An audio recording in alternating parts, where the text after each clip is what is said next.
Dedication. If I were hanged on the highest hill, mother o' mine, O mother o' mines, I know whose love would follow me still. Mother o' mine, O mother o' mines, if I were drowned in the deepest sea, mother o' mine, O mother o' mines, I know whose tears would come down to me. Mother o' mine, O mother o' mines, if I were damned of body and soul, I know whose prayers would make me whole. Mother o' mine, O mother o' mines. Preface. This is the story of the light that failed as it was originally conceived by the writer. Rudyard Kipling. Chapter 1. So we settled it all when the storm was done, as comfy could be. And I was to wait in the barn, my dears, because I was only 3. And Teddy would run to the rainbow's foot, because he was 5 and a man. And that's how it all began, my dears. And that's how it all began. Big barn stories. What do you think she'd do if she caught us? We oughtn't to have it, you know, said Macy. Beat me and lock you up in your bedroom, Dick answered without hesitation. Have you got the cartridges? Yes, they're in my pocket, but they are joggling horribly. Do pinfire cartridges go off of their own accord? Don't know. Take the revolver if you are afraid, and let me carry them. I'm not afraid. Macy strode forward swiftly, a hand in her pocket and her chin in the air. Dick followed with a small pinfire revolver. The children had discovered that their lives would be unendurable without pistol practice. After much forethought and self-denial, Dick had saved 7 shillings and 6pence, the price of a badly constructed Belgian revolver. Macy could only contribute half a crown to the syndicate for the purchase of 100 cartridges. You can save better than I can, Dick, she explained. I like nice things to eat, and it doesn't matter to you. Besides, boys ought to do these things. Dick grumbled a little at the arrangement, but went out and made the purchase, which the children were then on their way to test. Revolvers did not lie in the scheme of their daily life as decreed for them by the guardian, who was incorrectly supposed to stand in the place of a mother to these 2 orphans. Dick had been under her care for 6 years, during which time she had made her profit of the allowances supposed to be expended on his clothes, and partly through thoughtlessness, partly through a natural desire to paint, was a widow of some years, anxious to marry again, had made his days burdensome on his young shoulders. Where he had looked for love, she gave him first aversion and then hate. Where he, growing older, had sought a little sympathy, she gave him ridicule. The many hours that she could spare from the ordering of her small house, she devoted to what she called the home training of Dick Heldar, her religion manufactured in the main by her own intelligence, and a keen study of the scriptures was an aid to her in this matter. At such times as she herself was not personally displeased with Dick, she left him to understand that he had a heavy account to settle with his Creator, wherefore Dick learned to loathe his God as intensely as he loathed Mrs. Jennett, and this is not a wholesome frame of mind for the young, since she chose to regard him as a hopeless liar. When dread of pain drove him to his first untruth, he naturally developed into a liar, but an economical and self-contained one, never throwing away the least unnecessary fib, and never hesitating at the blackest, were it only plausible, that might make his life a little easier. The treatment taught him at least the power of living alone, a power that was of service to him. When he went to a public school, and the boys laughed at his clothes, which were poor in quality and much mended in the holidays, he returned to the teachings of Mrs. Jennett, and that the chain of discipline might not be weakened by association with the world, was generally beaten on one account or another before he had been 12 hours under her roof. The autumn of one year brought him a companion in bondage, a long-haired, grayed little atom, as self-contained as himself, who moved about the house silently, and for the first few weeks spoke only to the goat that was her chiefest friend on earth, and lived in the back garden. Mrs. Jennett objected to the goat on the grounds that he was unchristian, which he certainly was. Then said the atom, choosing her words very deliberately, I shall write to my lawyer peoples, and tell them that you are a very bad woman, Amama, is mine, mine, mine, Mrs. Janet made a movement to the hall where certain umbrellas and canes stood in a rack.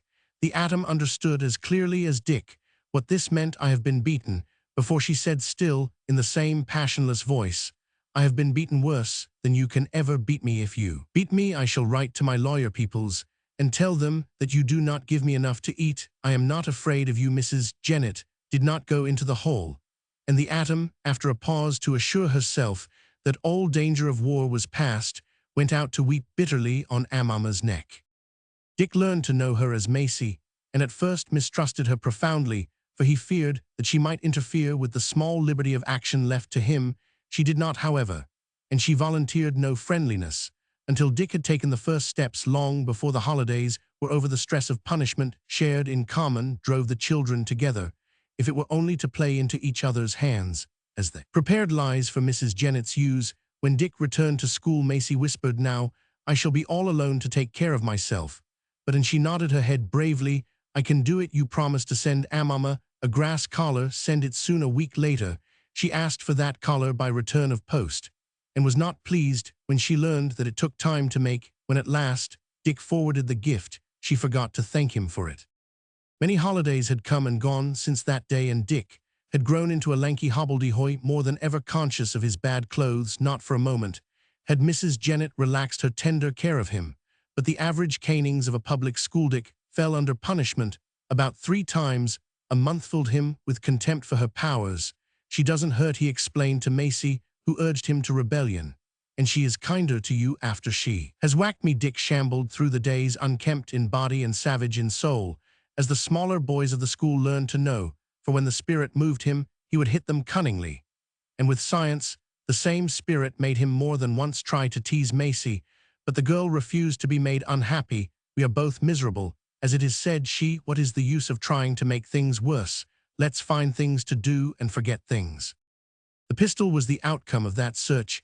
It could only be used on the muddiest foreshore of the beach, far away from the bathing machines and pierheads, below the grassy slopes of Fort Keeling. The tide ran out nearly 2 miles on that coast, and the many-colored mudbanks touched by the sun sent up a lamentable smell of dead weed. It was late in the afternoon when Dick and Macy arrived on their ground, Amama trotting patiently behind them. "MF," said Macy, sniffing the air. "I wonder what makes the sea so smelly. I don't like it." "You never like anything that isn't made just for you," said Dick bluntly. "Give me the cartridges, and I'll try first shot. How far does one of these little revolvers carry?" "Oh, half a mile," said Macy promptly. "At least it makes an awful noise. Be careful with the cartridges. I don't like those jagged stick-up things on the rim." "Dick, do be careful." "All right, I know how to load. I'll fire at the breakwater out there." He fired, and Amama ran away bleeding. The bullet threw up a spurt of mud to the right of the wood-wreathed piles. "Throws high and to the right. You try, Macy. Mind, it's loaded all round." Macy took the pistol and stepped delicately to the verge of the mud, her hand firmly closed on the butt, her mouth and left eye screwed up. Dick sat down on a tuft of bank and laughed. Amama returned very cautiously.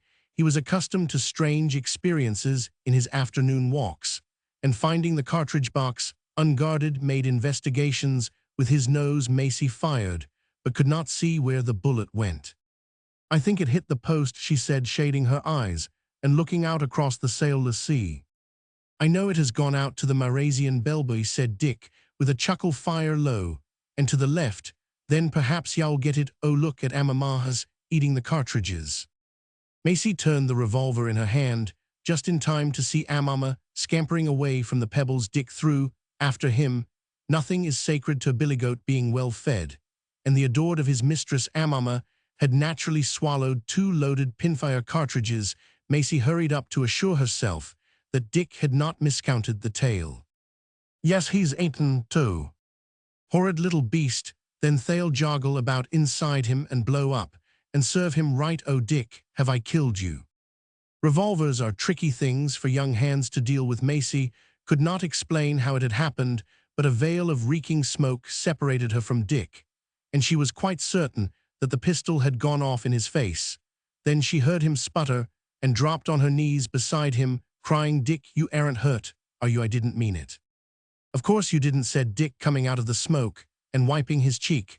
But you nearly blinded me. That powder stuff stings awfully. A neat little splash of grey lead on a stone showed where the bullet had gone. Macy began to whimper. Don't, said Dick, jumping to his feet and shaking himself. I am not a bit hurt. No, but I might have killed you, protested Macy, the corners of her mouth drooping. What should I have done then? Gone home and told Mrs. Jennett. Dick grinned at the thought, then softening, please, don't worry about it. Besides, we are wasting time. We've got to get back to tea. Take the revolver for a bit.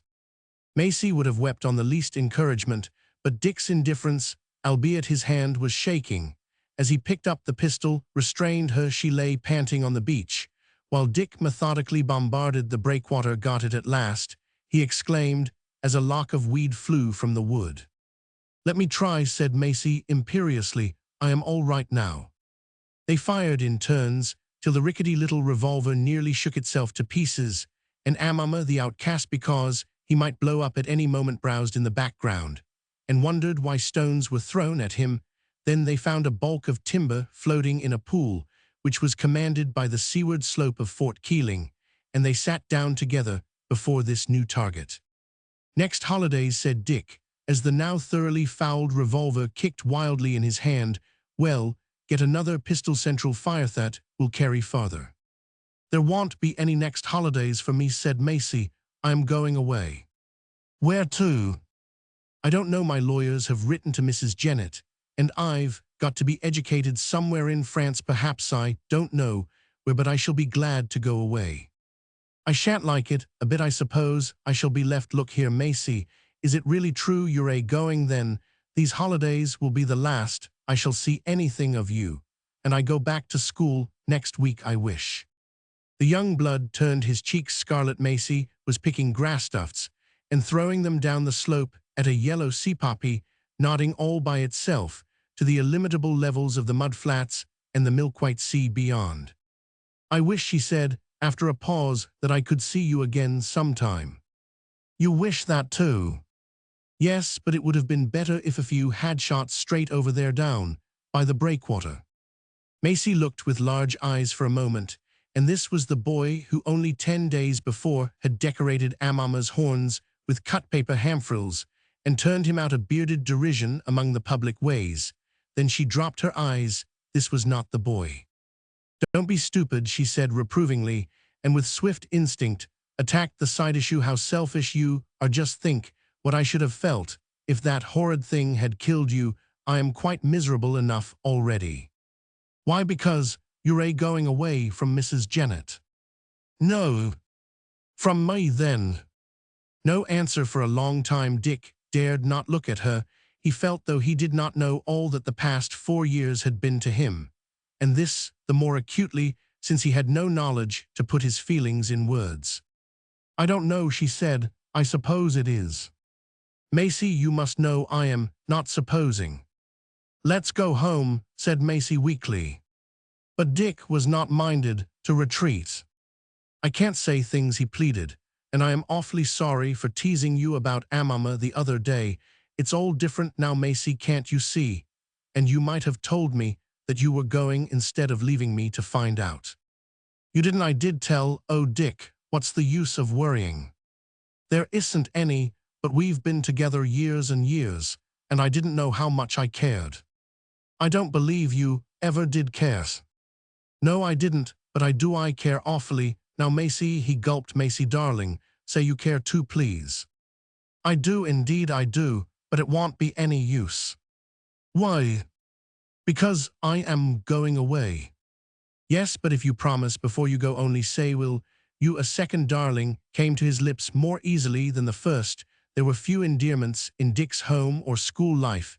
He had to find them by instinct. Dick caught the little hand blackened with the escaped gas of the revolver. I promise, she said solemnly, but if I care, there is no need for promising. And do you care? For the first time in the past few minutes, their eyes met and spoke for them who had no skill in speech. Oh, Dick, don't, please don't. It was all right when we said good morning, but now it's all different. Amama looked on from afar. He had seen his property quarrel frequently, but he had never seen kisses exchanged before. The yellow sea poppy was wiser, and nodded its head approvingly, considered as a kiss that was a failure, but since it was the first other than those demanded by duty in all the world that either had ever given or taken, it opened to them new worlds, and every one of them glorious, so that they were lifted above the consideration of any worlds at all, especially those in which tea is necessary, and sat still holding each other's hands, and saying not a word. "You can't forget now," said Dick at last. There was that on his cheek that stung more than gunpowder. "I shouldn't have forgotten anyhow," said Macy, and they looked at each other, and saw that each was changed from the companion of an hour ago to a wonder, and a mystery they could not understand. The sun began to set, and a night wind thrashed along the bents of the foreshore.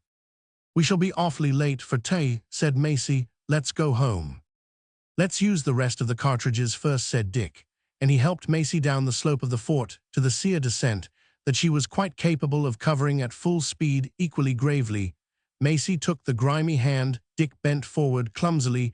Macy drew the hand away, and Dick blushed. "It's very pretty," he said. "Who?" said Macy, with a little laugh of gratified vanity. She stood close to Dick as he loaded the revolver for the last time, and fired over the sea with a vague notion at the back of his head that he was protecting Macy from all the evils in the world. A puddle far across the mud caught the last rays of the sun, and turned into a wrathful red disk. The light held Dick's attention for a moment, and as he raised his revolver there fell upon him a renewed sense of the miraculous, in that he was standing by Macy, who had promised to care for him for an indefinite length of time, till such date as a gust of the growing wind drove the girl's long black hair across his face, as she stood with her hand on his shoulder calling Amama a little beast, and for a moment he was in the darker darkness that stung. The bullet went singing out to the empty sea. "Spoilt my aim," said he, shaking his head. "There aren't any more cartridges. We shall have to run home." But they did not run. They walked very slowly, arm in arm, and it was a matter of indifference to them whether the neglected Amama, with 2 pinfire cartridges in his inside, blew up or trotted beside them, for they had come into a golden heritage, and were disposing of it with all the wisdom of all their years. "And I shall be," quoth Dick valiantly. Then he checked himself. "I don't know what I shall be. I don't seem to be able to pass any exams, but I can make awful caricatures of the masters. Ho, ho." "Be an artist, then," said Macy. "You're always laughing at my trying to draw, and it will do you good." "I'll never laugh at anything you do," he answered. "I'll be an artist, and I'll do things. Artists always want money, don't they? I've got £120 a year of my own. My guardians tell me I'm to have it when I come of age. That will be enough to begin with." "I am rich," said Macy. "I've got 300 a year all my own. When I am 21, that's why Mrs. Jennett is kinder to me than she is to you. I wish, though, that I had somebody that belonged to me, just a father or a mother." "You belong to me," said Dick, "forever and ever." "Yes, we belong forever. It's very nice." She squeezed his arm. The kindly darkness hid them both, and emboldened, because he could only just see the profile of Maisie's cheek, with the long lashes veiling the gray eyes. Dick, at the front door, delivered himself of the words he had been boggling over for the last 2 hours. "And I love you, Macy," he said in a whisper that seemed to him to ring across the world that he would tomorrow or the next day set out to conquer. There was a scene, not for the sake of discipline to be reported, when Mrs. Jennett would have fallen upon him, first for disgraceful unpunctuality, and secondly for nearly killing himself with a forbidden weapon. "I was playing with it, and it went off by itself," said Dick, when the powder-pocked cheek could no longer be hidden. "But if you think you're going to lick me, you're wrong. You are never going to touch me again. Sit down and give me my tea. You can't cheat us out of that anyhow." Mrs. Jennett gasped and became Roman 553. Macy said nothing, but encouraged Dick with her eyes, and he behaved abominably all that evening. Mrs. Jennett prophesied an immediate judgment of Providence and a descent into Tophet later, but Dick walked in paradise and would not hear. Only when he was going to bed, Mrs. Jennett recovered and asserted herself. He had bidden Macy good night with down-dropped eyes, and from a distance. "If you aren't a gentleman, you might try to behave like one, said Mrs. Janet spitefully. You've been quarreling with Macy again. This meant that the usual goodnight kiss had been omitted. Macy, white to the lips, thrust her cheek forward with a fine air of indifference, and was duly pecked by Dick, who tramped out of the room red as fire that night. He dreamed a wild dream he had won all the world, and brought it to Macy in a cartridge box, but she turned it over with her foot, and instead of saying thank you cried, where is the grass collar you promised for Amama? Oh, how selfish you are. Chapter 2. Then we brought the lances down, then the bugles blew. When we went to Kandahar, ridin' 2 and 2. Ridin' 2 and 2. Terrorerarara. All the way to Kandahar, ridin' 2 and 2. Barakroom ballad. I'm not angry with the British public, but I wish we had a few thousand of them scattered among these rooks. They wouldn't be in such a hurry to get at their morning papers. Then can't you imagine the regulation householder lover of justice, constant reader paterfamilias, and all that lot frizzling on hot gravel? With a blue veil over his head, and his clothes in strips, has any man here a needle? I've got a piece of sugar sack. I'll lend you a packing needle for 6 square inches of it, then both my knees are worn through. Why not 6 square acres while you're about it, but lend me the needle and I'll see what I can do with the selvage. I don't think there's enough to protect my royal body from the cold blast. As it is, what are you doing with that everlasting sketchbook of yours, Dick? Study of our special correspondent, repairing his wardrobe, said Dick gravely, as the other man kicked off a pair of sorely worn riding breeches and began to fit a square of coarse canvas over the most obvious open space. He grunted disconsolately as the vastness of the void developed itself. Sugar bags, indeed, hi you pilot man, there lend me all the sails for that whaleboat. A fez-crowned head bobbed up in the stern sheets, divided itself into exact halves with one flashing grin, and bobbed down again, the man of the tattered breeches clad only in a Norfolk jacket, and a grey flannel shirt went on with his clumsy sewing, while Dick chuckled over the sketch. Some 20 whaleboats were nuzzling a sandbank, which was dotted with English soldiery of half a dozen corps, bathing or washing their clothes. A heap of boat-rollers, commissariat boxes, sugar bags, and flour and small arm ammunition cases showed where one of the whaleboats had been compelled to unload hastily, and a regimental carpenter was swearing aloud as he tried on a wholly insufficient allowance of white lead to plaster up the sun-parked, gaping seams of the boat herself. First the bloomin' rudder snaps, said he to the world in general, then the mast goes, and then help me, when she can't do nothin' else, she opens herself out like a cockeyed Chinese lotus. Exactly the case with my breeches, whoever you are, said the tailor, without looking up. Dick, I wonder when I shall see a decent shop again. There was no answer save the incessant angry murmur of the Nile as it raced round a basalt-walled bend and foamed across a rock ridge half a mile upstream.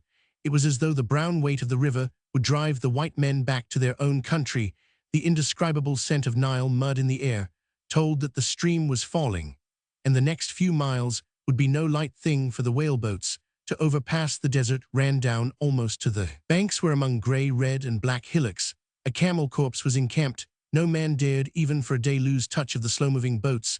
There had been no fighting for weeks past, and throughout all that time, the Nile had never spared them. Rapid had followed rapid, rock, and island group, till the rank and file had long since lost all count of direction, and very nearly of time. They were moving somewhere, they did not know why, to do something they did not know what. Before them lay the Nile, and at the other end of it was one Gordon fighting for the dear life. In a town called Khartoum, there were columns of British troops in the desert, or in one of the many deserts.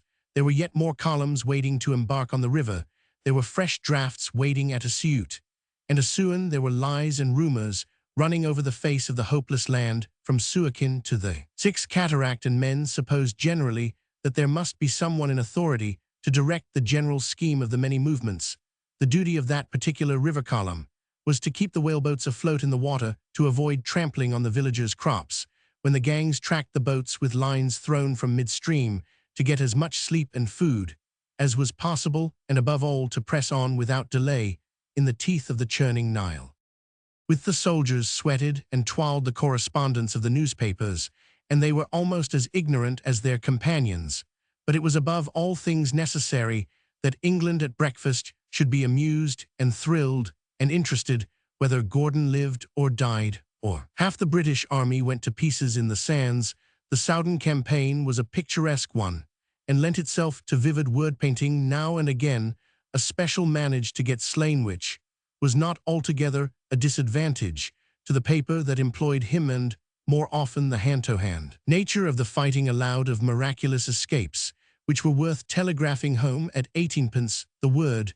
There were many correspondents with many corps and columns from the veterans who had followed on the heels of the cavalry that occupied Cairo in 82 what time. Arabi Pasha called himself king, who had seen the first miserable work round Suakin when the sentries were cut up nightly, and the scrubs swarmed with spears to youngsters jerked into the business at the end of a telegraph wire to take the places of their betters killed or invalided. Among the seniors, those who knew every shift and change in the perplexing postal arrangements, the value of the seediest, weediest Egyptian Garin offered for sale in Cairo or Alexandria, who could talk a telegraph clerk into amiability and soothe the ruffled vanity of a newly appointed staff officer. When press regulations became burdensome, was the man in the flannel shirt, the black-browed Torpenhow. He represented the Central Southern Syndicate in the campaign as he had represented it in the Egyptian War and elsewhere. The syndicate did not concern itself greatly with criticisms of attack, and the like. It supplied the masses, and all it demanded was picturesqueness and abundance of detail. For there is more joy in England over a soldier who insubordinately steps out of square to rescue a comrade than over 20 generals, slaving even to baldness, at the gross details of transport and commissariat.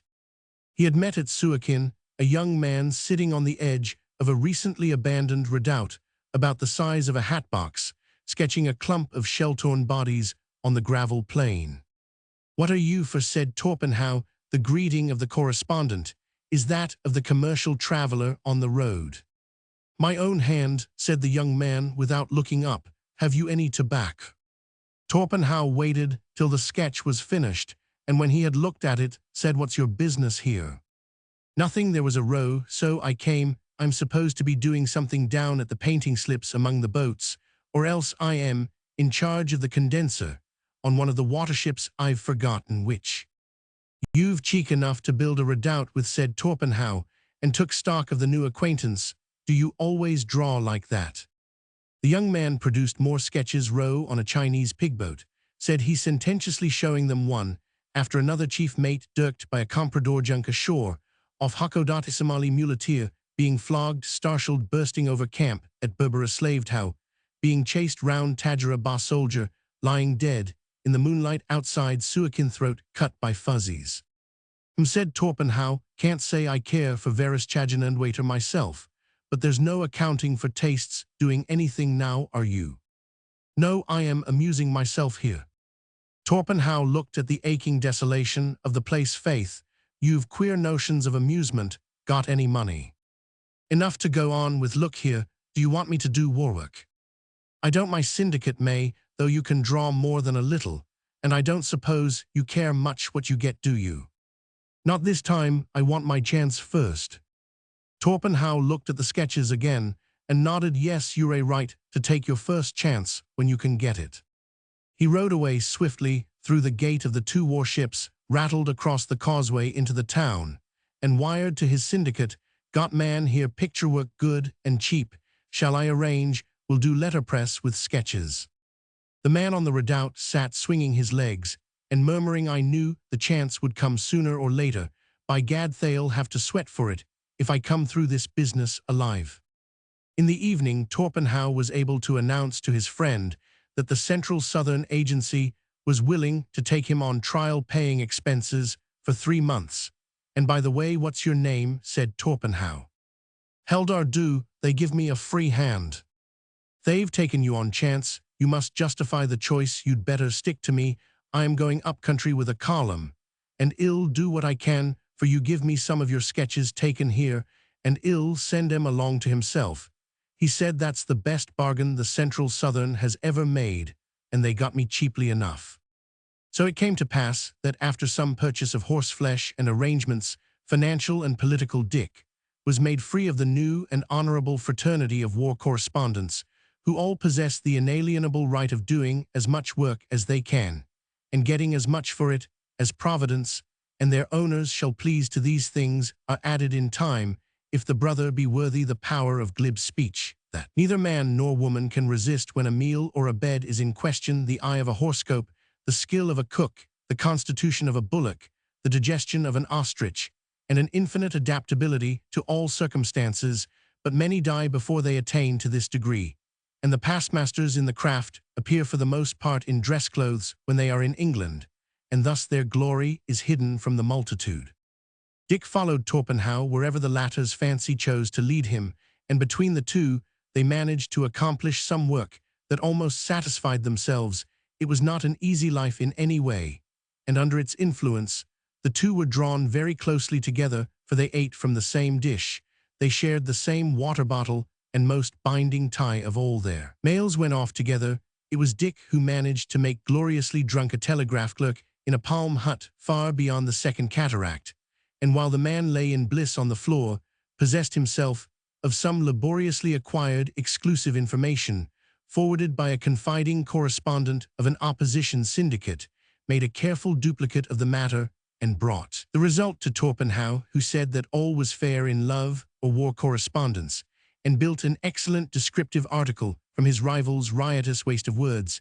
It was Torpenhow Hobbit, the tale of their adventures together, and apart from Fallah, to the waste wilderness of Harawi and Mula, would fill many books. They had been penned into a square side by side. In deadly fear of being shot by overexcited soldiers, they had fought with baggage camels in the chill dawn. They had jogged along in silence, under blinding sun, on indefatigable little Egyptian horses, and they had floundered on the shallows of the Nile when the whaleboat, in which they had found a berth, chose to hit a hidden rock and rip out half her bottom planks. Now they were sitting on the sandbank, and the whaleboats were bringing up the remainder of the column. "Yes," said Torpenhow, as he put the last rude stitches into his overlong neglected gear, "it has been a beautiful business." "The patch or the campaign," said Dick. "Don't think much of either myself." "You want the Euryalus brought up above the third cataract, don't you, and 80 guns at Jackdaw? Now I am quite satisfied with my breeches." He turned round gravely to exhibit himself after the manner of a clown. "It's very pretty, specially the lettering on the sack, GBT Government Bullock Train. That's a sack from India." "It's my initials, Gilbert Belling Torpenhow. I stole the cloth on purpose." "What the mischief are the Camel Corps doing yonder?" Torpenhow shaded his eyes and looked across the scrub-strewn gravel. A bugle blew furiously, and the men on the bank hurried to their arms and accoutrements. "Pisson soldiery surprised while bathing," remarked Dick calmly. "Do you remember the picture? It's by Michelangelo. All beginners copy it. That scrub's alive with enemy." The Camel Corps on the bank yelled to the infantry to come to them, and a horse shouting down the river showed that the remainder of the column had wind of the trouble, and was hastening to take share in it. As swiftly as a reach of still water is crisped by the wind, the rock-strewn ridges and scrub-topped hills were troubled and alive with armed men. Mercifully, it occurred to these to stand far off for a time to shout and gesticulate joyously. One man even delivered himself of a long story. The Camel Corps did not fire. They were only too glad of a little breathing space until some sort of square could be formed. The men on the sandbank ran to their side, and the whaleboats, as they twirled up within shouting distance, were thrust into the nearest bank and emptied of all save the sick, and a few men to guard them. The Arab orator ceased his outcries, and his friends howled. "They look like the Mahdi's men," said Torpenhow, elbowing himself into the crush of the square. "But what thousands of them there are the tribes hereabout errant against us, I know." "Then the Mahdi's taken another town," said Dick, "and set all these yelping devils free to show us up. Lend us your glass." "Our scouts should have told us of this. We've been trapped," said a subaltern errant. "The camel guns ever going to begin? Hurry up, you men." There was no need of any order. The men flung themselves panting against the sides of the square, for they had good reason to know that whoso was left outside when the fighting began would very probably die in an extremely unpleasant fashion. the little 150-pound. Camel guns posted at one corner of the square opened the ball as the square moved forward by its right to get possession of a knoll of rising ground. All had fought in this manner many times before, and there was no novelty in the entertainment, always the same hot and stifling formation, the smell of dust and leather, the same bolt-like rush of the enemy, the same pressure on the weakest side, the few minutes of hand-to-hand scuffle, and then the silence of the desert, broken only by the yells of those whom their handful of cavalry attempted to pursue. They had become careless, the camel guns spoke at intervals, and the square slouched forward amid the protesting of the camels. Then came the attack of 3,000 men who had not learned from books that it is impossible for troops in close order to attack against breech-loading fire. A few dropping shots heralded their approach, and a few horsemen led, but the bulk of the force was naked humanity, mad with rage and armed with the spear and the sword. The instinct of the desert, where there is always much war, told them that the right flank of the square was the weakest, for they swung clear of the front. The camel guns shelled them as they passed, and opened for an instant lanes through their midst, most like those quick-closing vistas in a Kentish hop garden scene when the train races by at full speed, and the infantry fire held till the opportune moment dropped them in close-packing hundreds. No civilized troops in the world could have endured the hell through which they came, the living leaping high to avoid the dying who clutched at their heels, the wounded cursing and staggering forward till they fell a torrent black as the sliding water above a mildomful on the right flank of the square. Then the line of the dusty troops and the faint blue desert sky overhead went out in rolling smoke, and the little stones on the heated ground and the tindery clumps of scrub became matters of surpassing interest, for men measured their agonized retreat and recovery by these things, counting mechanically and hewing their way back to chosen pebble and branch. There was no semblance of any concerted fighting. For aught the men knew, the enemy might be attempting all four sides of the square at once. Their business was to destroy what lay in front of them, to bayonet in the back those who passed over them, and dying to drag down the slayer till he could be knocked on the head by some avenging gun butt. Dick waited with Torpenhow and a young doctor till the stress grew unendurable. It was hopeless to attend to the wounded till the attack was repulsed, so the three moved forward gingerly towards the weakest side of the square. There was a rush from without, the short ho-ho of the stabbing spears, and a man on a horse, followed by 30 or 40 others, dashed through yelling and hacking. The right flank of the square sucked in after them, and the other sides sent help. The wounded, who knew that they had but a few hours more to live, caught at the enemy's feet and brought them down, or staggering into a discarded rifle, fired blindly into the scuffle that raged in the center of the square. Dick was conscious that somebody had cut him violently across his helmet, that he had fired his revolver into a black foam-flecked face, which forthwith ceased to bear any resemblance to a face, and that Torpenhow had gone down under an Arab whom he had tried to collar low, and was turning over and over with his captive feeling for the man's eyes. The doctor jabbed at a venture with a bayonet, and a helmetless soldier fired over Dick's shoulder. The flying grains of powder stung his cheek. It was to Torpenhow that Dick turned by instinct.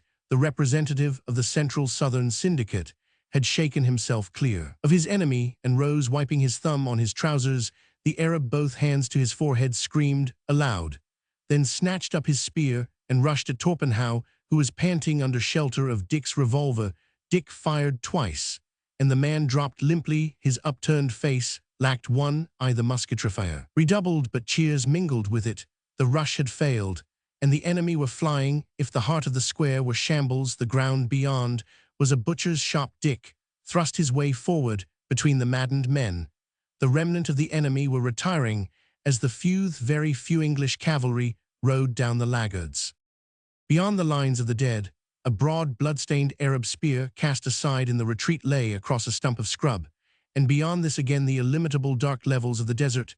The sun caught the steel and turned it into a red disk. Someone behind him was saying, "Ah, get away, you brute." Dick raised his revolver and pointed towards the desert. His eye was held by the red splash in the distance, and the clamor about him seemed to die down to a very faraway whisper, like the whisper of a level sea.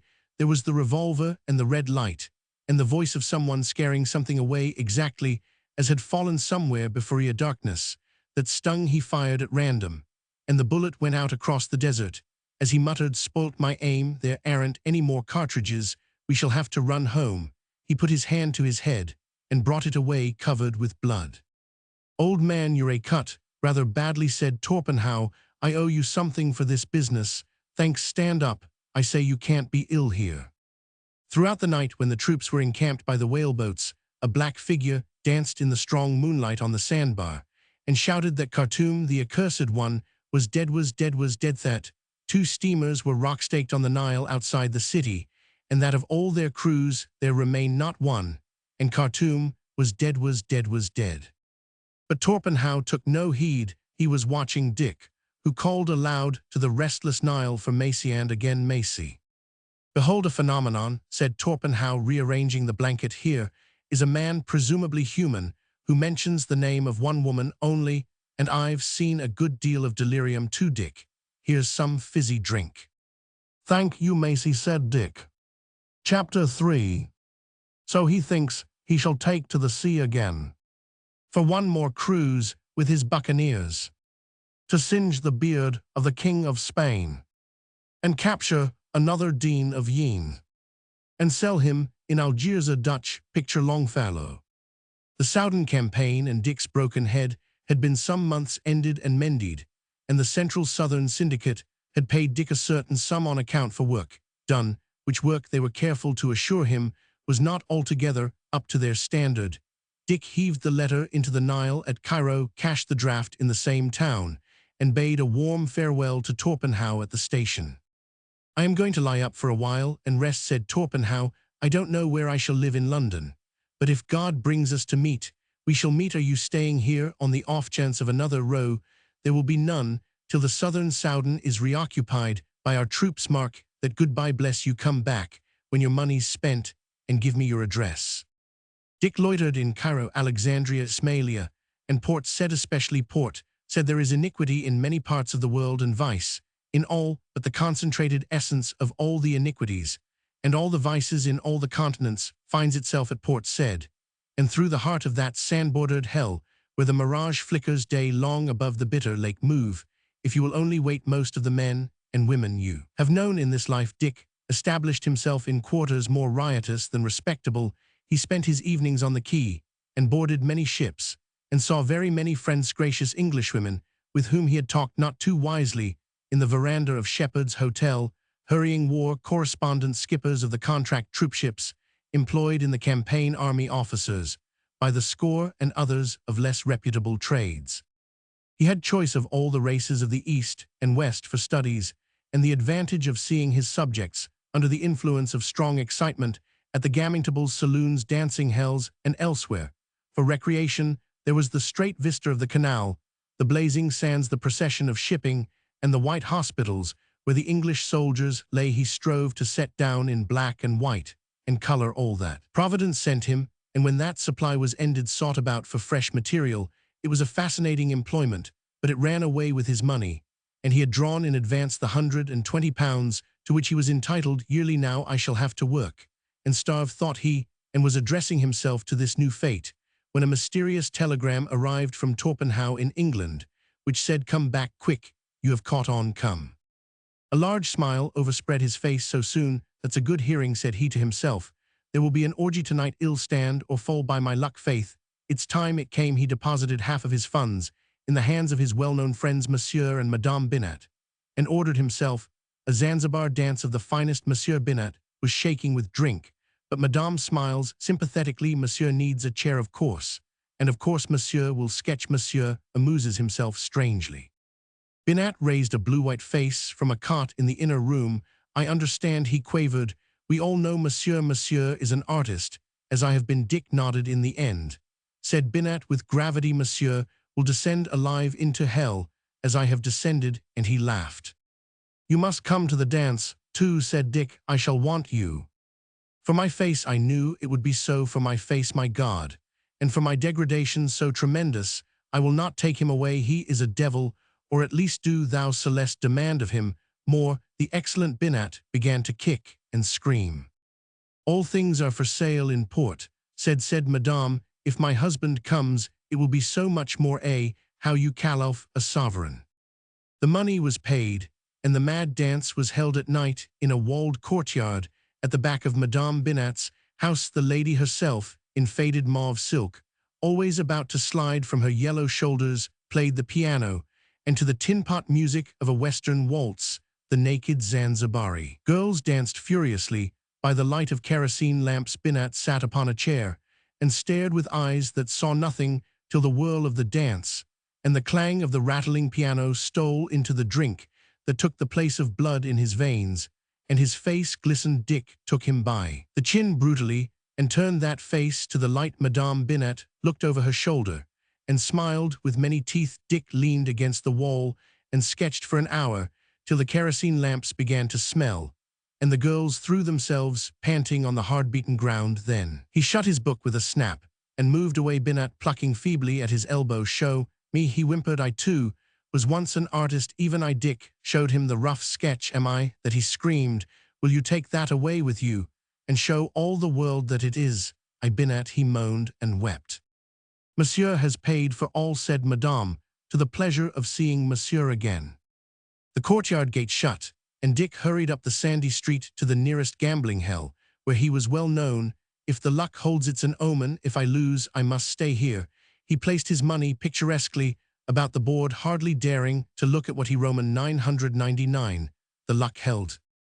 3 turns of the wheel left him richer by £20, and he went down to the shipping to make friends with the captain of a decayed cargo steamer, who landed him in London with fewer pounds in his pocket than he cared to think about.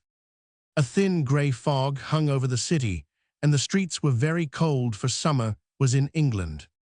It's a cheerful wilderness, and it hasn't the knack of altering much, Dick thought as he tramped from the docks westward. Now what must I do?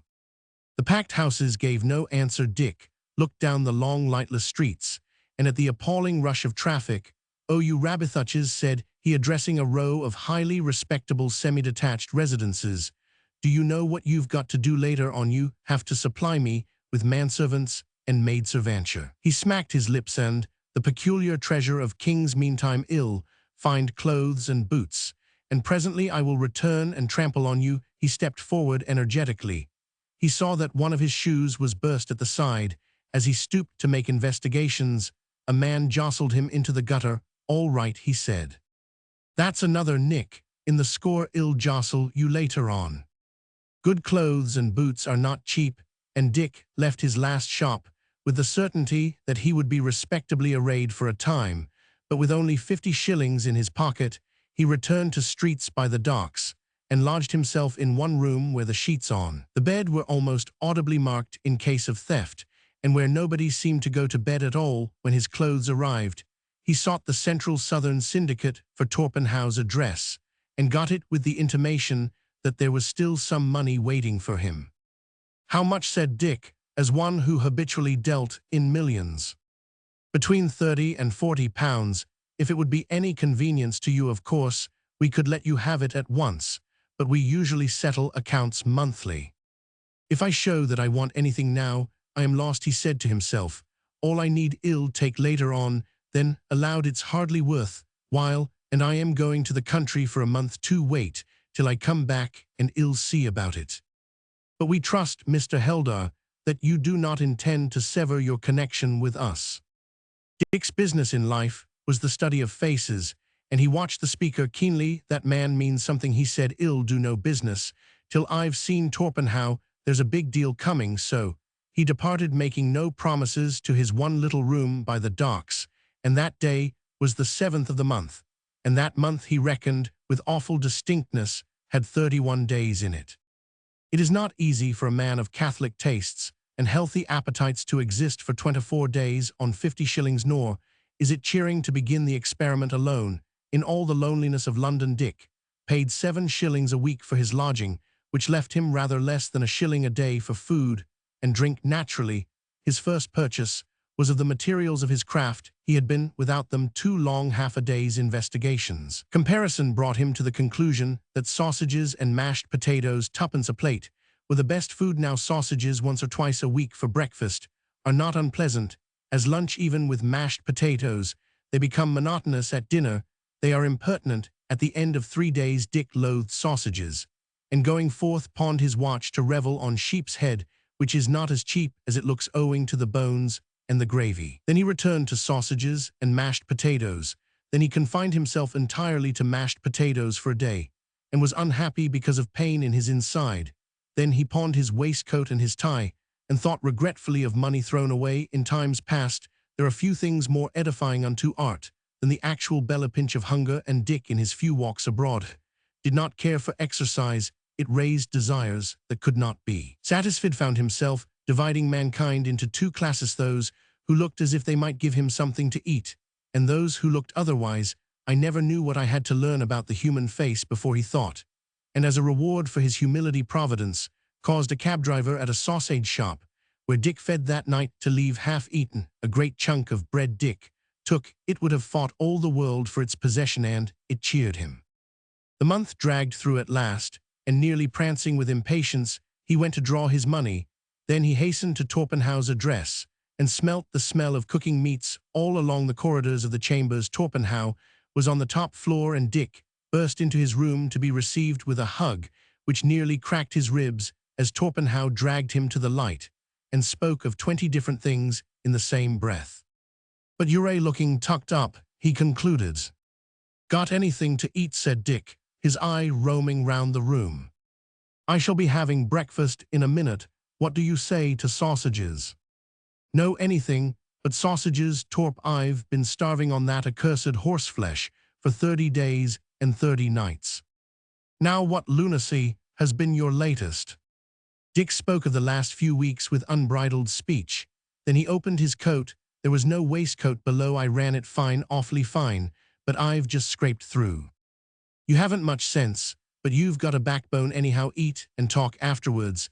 Dick fell upon eggs and bacon and gorged till he could gorge no more. Torpenhow handed him a filled pipe, and he smoked as men smoke who for 3 weeks have been deprived of good tobacco. "Oof," said he, "that's heavenly well. Why in the world didn't you come to me? Couldn't I owe you too much already, old man? Besides, I had a sort of superstition that this temporary starvation, that's what it was, and it hurt, would bring me luck later. It's over and done with now, and none of the syndicate know how hard up I was. Fire away. What's the exact state of affairs as regards myself? You had my wire. You've caught on here. People like your work immensely. I don't know why, but they do. They say you have a fresh touch and a new way of drawing things, and because they're a chiefly homebred English, they say you have insight. You're wanted by half a dozen papers. You're wanted to illustrate books." Dick grunted scornfully. "You're wanted to work up your smaller sketches and sell them to the dealers. They seem to think the money sunk in you is a good investment. Good Lord, who can account for the fathomless folly of the public? They're a remarkably sensible people. They are subject to fits, if that's what you mean, and you happen to be the object of the latest fit among those who are interested in what they call art. Just now you're a fashion, a phenomenon, or whatever you please. I appeared to be the only person who knew anything about you here, and I have been showing the most useful men a few of the sketches you gave me from time to time. Those coming after your work on the Central Southern Syndicate appear to have done your business. You're in luck. Call it luck, do call it luck, when a man has been kicking about the world like a dog waiting for it to come. Ill luck later on. I want a place to work first." "Come here," said Torpenhow, crossing the landing. "This place is a big box room really, but it will do for you. There's your skylight or your north light or whatever window you call it, and plenty of room to thrash about in, and a bedroom beyond. What more do you need?" "Good enough," said Dick, looking round the large room that took up a third of a top story in the rickety chambers overlooking the Thames. A pale yellow sun shone through the skylight and showed the much dirt of the place. 3 steps led from the door to the landing, and 3 more to Torpenhow's room. The well of the staircase disappeared into darkness pricked by tiny gas jets, and there were sounds of men talking and doors slamming 7 flights below in the warm gloom. "Do they give you a free hand here?" said Dick cautiously. He was Ishmael enough to know the value of liberty. "Anything you like, latchkeys and license unlimited. We are permanent tenants for the most part here. 'Tisn't a place I would recommend for a young men's Christian association, but it will serve. I took these rooms for you when I wired. You're a great deal too kind old man. You didn't suppose you were going away from me, did you? Torpenhow put his hand on Dick's shoulder, and the two walked up and down the room henceforward, to be called the studio, in sweet and silent communion. They heard rapping at Torpenhow's door. That some ruffian come up for a drink, said Torpenhow, and he raised his voice cheerily. There entered no one more ruffianly than a portly middle-aged gentleman in a satin-faced frock-coat. His lips were parted and pale, and there were deep pouches under the eyes. Weak heart, said Dick to himself, and as he shook hands, very weak heart, his pulse is shaking his fingers. The man introduced himself as the head of the Central Southern Syndicate, and one of the most ardent admirers of your work. Mr. Helder, I assure you, in the name of the syndicate, that we are immensely indebted to you, and I trust, Mr. Helder, you won't forget that we were largely instrumental in bringing you before the public, he panted, because of the 7 flights of stairs. Dick glanced at Torpenhow, whose left eyelid lay for a moment dead on his cheek. I shan't forget, said Dick, every instinct of defense roused in him. You've paid me so well that I couldn't, by the way, when I am settled in this place, I should like to send and get my sketches. There must be nearly 150 of them with you. That is, Eris, what I came to speak about. I fear we can't allow it exactly, Mr. Helder. In the absence of any specified agreement, the sketches are our property, of course. Do you mean to say that you are going to keep them? Yes, and we hope to have your help on your own terms, Mr. Helder, to assist us in arranging a little exhibition which, backed by our name and the influence we naturally command among the press, should be of material service to you. Sketches such as yours belong to me. You engaged me by wire. You paid me the lowest rates you dared. You can't mean to keep them, good God alive, man. They're all I've got in the world. Torpenhow watched Dick's face and whistled. Dick walked up and down, thinking he saw the whole of his little stock in trade, the first weapon of his equipment, annexed at the outset of his campaign by an elderly gentleman whose name Dick had not caught aright, who said that he represented a syndicate, which was a thing for which Dick had not the least reverence. The injustice of the proceedings did not much move him. He had seen the strong hand prevail too often in other places to be squeamish over the moral aspects of right and wrong. But he ardently desired the blood of the gentleman in the frock-coat, and when he spoke again, it was with a strange sweetness that Torpenhow knew well for the beginning of strife. Forgive me, sir, but you have no younger man who can arrange this business with me. I speak for the syndicate. I see no reason for a third party too. You will in a minute be good enough to give back my sketches. The man stared blankly at Dick, and then at Torpenhow, who was leaning against the wall. He was not used to exemplaries who ordered him to be good enough to do things. Yes, it is rather a cold-blooded steal, said Torpenhow critically, but I'm afraid, I am very much afraid, you've struck the wrong man. Be careful, Dick. Remember, this isn't the Soudan. Considering what services the syndicate have done you in putting your name before the world. This was not a fortunate remark. It reminded Dick of certain vagrant years, lived out in loneliness and strife and unsatisfied desires. The memory did not contrast well with the prosperous gentleman who proposed to enjoy the fruit of those years. I don't know quite what to do with you, began Dick meditatively. Of course you're a thief, and you ought to be half killed. But in your case, you'd probably die. I don't want you dead on this floor. And besides, it's unlucky, just as one's moving in. Don't hit Sir Yowl, only excite yourself. He put one hand on the man's forearm and ran the other down the plump body beneath the coat. My goodness, said he to Torpenhow, and this grey oaf dares to be a thief. I have seen an Esnay camel driver have the black hide taken off his body in strips for stealing half a pound of wet dates, and he was as tough as whipcord. This thing's soft all over like a woman. There are few things more poignantly humiliating than being handled by a man who does not intend to strike the head of the syndicate. Began to breathe heavily. Dick walked round him, pawing him as a cat paws a soft hearthrug. Then he traced with his forefinger the leaden pouches underneath the eyes and shook his head. You are going to steal my things, mine you, who don't know when you may die. Write a note to your office, you say you're the head of it, and order them to give Torpenhow my sketches, every one of them. Wait a minute, your hand's shaking now. He thrust a pocketbook before him. The note was written. Torpenhow took it and departed without a word, while Dick walked round and round, the spellbound captive, giving him such advice as he conceived best for the welfare of his soul. When Torpenhow returned with a gigantic portfolio, he heard Dick say almost soothingly, "Now, I hope this will be a lesson to you. And if you worry me when I have settled down to work with any nonsense about actions for assault, believe me, I'll catch you and manhandle you, and you'll die. You haven't very long to live anyhow. Go him she vootsack get out." The man departed staggering and dazed. Dick drew a long breath. Phew, what a lawless lot these people are. The first thing a poor orphan meets is gang robbery, organized burglary. Think of the hideous blackness of that man's mind. Are my sketches all right, Torp? Yes, 147 of them. Well, I must say, Dick, you've begun well. He was interfering with me. It only meant a few pounds to him, but it was everything to me. I don't think he'll bring an action. I gave him some medical advice, gratis, about the state of his body. It was cheap at the Little Flurry. It cost him. Now let's look at my things. 2 minutes later, Dick had thrown himself down on the floor and was deep in the portfolio, chuckling lovingly as he turned the drawings over and thought of the price at which they had been bought. The afternoon was well advanced when Torpenhow came to the door and saw Dick dancing a wild saraband under the skylight. "I builded better than I knew, Torp," he said, without stopping the dance. "They're a good, they're a damned good, they'll go like flame. I shall have an exhibition of them on my own brazen hook.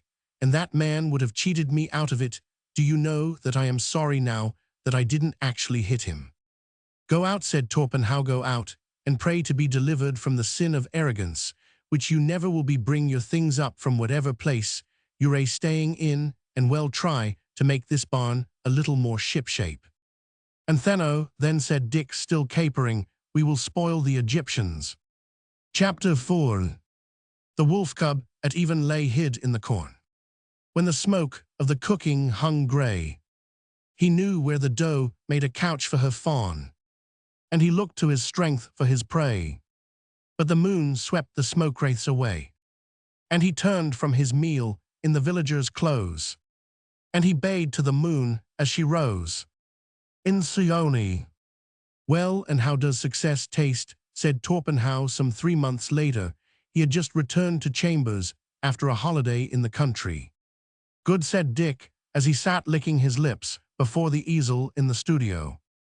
"I want more, heaps more. The lean years have passed, and I approve of these fat ones. Be careful, old man, that way lies bad work." Torpenhow was sprawling in a long chair with a small fox terrier asleep on his chest, while Dick was preparing a canvas, a dais, a background, and a lay figure were the only fixed objects in the place. They rose from a wreck of oddments that began with felt-covered water bottles, belts, and regimental badges, and ended with a small bale of second-hand uniforms and a stand of mixed arms. The mark of muddy feet on the dais showed that a military model had just gone away. The watery autumn sunlight was falling, and shadows sat in the corners of the studio. "Yes," said Dick deliberately, "I like the power, I like the fun, I like the fuss, and above all I like the money. I almost like the people who make the fuss and pay the money, almost, but they're a queer gangan, amazingly queer gang. They have been good enough to you at any rate. That tin-pot exhibition of your sketches must have paid. Did you see that the papers called it the Wild Work Show? Never mind, I sold every shred of canvas I wanted to, and on my word, I believe it was because they believed I was a self-taught flagstone artist. I should have got better prices if I worked my things on wool or scratched them on camel bone, instead of using mere black and white and color. Verily, they are a queer gang, these people. Limited isn't the word to describe 'em. I met a fellow the other day who told me that it was impossible that shadows on white sand should be blue ultramarinias. They are. I found out later that the man had been as far as Brighton Beach, but he knew all about art. Confound him, he gave me a lecture on it and recommended me to go to school to learn technique. I wonder what old Kami would have said to that. When were you under Kami, man of extraordinary beginnings? I studied with him for 2 years in Paris. he taught by personal magnetism. All he ever said was continuez mes enfants, and you had to make the best you could of that. He had a divine touch, and he knew something about color. Kami used to dream color. I swear he could never have seen the genuine article, but he evolved it, and it was good. Recollect some of those views in the Soudan, said Torpenhow, with a provoking drawl. Dick squirmed in his place. Don't. It makes me want to get out there again. What color that was? Opal and umber and amber and claret and brickred and sulfur cockatoo sulfur against brown, with a nigger black rock sticking up in the middle of it all, and decorative frieze of camels festooning in front of a pure pale turquoise sky. He began to walk up and down. And yet, you know, if you try to give these people the thing as God gave it, keyed down to their comprehension, and according to the powers he has given you. Modest man, go on. Half a dozen epicene young pagans who haven't even been to Algiers will tell you first that your notion is borrowed, and secondly, that it isn't art. This comes of my leaving town for a month. Dickie, you've been promenading among the toy shops and hearing people talk. I couldn't help it, said Dick penitently. You weren't here, and it was lonely these long evenings. A man can't work forever. A man might have gone to a pub and got decently drunk. I wish I had, but I forgathered with some men of sorts. They said they were artists, and I knew some of them could draw, but they wouldn't draw. They gave me tea at 5 in the afternoon and talked about art and the state of their souls, as if their souls mattered. I've heard more about art and seen less of her in the last 6 months than in the whole of my life. Do you remember Cassavetti, who worked for some continental syndicate out with the desert column? He was a regular Christmas tree of contraptions when he took the field in full fig, with his water bottle, lanyard, revolver, writing case, housewife, jig lamps, and the Lord knows what all. He used to fiddle about with them and show us how they worked, but he never seemed to do much except fudge his reports from the Nilgai Sea. Dear old Nilgai, he's in town, fatter than ever. He ought to be up here this evening. I see the comparison perfectly. You should have kept clear of all that. Man, millinery serves you right, and I hope it will unsettle your mind. It won't. It has taught me what arthali sacred art means. You've learnt something while I've been away. What is art? Give 'em what they know, and when you've done it once, do it again. Dick dragged forward a canvas laid face to the wall. Here's a sample of real art.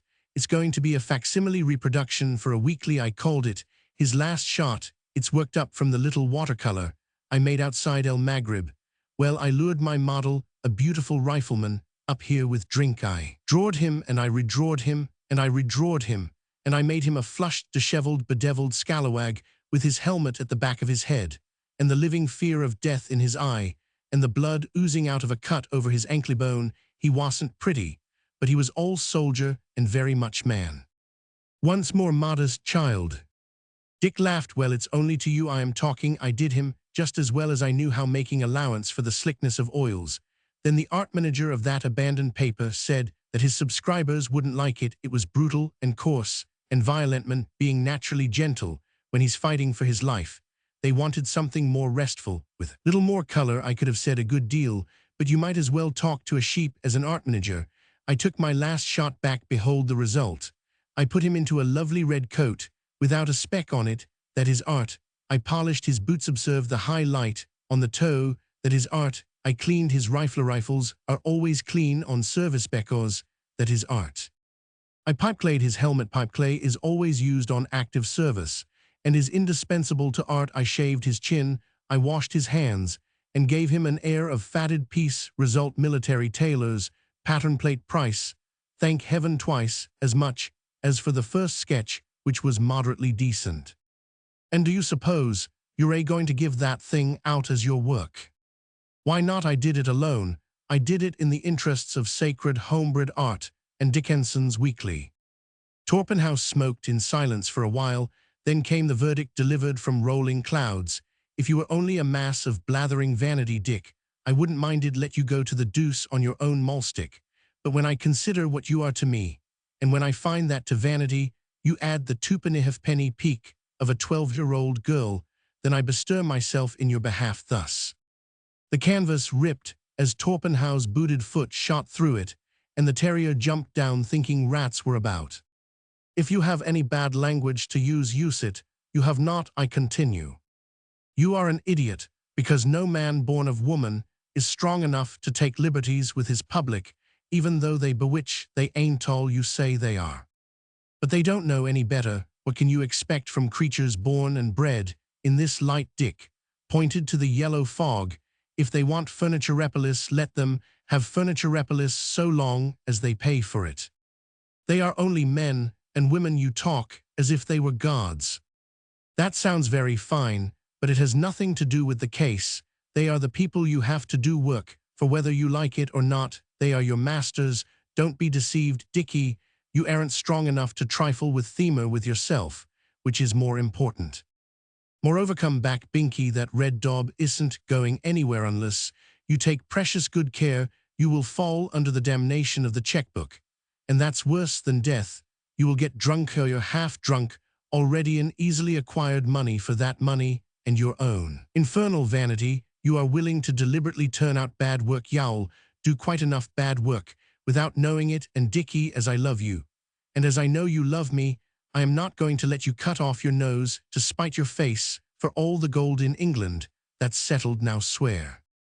Don't know, said Dick. I've been trying to make myself angry, but I can't. You're so abominably reasonable. There will be a row on Dickinson's weekly, I fancy. Why the Dickinson do you want to work on a weekly paper? It's slow bleeding of power. It brings in the very desirable dollars, said Dick, his hands in his pockets. Torpenhow watched him with large contempt. Why, I thought it was a man, said he. It's a child. No, it isn't, said Dick, wheeling quickly. You've no notion what the certainty of cash means to a man who has always wanted it badly. Nothing will pay me for some of my life's joys. On that Chinese pigboat, for instance, when we ate bread and jam for every meal, because Ho Wang wouldn't allow us anything better, and it all tasted of pig. Chinese pig. I've worked for this, I've sweated, and I've starved for this, line on line and month after month, and now I've got it. I am going to make the most of it while it lasts. Let them paythive no knowledge. What does your majesty please to want? You can't smoke more than you. Do you want drink? You're a gross feeder, and you dress in the dark. By the look of you, you wouldn't keep a horse the other day when I suggested, because you said it might fall lame, and whenever you cross the street, you take a hansom. Even you are not foolish enough to suppose that theaters and all the live things you can buy thereabouts mean life. What earthly need have you for money? It's there, bless its golden heart, said Dick. It's there all the time. Providence has sent me nuts, while I have teeth to crack 'em with. I haven't yet found the nut I wish to crack, but I am keeping my teeth filed. Perhaps some day you and I will go for a walk round the wide earth. With no work to do, nobody to worry us, and nobody to compete with. You would be unfit to speak to in a week. Besides, I shouldn't go. I don't care to profit by the price of a man's soul, for that's what it would mean. Dick, it's no use arguing. You're a fool. Don't see it? When I was on that Chinese pigboat, our captain got credit for saving about 25,000 very seasick little pigs, when our old tramp of a steamer fell foul of a timber junk, now taking those pigs as a parallel. Oh, confound your parallels. Whenever I try to improve your soul, you always drag in some anecdote from your very shady past. Pigs aren't the British public, and self-respect is self-respect. The world over. Go out for a walk and try to catch some self-respect. And I say, if the Nilgai comes up this evening, can I show him your diggings? Surely you'll be asking whether you must knock at my door next. And Dick departed to take counsel with himself in the rapidly gathering London fog. Half an hour after he had left, the Nilgai labored up the staircase. He was the chiefest, as he was the youngest of the war correspondents, and his experiences dated from the birth of the needle gun, saving only his ally Kennu, the great war eagle. There was no man higher in the craft than he, and he always opened his conversation with the news that there would be trouble in the Balkans in the spring. Torpenhow laughed as he entered. Never mind the trouble in the Balkans, those little states are always screeching. You've heard about Dick's luck. Yes, he has been called up to notoriety, hasn't he? I hope you keep him properly humble. He wants suppressing from time to time. He does. He's beginning to take liberties with what he thinks is his reputation. Already, by Jove, he has cheek. I don't know about his reputation, but hell come a cropper if he tries that sort of thing. So I told him, I don't think he believes it. They never do when they first start off. What's that wreck on the ground there? Specimen of his latest impertinence, Torpenhow thrust the torn edges of the canvas together and showed the well-groomed picture to the Nilgai, who looked at it for a moment and whistled. It's a chromo, said he, chromolit holamargarine fake. What possessed him to do it? And yet how thoroughly he has caught the note that catches a public who think with their boots and read with their elbows. The cold-blooded insolence of the work almost saves it, but he mustn't go on with this, hasn't he been praised and cockered up too much? You know, these people here have no sense of proportion. They'll call him a second detail and a third-hand masoneer. While his fashion lasts, it's windy diet for a colt. I don't think it affects Dick much. You might as well call a young wolf a lion and expect him to take the compliment in exchange for a shinbone. Dick's soul is in the bank. He's working for cash. Now he has thrown up war work, I suppose. He doesn't see that the obligations of the service are just the same, only the proprietors are changed. How should he know? He thinks he is his own master. Does he? I could undeceive him for his good. If there's any virtue in print, he wants the whiplash. Lay it on with science, then I'd flay him myself, but I like him too much. I've no scruples. He had the audacity to try to cut me out with a woman at Cairo. Once I forgot that, but I remember now. Did he cut you out? You'll see when I have dealt with him, but after all, what's the good? Leave him alone, and hell come home. If he has any stuff in him, dragging or wagging his tail behind him, there's more in a week of life than in a lively weekly. None the less ill slate him ponderously in the cataclysm. Good luck to you, but I fancy nothing short of a crowbar would make Dick wince. His soul seems to have been fired before we came across him. He's intensely suspicious and utterly lawless. Matter of temper, said the Nilgai. It's the same with horses. Some you wallop, and they work. Some you wallop, and they jib, and some you wallop, and they go out for a walk with their hands in their pockets.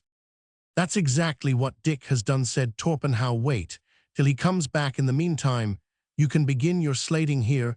I'll show you some of his last and worst work in his studio. Dick had instinctively sought running water for a comfort to his mood of mind. He was leaning over the embankment wall, watching the rush of the Thames through the arches of Westminster Bridge.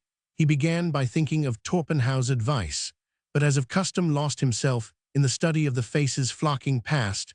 Some had death written on their features, and Dick marveled that they could laugh. Others, clumsy and coarser built, for the most part were alight with love. Others were merely drawn and lined with work.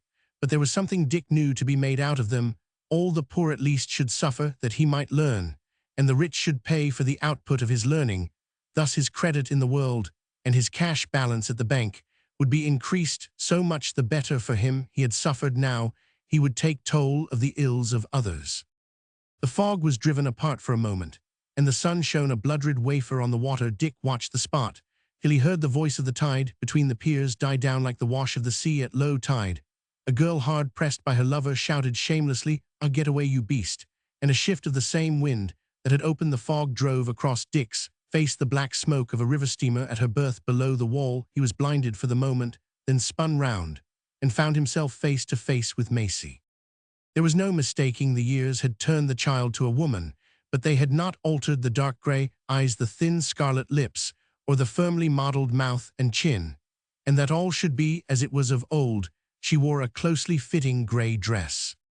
Since the human soul is finite, and not in the least under its own command, Dick, advancing, said halloo after the manner of schoolboys, and Macy answered, "Oh, Dick, is that you then?" Against his will, and before the brain, newly released from considerations of the cash balance, had time to dictate to the nerves, every pulse of Dick's body throbbed furiously, and his palate dried in his mouth. The fog shut down again, and Maisie's face was pearl-white through it. No word was spoken, but Dick fell into step at her side, and the two paced the embankment together, keeping the step as perfectly as in their afternoon excursions to the mud flats. Then Dick, a little hoarsely, "What has happened to Amama?"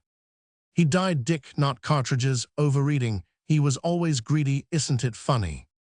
"Yes, no, do you mean Amama?" Yees know this, where have you come from? Over there he pointed eastward through the fog, and you. Oh, I am in the north, black north, across all the park, I am very busy. What do you do? I paint a great deal, that's all I have to do. Why, what's happened? You had 300 a year. I have that still, I am painting, that's all. Are you alone, then? There's a girl living with me, don't walk so fast, Dick, you're out of step. Then you noticed it too. Of course, I Roman 999 you're always out of step. So I am sorry, you went on with the painting. Of course I said I was at the Slade, then at Merton's in St. John's Wood, the big studio, then I pepper-potted, I went to the National, and now I am working under Kami. But Kami is in Paris, surely. No, he has his teaching studio in Vitry-sur-Marne, I work with him in the summer, and I live in London in the winter, I am a householder. Do you sell much? Now and again, but not often. There is my bus, I must take it, or lose half an hour. Goodbye, Dick. Goodbye, Macy. Won't you tell me where you live? I must see you again, and perhaps I could help you. I paint a little myself. I may be in the park tomorrow, if there is no working light. I walk from the Marble Arch down and back again, that is my little excursion. But of course I shall see you again. She stepped into the omnibus, and was swallowed up by the fog. Well, I am damned, exclaimed Dick, and returned to the chambers. Torpenhow and the Nilghai found him sitting on the steps to the studio door, repeating the phrase with an awful gravity. Y'all be more damned when I am done with you, said the Nilghai, upheaving his bulk from behind Torpenhow's shoulder and waving a sheaf of half-dream manuscript. Dick, it is of common report that you are suffering from swelled head. Hello, Nilghai, back again. How are the Balkans? And all the little Balkans, one side of your face is out of drawing as usual. Never mind that I am commissioned to smite you in print. Torpenhow refuses from false delicacy. I've been overhauling the potboilers in your studio. They are simply disgraceful. Oh ho, that's it, is it? If you think you can slate me, you're wrong. You can only describe, and you need as much room to turn in on paper as a P&O cargo boat. But continue, and be swift, I am going to bed. The first part only deals with your pictures. Here's the peroration for work, done without conviction, for power, wasted on trivialities, for labor, expended with levity, for the deliberate purpose of winning the easy applause of a fashion-driven public. That's his last shot. Second edition. Go on. Public there remains but one, and oblivion that is preceded by toleration and cenotaphed, with contempt from that fate. Mr. Heldar has yet to prove himself out of danger. Wow, said Dick profanely. It's a clumsy ending and vile journalese, but it's quite true. And Yeth sprang to his feet and snatched at the manuscript. You scarred, debauched, battered old gladiator, you're sent out. When a war begins to minister to the blind, brutal British public's bestial thirst for blood, they have no arenas now, but they must have special correspondents. You're a fat gladiator who comes up through a trapdoor and talks of what he's seen. You stand on precisely the same level as an energetic bishop, an affable actress, a devastating cyclone, or mine own sweet self, and you presume to lecture me about my work, Nilghai, if it were worth, while I'd caricature you in 4 papers. The Nilghai winced. He had not thought of this. As it is, I shall take this stuff and tear it small. So the manuscript fluttered in slips down the dark well of the staircase. Go home, Nilghai said. Dick, go home to your lonely little bed, and leave me in peace. I am about to turn in till tomorrow. Why, it isn't 7 yet, said Torpenhow with amazement. It shall be 2 in the morning, if I choose, said Dick, backing to the studio door. I go to grapple with a serious crisis, and I shan't want any dinner. The door shut and was locked. What can you do with a man like that, said the Nilghai. Leave him alone, he's as mad as a hatter. At 11 there was a kicking on the studio door. Is the Nilghai with you still, said a voice from within. Then tell him he might have condensed the whole of his lumbering nonsense into an epigram. Only the free are bond, and only the bond are free. Tell him he's an idiot, Torp, and tell him I am another. All right, come out, and have supper you're smoking on an empty stomach? There was no answer. Chapter 5. I have 1,000 men, said he, to wait upon my will, and towers 9 upon the Tyne, and 3 upon the Till. And what care I for you men, said she, or towers from Tyne to Till? Sith you must go with me, she said, to wait upon my will. Sir Hoggy and the fairies. Next morning, Torpenhow found Dick sunk in deepest repose of tobacco. Well, madman, how do you feel? I don't know, I am trying to find out. You had much better do some work. Maybe, but I am in no hurry. I've made a discovery, Torp. There's too much ego in my cosmos. Not really is this revelation due to my lectures or the nilguys. It came to me suddenly, all on my own account, too much ego, and now I am going to work. He turned over a few half-finished sketches, drummed on a new canvas, cleaned 3 brushes, set Binky to bite the toes of the lay figure, rattled through his collection of arms and accoutrements, and then went out abruptly, declaring that he had done enough for the day. This is positively indecent, said Torpenhow, and the first time that Dick has ever broken up a light morning. Perhaps he has found out that he has a soul or an artistic temperament or something equally valuable. That comes of leaving him alone for a month. Perhaps he has been going out of evenings. I must look to this. He rang for the bald-headed old housekeeper, whom nothing could astonish or annoy. Beaton, did Mr. Helder dine out at all while I was out of town? Never laid his dress clothes out, once, sir, all the time mostly he dined in, but he brought some most remarkable young gentlemen up after theatres once or twice. Remarkable fancy. They was you gentlemen on the top floor, does very much as you likes, but it do seem to me, sir, droppin', walkin' stick down 5 flights o' stairs, and then goin' down 4 abreast to pick it up again at 2:30 in the mornin', singin' bring back the whiskey Willie Darlinot once or twice, but scores o' times isn't charity to the other tenants. What I say is do as you would be done by, that's my motto. Of course, I am afraid the top floor isn't the quietest in the house. I make no complaints, sir. I have spoke to Mr. Helder friendly, and he laughed and did me a picture of the missus that is as good as a coloured print. It asn't the shine of a photograph. But what I say is never look a gift-horse in the mouth. Mr. Heldar's dress clothes haven't been on him for weeks. Then it's all right, said Torpenhow to himself. Orgies are healthy and Dick has a head of his own. But when it comes to women making eyes, I am not so certain. Binky, never you be a man. Little dorglums, they're a contrary brutes, and they do things without any reason.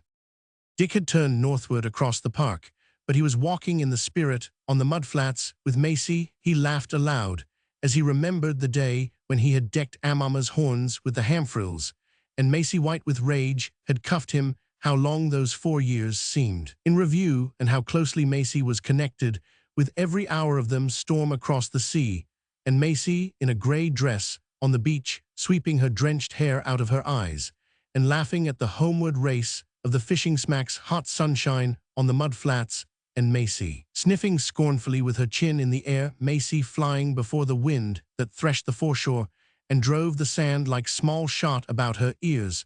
Macy very composed and independent, telling lies to Mrs. Jennett, while Dick supported her with coarser perjuries. Macy picking her way delicately from stone to stone, a pistol in her hand and her teeth firm set, and Macy in a grey dress, sitting on the grass between the mouth of a cannon and a nodding yellow sea poppy. The pictures passed before him one by one, and the last stayed the longest. Dick was perfectly happy, with a quiet peace that was as new to his mind as it was foreign to his experiences. It never occurred to him that there might be other calls upon his time than loafing across the park in the forenoon. There's a good working light now, he said, watching his shadow placidly. Some poor devil ought to be grateful for this. And there's Macy. She was walking towards him from the Marble Arch, and he saw that no mannerism of her gait had been changed. It was good to find her still Macy, and so, to speak his next-door neighbor, no greeting passed between them, because there had been none in the old days.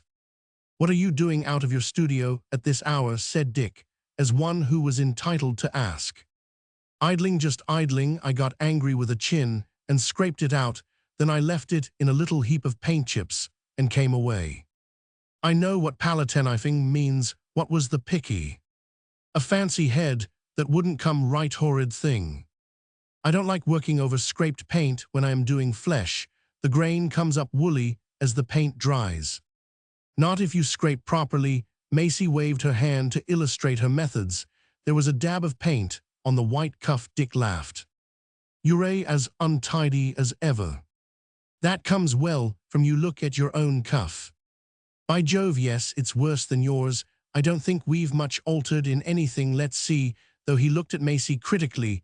The pale blue haze of an autumn day crept between the tree trunks of the park and made a background for the grey dress, the black velvet toque above the black hair, and the resolute profile. No, there's nothing changed. How good it is, do you remember when I fastened your hair into the snap of a handbag? Macy nodded with a twinkle in her eyes and turned her full face to Dick. Wait a minute, said he, that mouth is down at the corners a little. Who's been worrying you, Macy?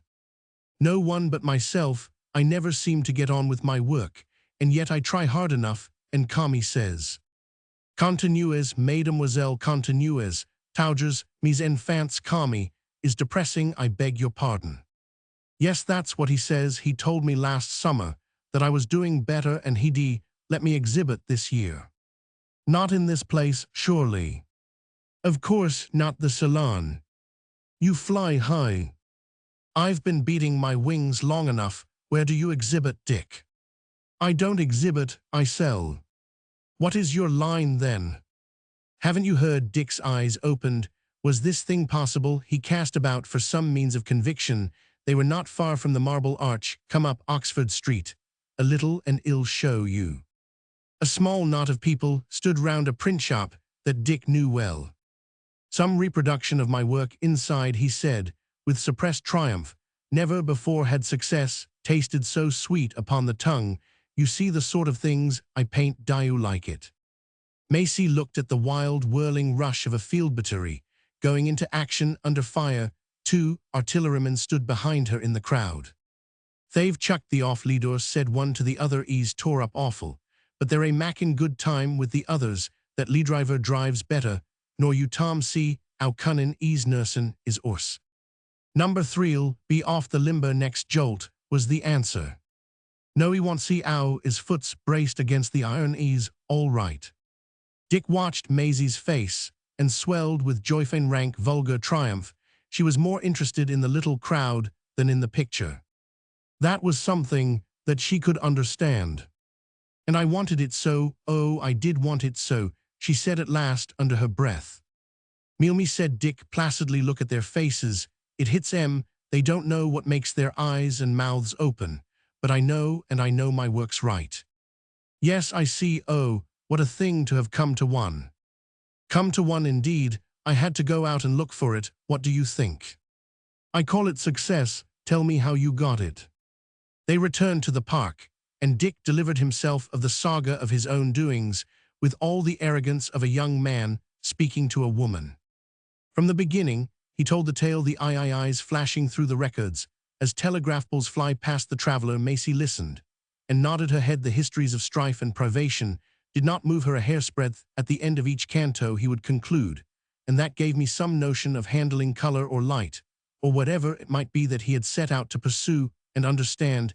He led her breathless across half the world, speaking as he had never spoken in his life before.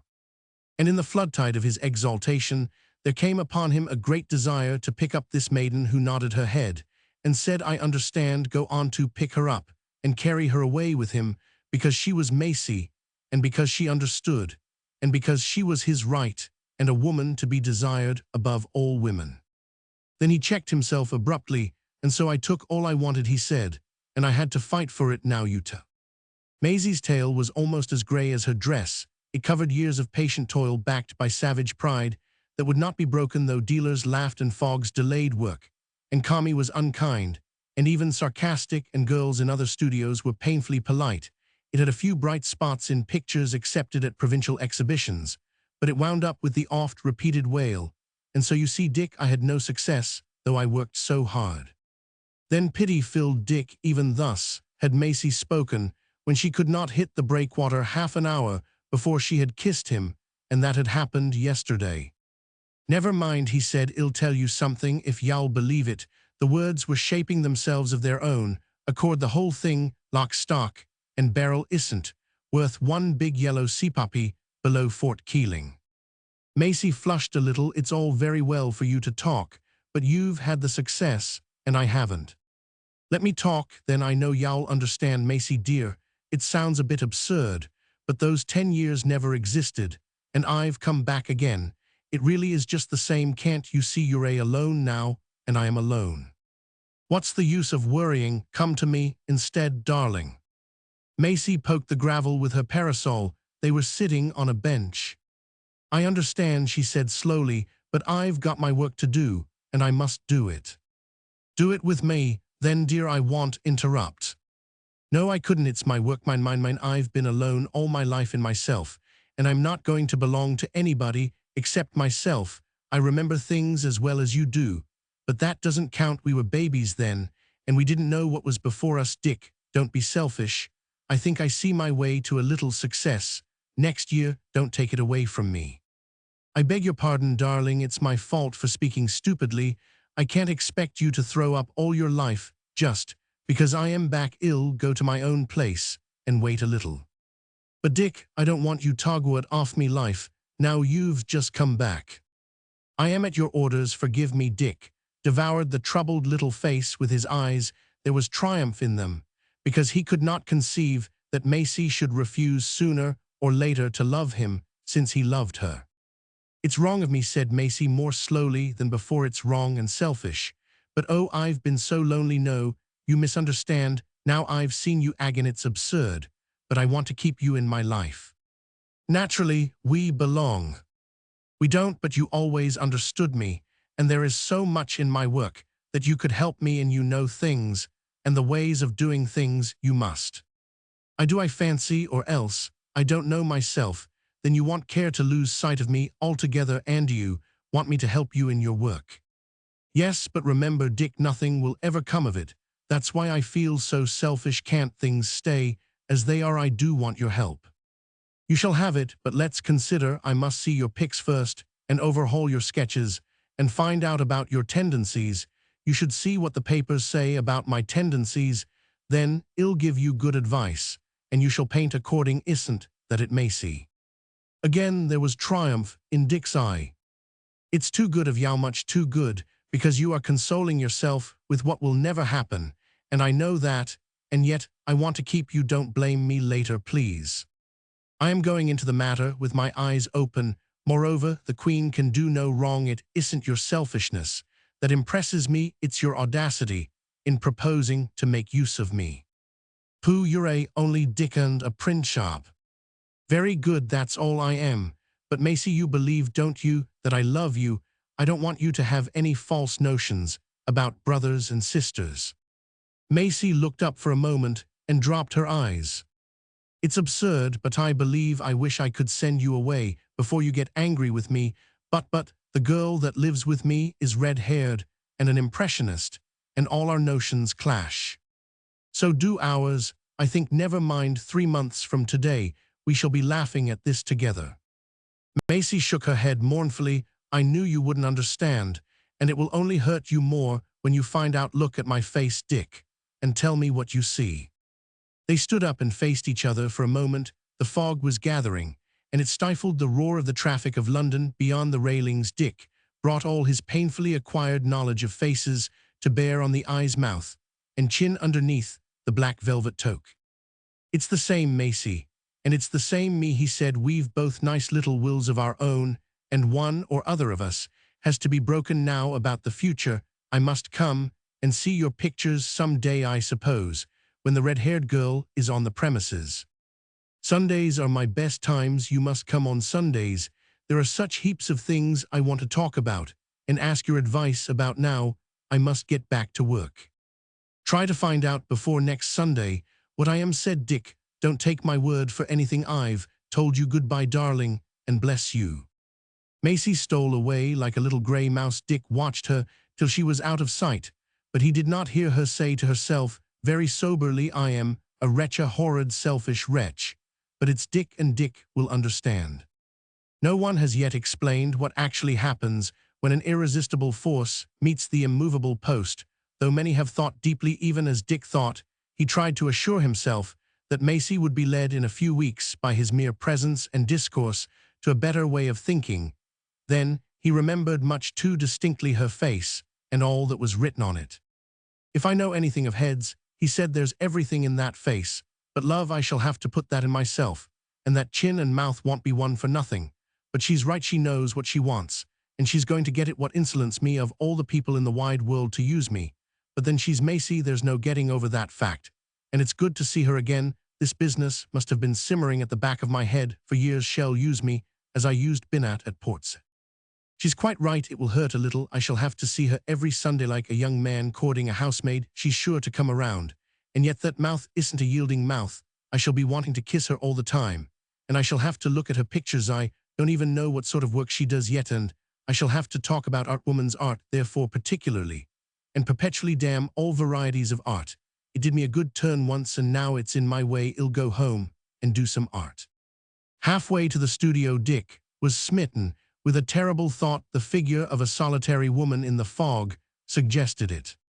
She's all alone in London with a red-haired impressionist girl who probably has the digestion of an ostrich. Most red-haired people have.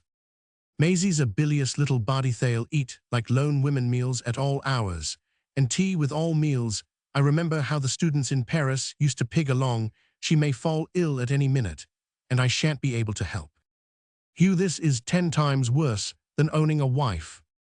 Torpenhow entered the studio at dusk and looked at Dick with eyes full of the austere love that springs up between men who have tugged at the same oar together and are yoked by custom and use, and the intimacies of toil. This is a good love, and since it allows and even encourages strife, recrimination, and brutal sincerity, does not die, but grows and is proof against any absence and evil conduct. Dick was silent after he handed Torpenhow the filled pipe of counsel. He thought of Macy and her possible needs. It was a new thing to think of anybody but Torpenhow, who could think for himself here at last, was an outlet for that cash balance he could adorn. Macy barbarically with jewelry, a thick gold necklace round that little neck, bracelets upon the rounded arms and rings of price upon her hands, the cool, temperate, ringless hands that he had taken between his own.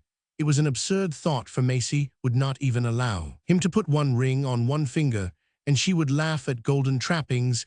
It would be better to sit with her quietly in the dusk, his arm around her neck, and her face on his shoulder, as befitted husband and wife. Torpenhow's boots creaked that night, and his strong voice jarred. Dick's brows contracted, and he murmured an evil word, because he had taken all his success as a right and part payment for past discomfort, and now he was checked in his stride by a woman who admitted all the success and did not instantly care for him. I say, old man, said Torpenhow, who had made 1 or 2 vain attempts at conversation, I haven't put your back up by anything I've said lately, have I? You know, how could you? Liver out of order. The truly healthy man doesn't know he has a liver. I am only a bit worried about things in general. I suppose it's my soul. The truly healthy man doesn't know he has a soul. What business have you with luxuries of that kind? It came of itself. Who's the man that says that we're all islands shouting lies to each other across seas of misunderstanding? He's right, whoever he is, except about the misunderstanding. I don't think we could misunderstand each other. The blue smoke curled back from the ceiling in clouds. Then Torpenhow insinuatingly, Dick, is it a woman? Be hanged if it's anything remotely resembling a woman. And if you begin to talk like that, I'll hire a red brick studio with white paint trimmings and begonias and petunias and blue hungarias to play among 3 and 6penny pot palms, and I'll mount all my pics in aniline plush plasters, and I'll invite every woman who maunders over what her guidebooks tell her is art, and you shall receive M. Torpen a snuff-brown velvet coat with yellow trousers and an orange tie, yowl like that. Too thin, Dick, a better man than you once denied with cursing and swearing. You've overdone it, just as he Roman 999. It's no business of mine, of course. but it's comforting to think that somewhere under the stars, they're saving up for you a tremendous thrashing. Whether it'll come from heaven or earth, I don't know, but it's bound to come and break you up a little. You want hammering." Dick shivered. "All right," said he, "when this island is disintegrated, it will call for you. I shall come round the corner and help to disintegrate it some more. We're talking nonsense. Come along to a theatre." Chapter 6. "And you may lead 1,000 men, nor ever draw the rein. But ere ye laid the fairy queen, 'twill burst your heart in twain. He has slipped his foot from the stirrup bar, the bridle from his hand, and he is bound by hand and foot to the Queen o' Fairyland, Sir Hoggy and the fairies." Some weeks later, on a very foggy Sunday, Dick was returning across the park to his studio. "This," he said, "is evidently the thrashing that Torp meant. It hurts more than I expected, but the Queen can do no wrong, and she certainly has some notion of drawing." He had just finished a Sunday visit to Macy Always under the green eyes of the red-haired impressionist girl whom he learned to hate at sight and was tingling with a keen sense of shame. Sunday after Sunday, putting on his best clothes, he had walked over to the untidy house north of the park, first to see Maisie's pictures, and then to criticize and advise upon them, as he realized that they were productions on which advice would not be wasted. Sunday after Sunday, and his love grew with each visit. He had been compelled to cram his heart back from between his lips when it prompted him to kiss Macy several times, and very much indeed. Sunday after Sunday, head above the heart, had warned him that Macy was not yet attainable, and that it would be better to talk as connectedly as possible upon the mysteries of the craft that was all in all to her. Therefore, it was his fate to endure weekly torture in the studio built out over the clammy back garden of a frail, stuffy little villa, where nothing was ever in its right place, and nobody every caletto endure, and to watch Macy moving to and fro with the teacups. He abhorred tea, but since it gave him a little longer time in her presence, he drank it devoutly, and the red-haired girl sat in an untidy heap and eyed him without speaking. She was always watching him. Once, and only once, when she had left the studio, Macy showed him an album that held a few poor cuttings from provincial papers, briefest of hurried notes on some of her pictures sent to outlying exhibitions. Dick stooped and kissed the paint-smudged thumb on the open page. "Oh, my love," he muttered, "do you value these things? Chuck 'em into the waste-paper basket." "Not till I get something better," said Macy, shutting the book. Then Dick, moved by no respect for his public and a very deep regard for the maiden, did deliberately propose, in order to secure more of these coveted cuttings, that he should paint a picture which Macy should sign. "That's childish," said Macy, "and I didn't think it of you. It must be my work, mine. Go and design decorative medallions for rich brewers' houses. You are thoroughly good at that." Dick was sick and savage. "Better things than medallions, Dick," was the answer, in tones that recalled a grayed Atom's fearless speech to Mrs. Jennett. Dick would have abased himself utterly, but that other girl trailed in. Next Sunday, he laid at Maisie's feet small gifts of pencils that could almost draw of themselves, and colors in whose permanence he believed, and he was ostentatiously attentive to the work in hand.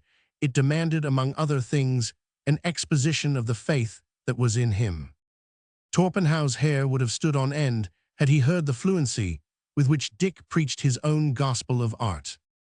A month before, Dick would have been equally astonished, but it was Maisie's will and pleasure, and he dragged his words together to make plain to her comprehension all that had been hidden to himself of the whys and wherefores of work. There is not the least difficulty in doing a thing if you only know how to do it. The trouble is to explain your method. "I could put this right if I had a brush in my hand," said Dick, despairingly, over the modeling of a chin that Macy complained would not look flesh. It was the same chin that she had scraped out with the palette knife. "But I find it almost impossible to teach you. There's a queer, grim Dutch touch about your painting that I like, but I've a notion that you're a weak in drawing. You foreshorten, as though you never used the model, and you've caught Kami's pasty way of dealing with flesh in shadow. Then again, though you don't know it yourself, you shirk hard work. Suppose you spend some of your time on line alone. Line doesn't allow of shirking. Oils do, and 3 square inches of flashy, tricky stuff in the corner of a pick. Sometimes, carry a bad thing, offers I know that's immoral do line work for a little while. And then I can tell more about your powers, as old Kami used to say. Macy protested. She did not care for the pure line.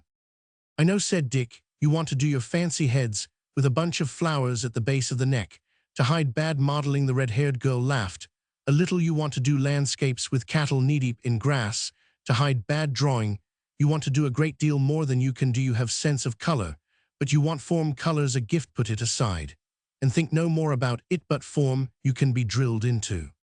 Now all your fancy heads, and some of them are very good, will keep you exactly where you are. With line, you must go forward or backward, and it will show up all your weaknesses.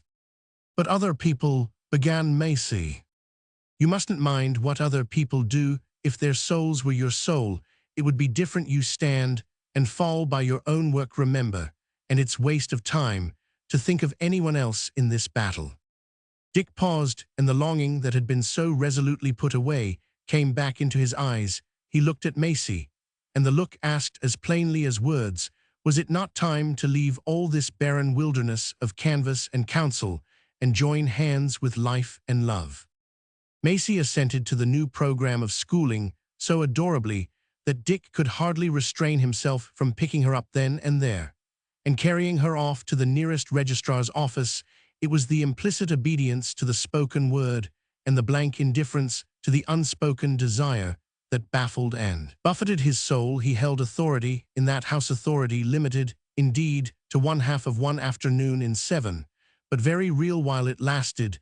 Macy had learned to appeal to him on many subjects, from the proper packing of pictures to the condition of a smoky chimney. The red-haired girl never consulted him about anything. On the other hand, she accepted his appearances without protest, and watched him always. He discovered that the meals of the establishment were irregular and fragmentary. They depended chiefly on tea, pickles, and biscuit. As he had suspected from the beginning, the girls were supposed to market week and week about, but they lived with the help of a charwoman as casually as the young ravens. Macy spent most of her income on models, and the other girl reveled in apparatus as refined as her work was rough, armed with knowledge dear-bought from the docks. Dick warned Macy that the end of semi-starvation meant the crippling of power to work, which was considerably worse than death. Macy took the warning and gave more thought to what she ate and drank when his trouble returned upon him, as it generally did in the long winter twilights. The remembrance of that little act of domestic authority and his coercion with a hearthbrush of the smoky drawing-room chimney stung Dick like a whiplash. He conceived that this memory would be the extreme of his sufferings, till one Sunday the red-haired girl announced that she would make a study of Dick's head, and that he would be good enough to sit still and quite, as an afterthought, look at Macy. He sat because he could not well refuse, and for the space of half an hour he reflected on all the people in the past whom he had laid open for the purposes of his own craft. He remembered Binat most distinctly, that Binat who had once been an artist and talked about degradation. It was the merest monochrome roughing in of a head, but it presented the dumb waiting, the longing, and above all the hopeless enslavement of the man in a spirit of bitter mockery. "I'll buy it," said Dick promptly, "at your own price." "My price is too high, but I dare say you'll be as grateful if..." The wet sketch fluttered from the girl's hand and fell into the ashes of the studio stove. When she picked it up, it was hopelessly smudged. "Oh, it's all spoiled," said Macy, "and I never saw it. Was it like?" "Thank you," said Dick under his breath to the red-haired girl, and he removed himself swiftly. "How that man hates me," said the girl, "and how he loves you, Macy." "What nonsense. I knew Dick's very fond of me, but he had his work to do, and I have mine." "Yes, he is fond of you, and I think he knows there is something in impressionism. After all, Macy, can't you see?" See what?" "Nothing, only I know that if I could get any man to look at me as that man looks at you, I don't know what it'd do. But he hates me, oh, how he hates me." She was not altogether correct. Dick's hatred was tempered with gratitude for a few moments, and then he forgot the girl entirely. Only the sense of shame remained, and he was nursing it across the park in the fog. "There'll be an explosion One of these days, he said wrathfully, but it isn't Maisie's fault. She's right, quite right as far as she knows. And I can't blame her. This business has been going on for 3 months nearly. 3 months, and it cost me 10 years knocking about to get at the notion, the merest raw notion of my work. That's true. But then I didn't have pins, drawing pins, and palatine-knives stuck into me every Sunday.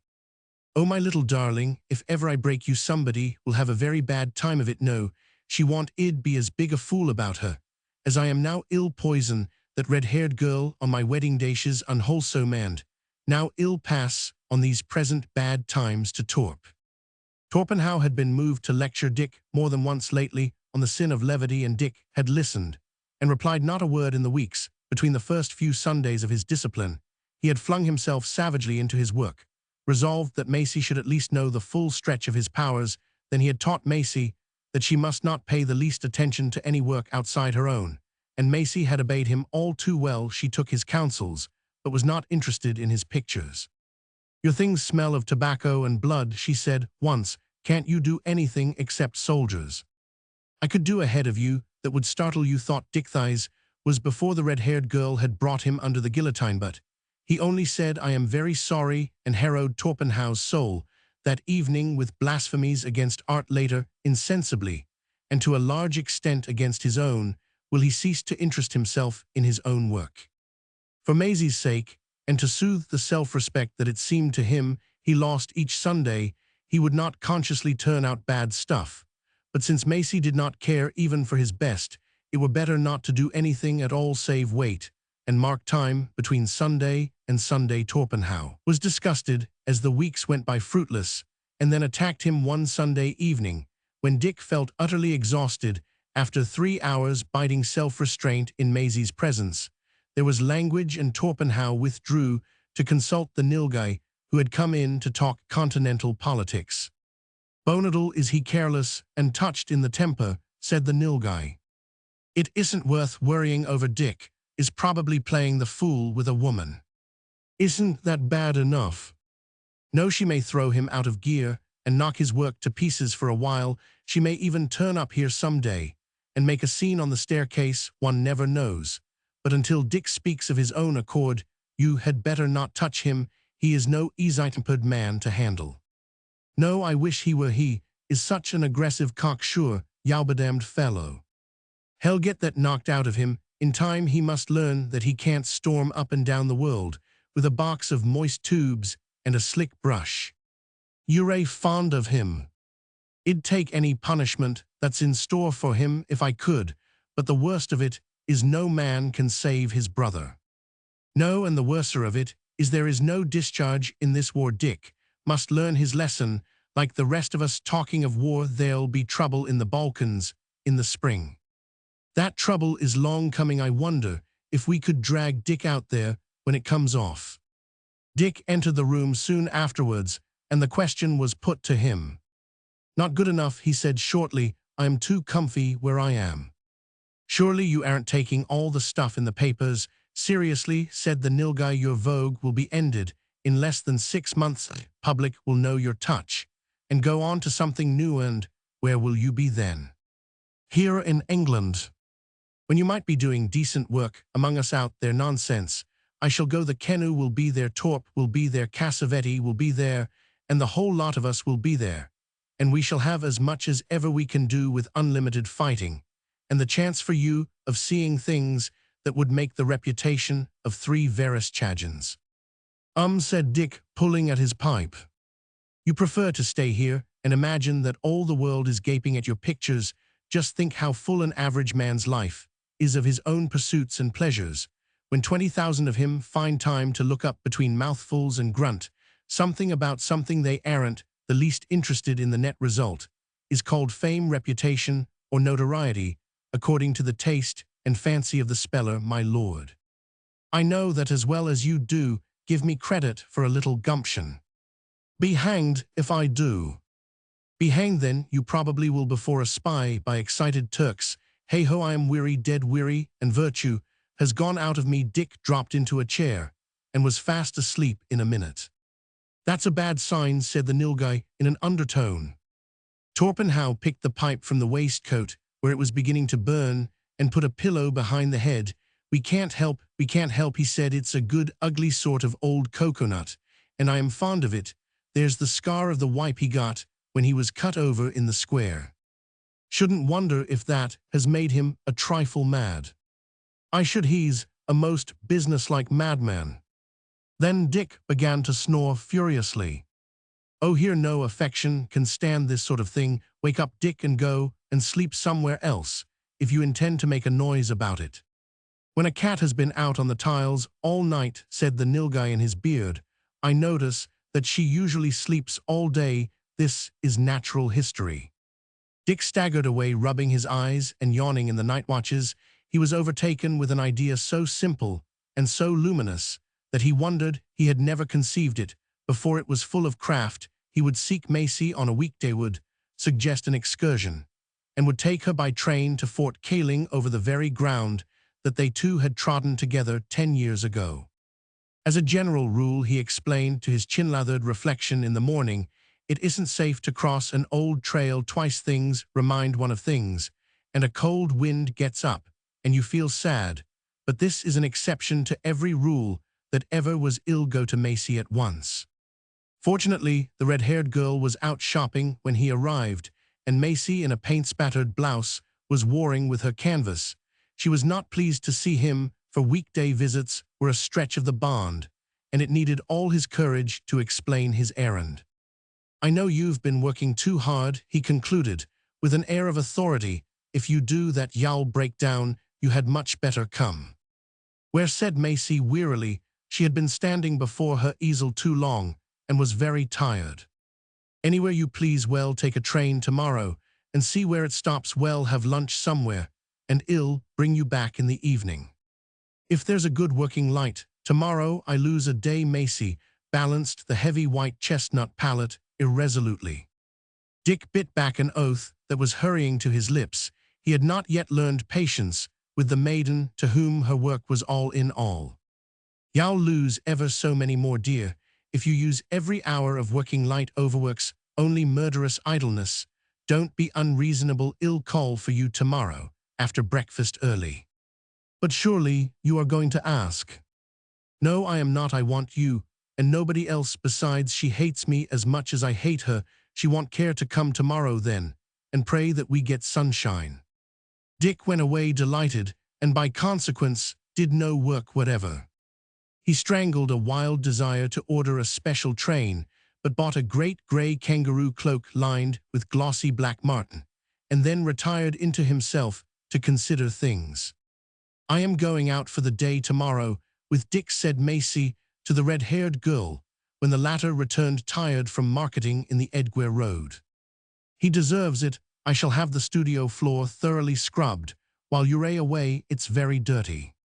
Macy had enjoyed no sort of holiday for months, and looked forward to the little excitement, but not without misgivings. There's nobody nicer than Dick. When he talks sensibly, she thought, but I am sure he'll be silly and worry me, and I am sure I can't tell him anything he'd like to hear. If he'd only be sensible, I should like him so much better.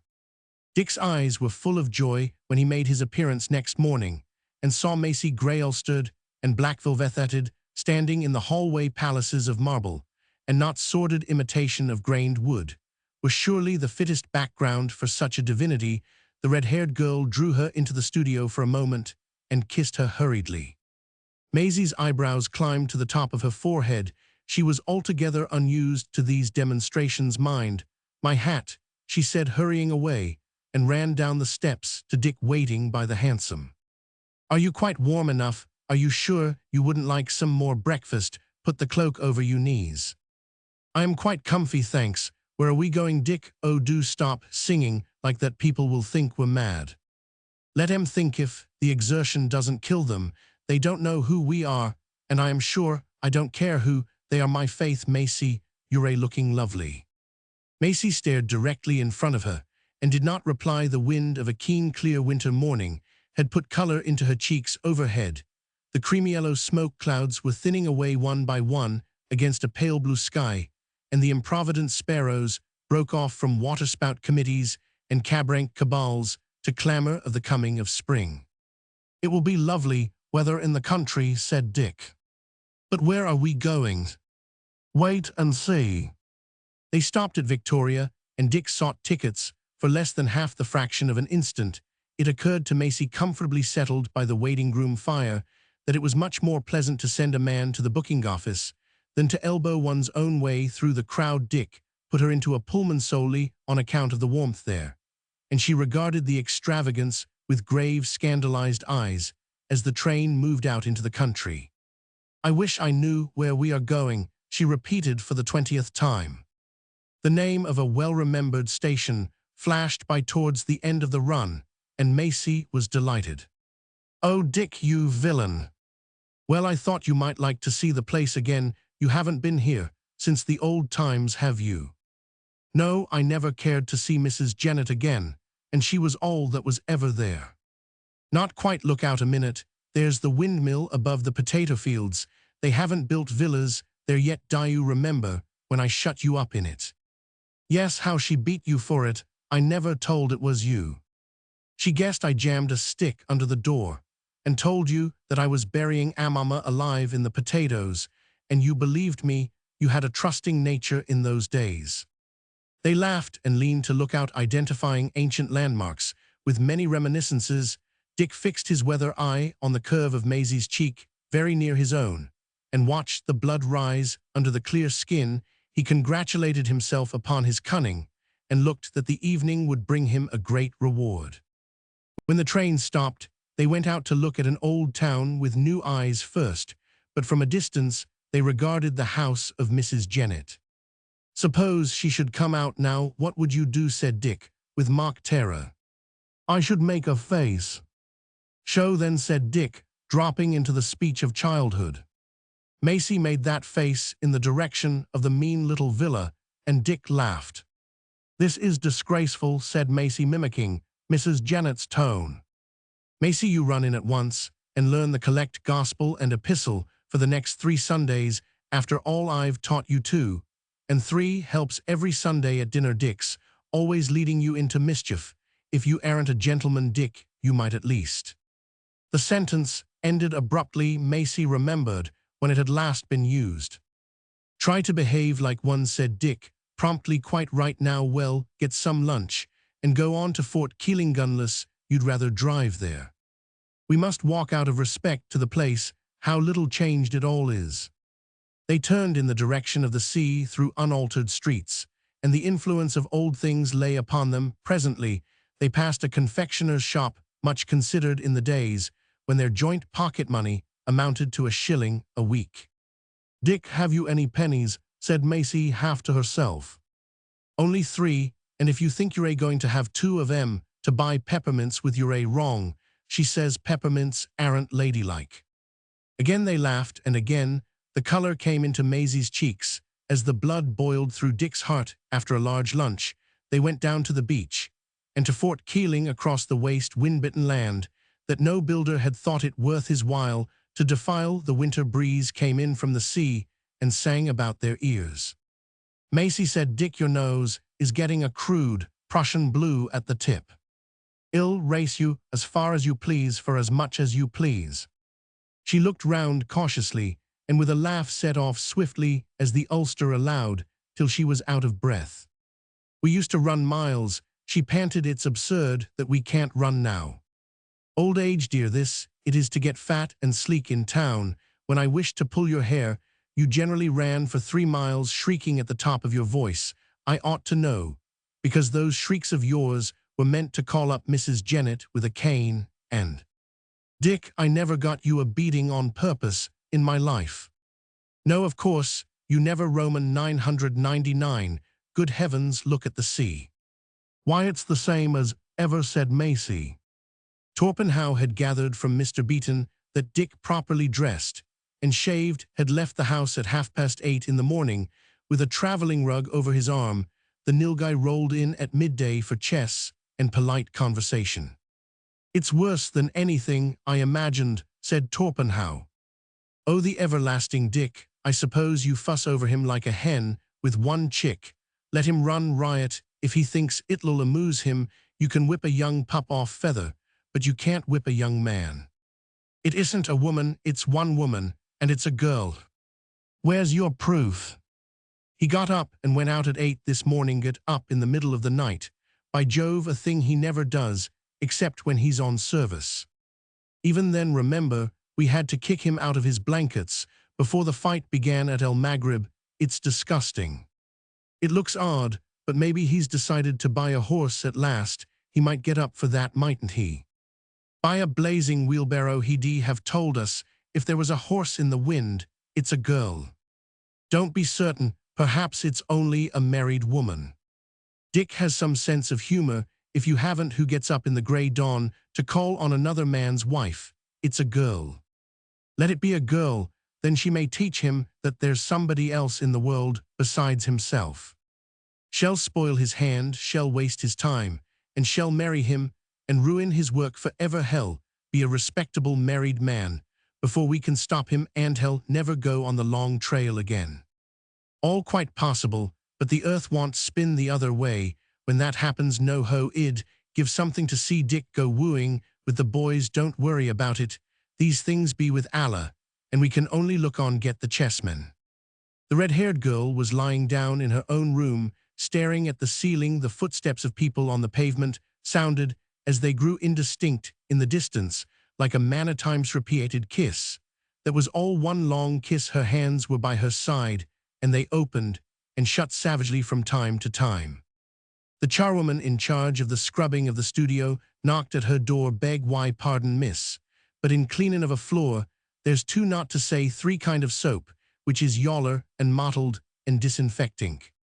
Now just before I took my pail into the passage, I thought it would be preeps just as well if I was to come up air and ask you what sort of soap you was wishful that I should use on them boards. The yaller soap, miss. There was nothing in the speech to have caused the paroxysm of fury that drove the red-haired girl into the middle of the room, almost shouting, "Do you suppose I care what you use? Any kind will do any kind." The woman fled, and the red-haired girl looked at her own reflection in the glass for an instant and covered her face with her hands. It was as though she had shouted some shameless secret aloud. Chapter 7. Roses red and roses white, plucked I for my love's delight. She would none of all my posies, bade me gather her blue roses. Half the world I wandered through, seeking where such flowers grew. Half the world unto my quest answered but with laugh and jest. It may be beyond the grave, she shall find what she would have. Mine was but an idle quest.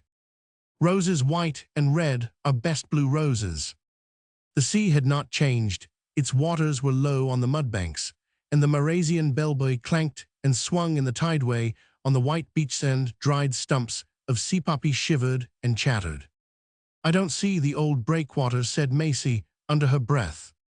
"Let's be thankful that we have as much as we have. I don't believe they've mounted a single new gun on the fort since we were here. Come and look."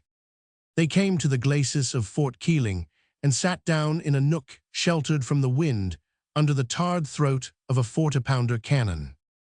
"Now if Amoma were only here," said Macy. For a long time both were silent.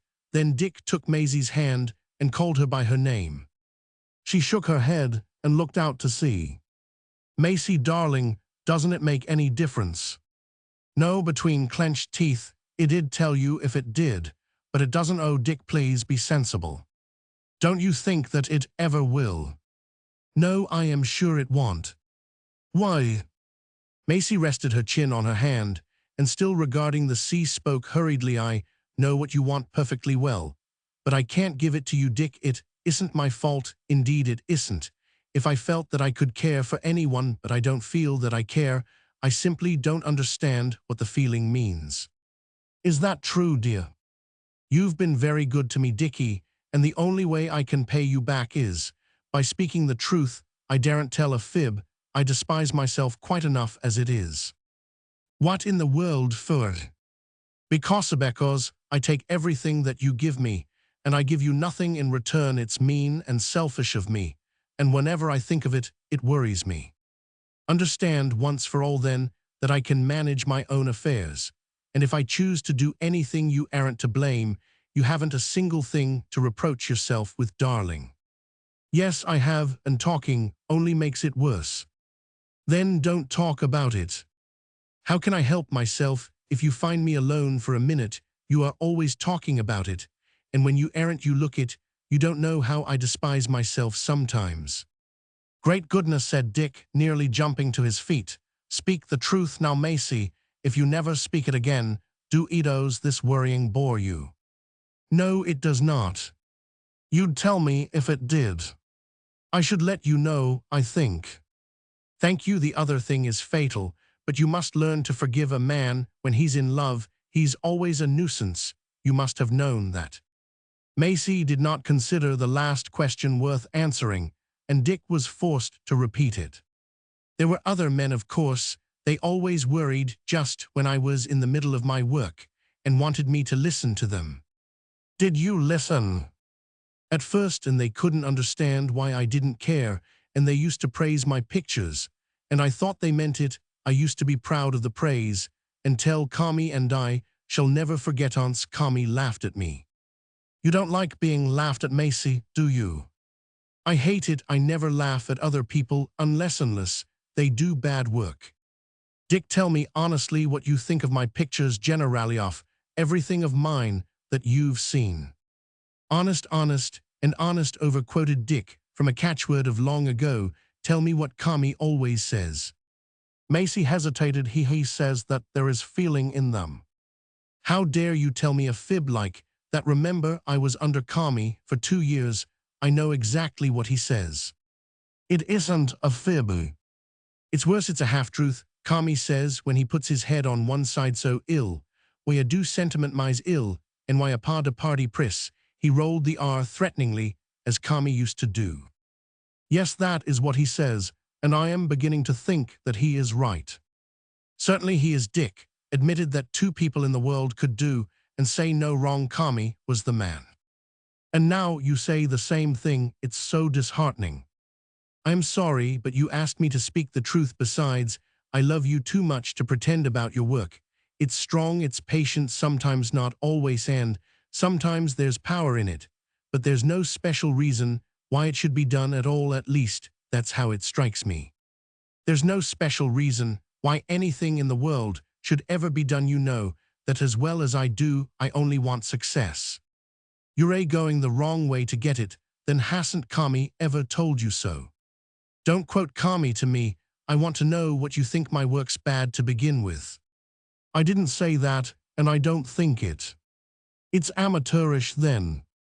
That it most certainly is not. You're a workwoman, darling, to your Boothiels, and I respect you for that. You don't laugh at me behind my back. No, do you see, you are more to me than anyone else. Put this cloak thing round you, or you'll get chilled. Macy wrapped herself in the soft marten skins, turning the gray kangaroo fur to the outside. This is delicious, she said, rubbing her chin thoughtfully along the fur. Well, why am I wrong in trying to get a little success? Just because you try, don't you understand, darling? Good work has nothing to do with doesn't belong to the person who does it. It's put into him or her from outside. But how does that affect? Wait a minute. All we can do is to learn how to do our work, to be masters of our materials instead of servants, and never to be afraid of anything. I understand that. Everything else comes from outside ourselves. Very good. If we sit down quietly to work out notions that are sent to us, we may or we may not do something that isn't bad. A great deal depends on being master of the bricks and mortar of the trade. But the instant we begin to think about success and the effect of our work, to play with one eye on the gallery, lose power and touch, and everything else. At least that's how I have found it. Instead of being quiet and giving every power you possess to your work, you're fretting over something which you can neither help nor hinder by a minute. See, it's so easy for you to talk in that way. People like what you do. Don't you ever think about the gallery? Much too often, but I'm always punished for it by loss of power. It's as simple as the rule of 3. If we make light of our work by using it for our own ends, our work will make light of us. And as we're the weaker, we shall suffer. I don't treat my work lightly, you know that it's everything to me. Of course, but whether you realize it or not, you give 2 strokes for yourself to 1 for your work. It isn't your fault, darling. I do exactly the same thing, and know that I am doing it. Most of the French schools and all the schools here drive the students to work for their own credit, and for the sake of their pride. I was told that all the world was interested in my work, and everybody at Commies talked turpentine, and I honestly believed that the world needed elevating and influencing, and all manner of impertinences by my brushes. By Jove, I actually believed that when my little head was bursting with a notion that I couldn't handle because I hadn't sufficient knowledge of my craft, I used to run about wondering at my own magnificence and getting ready to astonish the world. But surely one can do that sometimes. Very seldom with malice aforethought, darling, and when it's done it's such a tiny thing, and the world's so big and all, but a millionth part of it doesn't care. Macy, come with me, and I'll show you something of the size of the world. One can no more avoid working than eating. That goes on by itself, but try to see what you are working for. I know such little heavens that I could take you toyslands tucked away under the line. You sight them after weeks of crashing through water as black marble, because it's so deep, and you sit in the fortunes day after day, and see the sun rise almost afraid because the sea's so lonely. Who is afraid, you or the sun? The sun, of course, and there are noises under the sea and sounds overhead in a clear sky. Then you find your island alive with hot moist orchids that make mouths at you and can do everything except talk. There's a waterfall in it 300 feet high, just like a sliver of green jade, laced with silver, and millions of wild bees live up in the rocks. And you can hear the fat coconuts falling from the palms. And you order an ivory white servant to sling you a long yellow hammock with tassels on it like ripe maize, and you put up your feet and hear the bees hum and the water fall till you go to sleep. Can one work there? Certainly one must do something always. You hang your canvas up in a palm tree and let the parrots criticize. When they scuffle, you heave a ripe custard apple at them, and it bursts in a lather of cream. There are hundreds of places, come and see them. I don't quite like that place, it sounds lazy. Tell me another. What do you think of a big red dead city built of red sandstone, with raw green aloes growing between the stones, lying out neglected on honey-colored sands? There are 40 dead kings there, Macy, each in a gorgeous tomb finer than all the others. You look at the palaces and streets and shops and tanks and think that men must live there, till you find a wee grey squirrel rubbing its nose all alone in the marketplace, and a jeweled peacock struts out of a carved doorway and spreads its tail against a marble screen as fine pierced as point lace. Then a monka little black monkey walks through the main square to get a drink from a tank 40 feet deep. He slides down the creepers to the water's edge, and a friend holds him by the tail in case he should fall in. Is that all true? I have been there and seen. Then evening comes, and the lights change, till it's just as though you stood in the heart of a kingapple a little before sundown, as punctually as clockwork. A big bristly wild boar, with all his family following, trots through the city gate churning the foam on his tusks. You climb on the shoulder of a blind black stone god and watch that pig choose himself a palace for the night and stump in, wagging his tail. Then the night wind gets up and the sands move, and you hear the desert outside the city singing, "Now I lay me down to sleep," and everything is dark till the moon rises. Macy, darling, come with me and see what the world is really like. It's very lovely, and it's very horrible, but I won't let you see anything horrid, and it doesn't care your life or mine for pictures or anything else except doing its own work and making love. Come and I'll show you how to brew sangaree and sling a hammock and thousands of things, and you'll see for yourself what color means, and we'll find out together what love means, and then maybe we shall be allowed to do some good work. Come away. Why, said Macy, how can you do anything until you have seen everything, or as much as you can? And besides, darling, I love you. Come along with me. You have no business here. You don't belong to this place. You're a half a gypsy. Your face tells that, and even the smell of open water makes me restless. Come across the sea and be happy. He had risen to his feet and stood in the shadow of the gun looking down at the girl.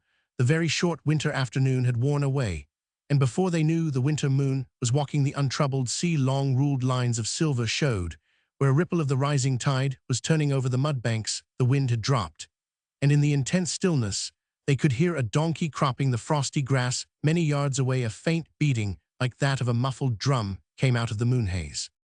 "What's that?" said Macy quickly. "It sounds like a heart beating. Where is it?" Dick was so angry at this sudden wrench to his pleadings that he could not trust himself to speak, and in this silence caught the sound. Macy from her seat under the gun watched him with a certain amount of fear. She wished so much that he would be sensible and cease to worry her with oversea emotion that she both could and could not understand. She was not prepared, however, for the change in his face as he listened. "It's a steamer," he sighed, "a twin-screw steamer. By the beat, I can't make her out, but she must be standing very close inshore. Ah, as the red of a rocket streaked the haze, she's standing in to signal before she clears the channel." "Is it a wreck?" said Macy, to whom these words were as Greek. Dick's eyes were turned to the sea. "Wreck? What nonsense, she's only reporting herself. Red rocket forward, there's a green light aft now, and 2 red rockets from the bridge." "What does that mean?" "It's the signal of the Cross Keys line, running to Australia. I wonder which steamer it is." The note of his voice had changed. He seemed to be talking to himself, and Macy did not approve of it. The moonlight broke the haze for a moment, touching the black sides of a long steamer working down channel. 4 masts and 3 funnelshes in deep draft. 2. That must be the Barralong or the Busha. No, the Busha has a clapper bow. It's the Barralong to Australia. Shell lift the Southern Cross in a weak lucky old tubo. Lucky old tub. He stared intently and moved up the slope of the fort to get a better view, but the mist on the sea thickened again, and the beating of the screws grew fainter. Macy called to him a little angrily, and he returned, still keeping his eyes to seaward. "Have you ever seen the Southern Cross blazing right over your head?" he asked. "It's superb." "No," she said shortly, "and I don't want to. If you think it's so lovely, why don't you go and see it yourself?" She raised her face from the soft blackness of the marten skins about her throat, and her eyes shone like diamonds. The moonlight on the gray kangaroo fur turned it to frosted silver of the coldest. "By Jove, Macy, you look like a little heathen idol tucked up there." The eyes showed that they did not appreciate the compliment. "I am sorry," he continued, "the Southern Cross isn't worth looking at unless someone helps you to see that steamer's out of hearing." "Dick," she said quietly, "suppose I were to come to you, noble, quiet and minute just as I am, and caring for you just as much as I do. Not as a brother, though you said you didn't in the park." "I never had a brother. Suppose I said take me to those places, and in time perhaps I might really care for you. What would you do? Send you straight back to where you came from in a cab?" "No, I wouldn't. I'd let you walk, but you couldn't do it, dear, and I wouldn't run the risk. You're worth waiting for till you can come without reservation." "Do you honestly believe that?" "I have a hazy sort of idea that I do. Has it never struck you in that light?" "Yes, I feel so wicked about it. Wickeder than usual.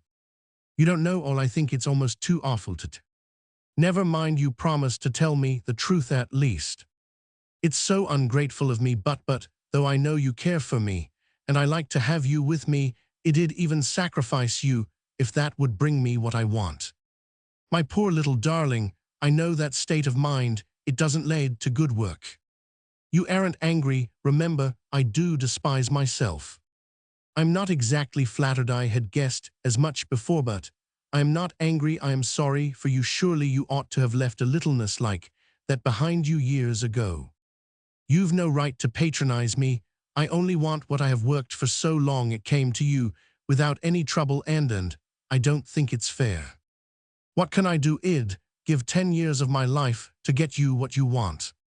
But I can't help you, even I can't help." A murmur of dissent from Macy. He went on, "And I know by what you have just said that you're on the wrong road to success. It isn't got at by sacrificing other people. I've had that much knocked into me. You must sacrifice yourself and live under orders, and never think for yourself, and never have real satisfaction in your work, except just at the beginning when you're reaching out after a notion." "How can you believe all that?" "There's no question of belief or disbelief.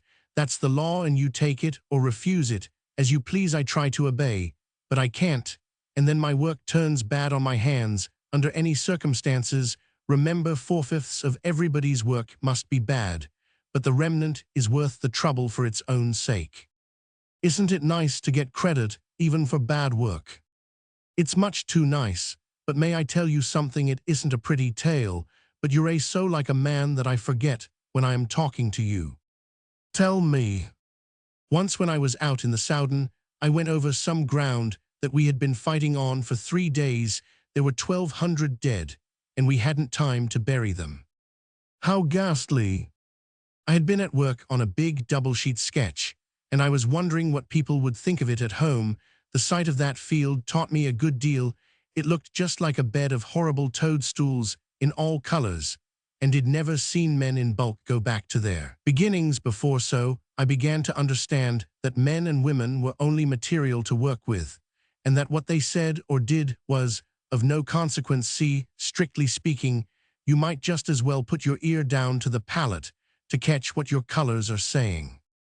Dick, that's disgraceful. Wait a minute, I said. Strictly speaking, unfortunately, everybody must be either a man or a woman. I am glad you allow that much. In your case, you aren't a woman, but ordinary people must behave and work. As such, that's what makes me so savage. He hurled a pebble towards the sea. As he spoke, I know that it is outside my business to care what people say. I can see that it spoils my output if I listen to him, and yet confound it, Alan Arthur pebble flew seaward. I can't help purring when I'm rubbed the right way, even when I can see on a man's forehead that he is lying his way through a clump of pretty speeches. Those lies make me happy and play the mischief with my hand. And when he doesn't say pretty things, then, beloved, as Dick grinned, I forget that I am the steward of these gifts, and I want to make that man love and appreciate my work with a thick stick. It's too humiliating altogether. But I suppose even if one were an angel and painted humans altogether from outside, one would lose in touch what one gained in grip. Macy laughed at the idea of Dick as an angel. But you seem to think, she said, that everything nice spoils your hand. I don't think it's the law, just the same as it was at Mrs. Jennet's. Everything that is nice does spoil your hand. I am glad you see so clearly. I don't like the view. Nor Roman one, but they've got orders. What can do? Are you strong enough to face it alone? I suppose I must. Let me help, darling. We can hold each other very tight and try to walk straight. We shall blunder horribly, but it will be better than stumbling apart. Macy, can't you see reason? I don't think we should get on together. We should be two of a trade, so we should never agree. How I should like to meet the man who made that proverb. He lived in a cave and ate raw bear. I fancy it'd make him chew his own arrowheads. Well, I should be only half married to you. I should worry and fuss about my work, as I do now. 4 days out of the 7 I am not fit to speak to. You talk as if no one else in the world had ever used a brush. Do you suppose that I don't know the feeling of worry and bother and can't get tatness? You're lucky if you only have it 4 days out of the 7. What difference would that make? A great deal if you had it too. Yes, but I could respect it. Another man might not. He might laugh at you, but there's no use talking about it. If you can think in that way, you can't care for Mayet. The tide had nearly covered the mudbanks, and 20 little ripples broke on the beach before Macy chose to speak. Dick, she said slowly, I believe very much that you are better than I am. This doesn't seem to bear on the argument, but in what way? I don't quite know, but in what you said about work and things, and then you're so patient. Yes, you're better than I am.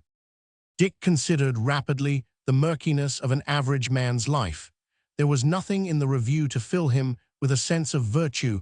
He lifted the hem of the cloak to his lips. Why, said Macy, making as though she had not noticed, can you see things that I can't? I don't believe what you believe, but you're right, I believe. If I've seen anything, God knows I couldn't have seen it, but for you, and I know that I couldn't have said it except to you. You seem to make everything clear for a minute, but I don't practice what I preach. You would help me. There are only us two in the world for all purposes, and you like to have me with you. Of course I do. I wonder if you can realize how utterly lonely I am. Darling, I think I can. 2 years ago, when I first took the little house, I used to walk up and down the back garden trying to cry. I never can cry, can you? It's some time since I tried. What was the trouble? Overwork? I don't know, but I used to dream that I had broken down and had no money and was starving in London. I thought about it all day, and it frightened me. Oh, how it frightened me. I know that fear, it's the most terrible of all. It wakes me up in the night. Sometimes you oughtn't to know anything about it. How do you know? Never mind, is your 300 a year safe? It's in consoles. Very well, if anyone comes to you and recommends a better investment, heaven, if I should come to you, don't you listen, never shift the money for a minute, and never lend a penny of Eitvan to the red-haired girl. Don't scold me so, I am not likely to be foolish.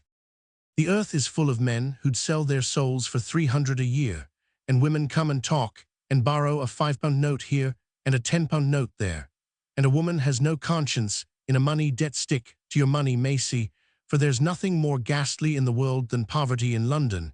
It scared me, by Jove, it put the fear into me, and one oughtn't to be afraid of anything. To each man is appointed his particular dread, the terror that if he does not fight against it, must cow him even to the loss of his manhood. Dick's experience of the sordid misery of want had entered into the deeps of him, and lest he might find virtue too easy, that memory stood behind him, tempting to shame when dealers came to buy his wares, as the nilgai quaked against his will at the still green water of a lake, or a milldam, as Torpenhow flinched before any white arm that could cut or stab, and loathed himself for flinching. Dick feared the poverty he had once tasted half in jest. His burden was heavier than the burdens of his companions. Macy watched the face, working in the moonlight. "You've plenty of pennies now," she said soothingly. "I shall never have enough," he began with vicious emphasis. Then, laughing, "I shall always be threepence short in my accounts." "Why threepence?" "I carried a man's bag once from Liverpool Street Station to Blackfriars Bridge. It was a sixpenny job. You needn't laugh. Indeed it wasn't. I wanted the money desperately. He only gave me threepence, and he hadn't even the decency to pay in silver. Whatever money I make, I shall never get that odd threepence out of the world." This was not language befitting the man who had preached of the sanctity of work. It jarred on Macy, who preferred her payment in applause, which, since all men desire, it must be of her right. She hunted for her little purse, and gravely took out a threepenny bit. "There it is," she said. "I'll pay you, Dickie, and don't worry any more. It isn't worth while are you paid. I am," said the very human apostle of fair craft, taking the coin. "I am paid 1,000 times, and well close. That account it shall live on my watch in, and you're an angel, Macy. I am very cramped, and I am feeling a little cold. Good gracious, the cloak is all white, and so is your mustache. I never knew it was so chilly." A light frost lay white on the shoulder of Dick's ulster. He, too, had forgotten the state of the weather. They laughed together, and with that laugh ended all serious discourse. They ran inland across the waste to warm themselves, then turned to look at the glory of the full tide under the moonlight, and the intense black shadows of the furze bushes. It was an additional joy to Dick that Macy could see color, even as he saw it could see the blue in the white of the mist, the violet that is in gray palings, and all things else as they are not of one hue, but 1,000, and the moonlight came into Maisie's soul, so that she usually reserved chattered of herself, and of the things she took interest in, off Kami, wisest of teachers, and of the girls in the studio, the Poles who will kill themselves with overwork if they are not checked, of the French who talk at great length of much more than they will ever accomplish, of the slovenly English who toil hopelessly and cannot understand that inclination does not imply power, of the Americans whose rasping voices in the hush of a hot afternoon strain tense-drawn nerves to breaking point, and whose suppers lead to indigestion, of tempestuous Russians, neither to hold nor to bind, who tell the girls ghost stories till the girls shriek, of stolid Germans who come to learn one thing, and having mastered that much stolidly go away and copy pictures for evermore. Dick listened enraptured, because it was Macy who spoke. He knew the old life. "It hasn't changed much," he said, do they still steal colors at lunchtime? Not steal, attract is the word, of course. They do. I am good. I only attract ultramarine, but there are students who'd attract flake white. I've done it myself. You can't help it when the palettes are hung up. Every color is common property once it runs down even, though you do start it with a drop of oil. It teaches people not to waste their tubes. I should like to attract some of your colors, Dick. Perhaps I might catch your success with them. I mustn't say a bad word, but I should like to. What in the world, which you've just missed a lovely chance of seeing. Does success, or want of success, or a three-storied success matter, compared with no? I won't open that question again. It's time to go back to town. I am sorry, Dick, but you're much more interested in that than you are in me. I don't know, I don't think I am. What will you give me if I tell you a sure shortcut to everything you want? Trouble and the fuss and the tangle and all the rest. Will you promise to obey me? Of course. In the first place, you must never forget a meal because you happen to be at work. You forgot your lunch twice last week, said Dick, at a venture, for he knew with whom he was dealing. No, only once really. That's bad enough, and you mustn't take a cup of tea and a biscuit in place of a regular dinner, because dinner happens to be a trouble. You're making fun of me. I never was more in earnest in my life. Oh, my love, hasn't it dawned on you yet what you are to me? Here's the whole earth in a conspiracy to give you a chill, or run over you, or drench you to the skin, or cheat you out of your money, or let you die of overwork and underfeeding.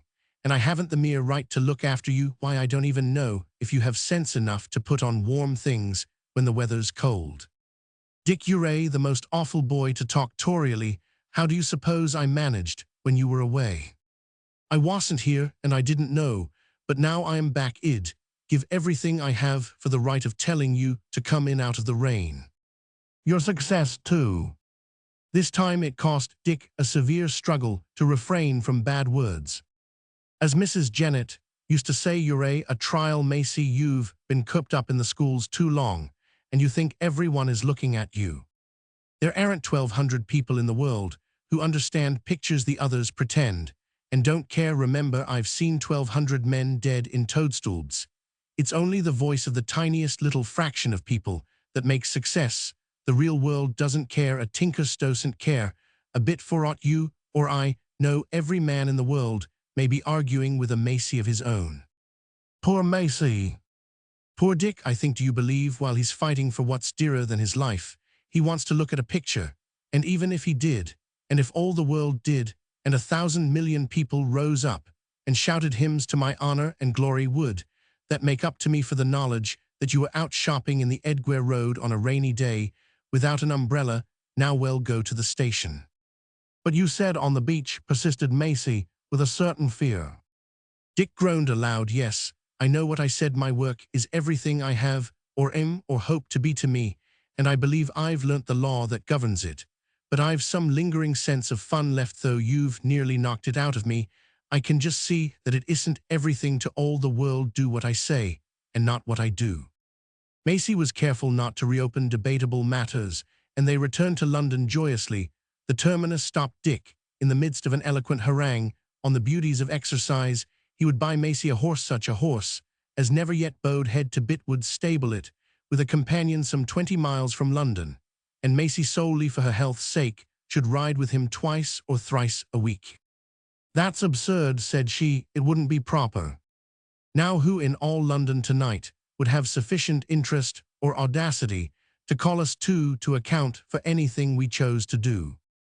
Macy looked at the lamps, the fog, and the hideous turmoil. Dick was right, but horseflesh did not make for art as she understood it. You're very nice sometimes, but you're very foolish more times. I'm not going to let you give me horses, or take you out of your way tonight. I'll go home by myself. Only I want you to promise me something. You won't think any more about that extra threepence. Will you remember you've been paid, and I won't allow you to be spiteful and do bad work for a little thing like that. You can be so big that you mustn't be tiny. This was turning the tables with a vengeance. There remained only to put Macy into her hansom. Goodbye, she said simply. You'll come on Sunday, "It has been a beautiful day, Dick. Why can't it be like this always?" "Because love's like linework. You must go forward or backward. You can't stand still. By the way, go on with your linework. Good night. And for my sake, take care of yourself." He turned to walk home, meditating. The day had brought him nothing that he hoped for, but surely this was worth many days. It had brought him nearer to Macy. The end was only a question of time now, and the prize well worth the waiting. By instinct, once more, he turned to the river. "And she understood at once," he said, looking at the water. "She found out my pet, besetting sin on the spot, and paid it off. My God, how she understood. And she said I was better than she was better than she was." He laughed at the absurdity of the notion. "I wonder if girls guess at one half a man's life they can't. Orthy wouldn't marry us." He took her gift out of his pocket and considered it in the light of a miracle and a pledge of the comprehension that one day would lead to perfect happiness. Meantime, Macy was alone in London, with none to save her from danger, and the packed wilderness was very full of danger. Dick made his prayer to fate disjointedly, after the manner of the heathen, as he threw the piece of silver into the river. If any evil were to befall, let him bear the burden, and let Macy go unscathed. Since the threepenny piece was dearest to him of all his possessions, it was a small coin in itself, but Macy had given it, and the Thames held it, and surely the fates would be bribed for this once.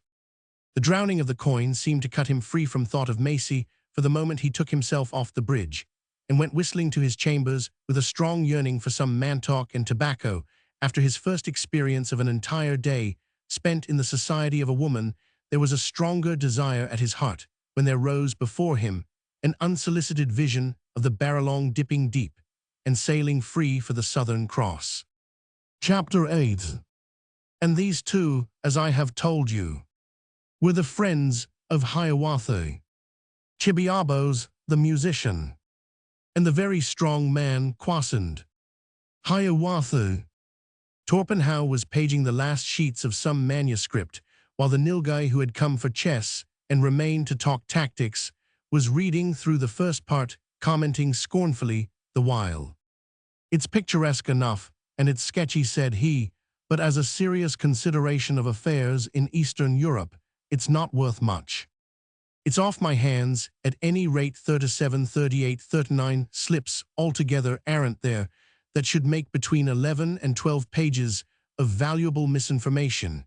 Heyo Torpenhow shuffled the writing together and hummed. "Young lambs to sell, young lambs to sell. If I'd as much money as I could tell, I never would cry young lambs to sell." Dick entered self-conscious and a little defiant, but in the best of tempers with all the world. "Back at last," said Torpenhow. "More or less. What have you been doing?"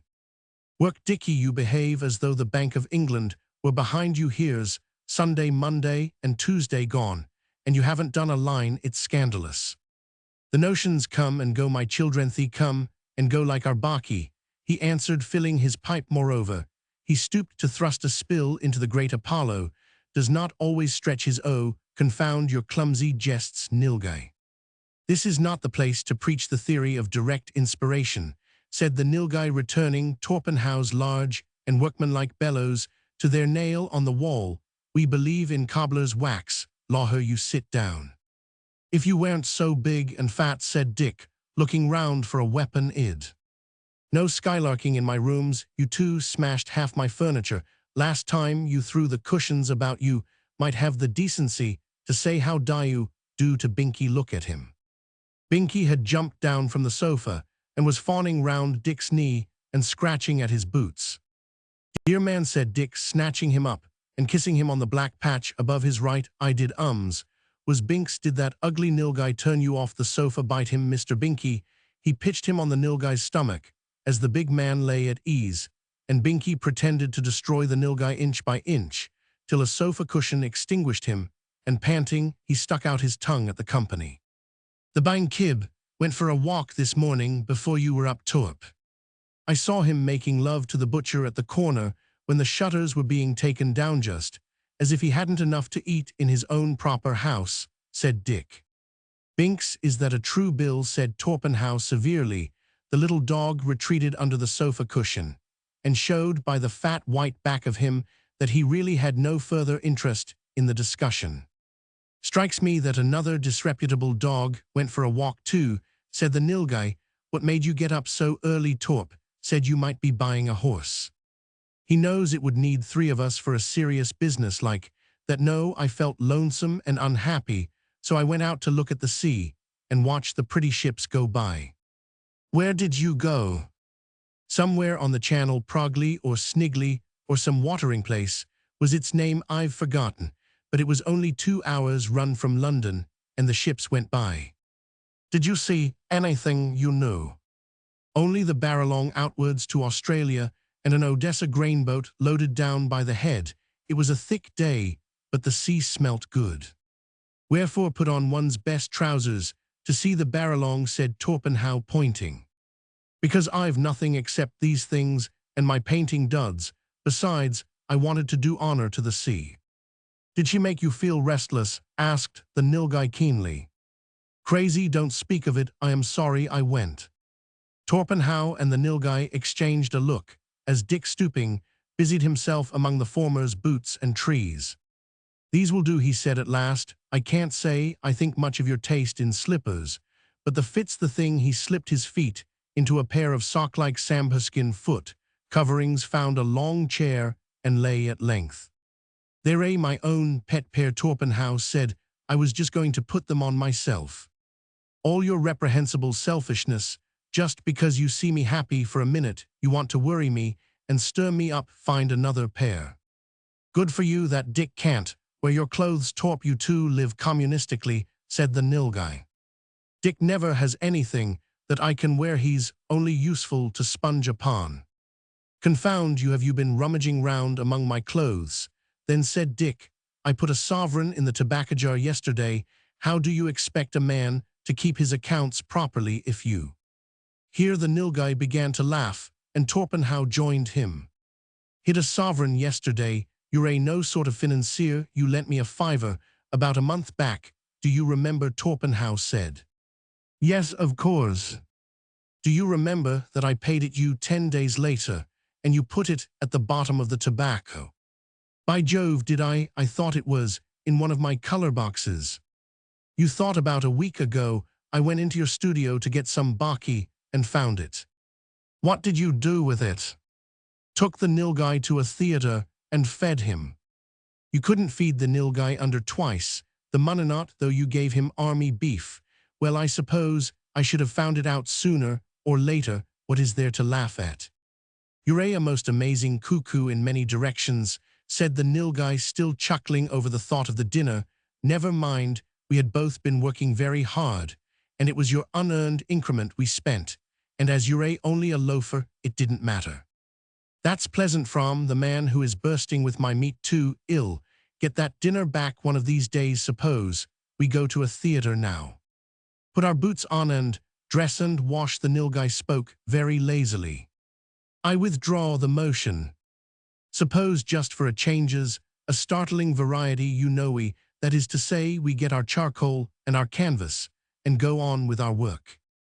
Torpenhow spoke pointedly, but Dick only wriggled his toes inside the soft leather moccasins.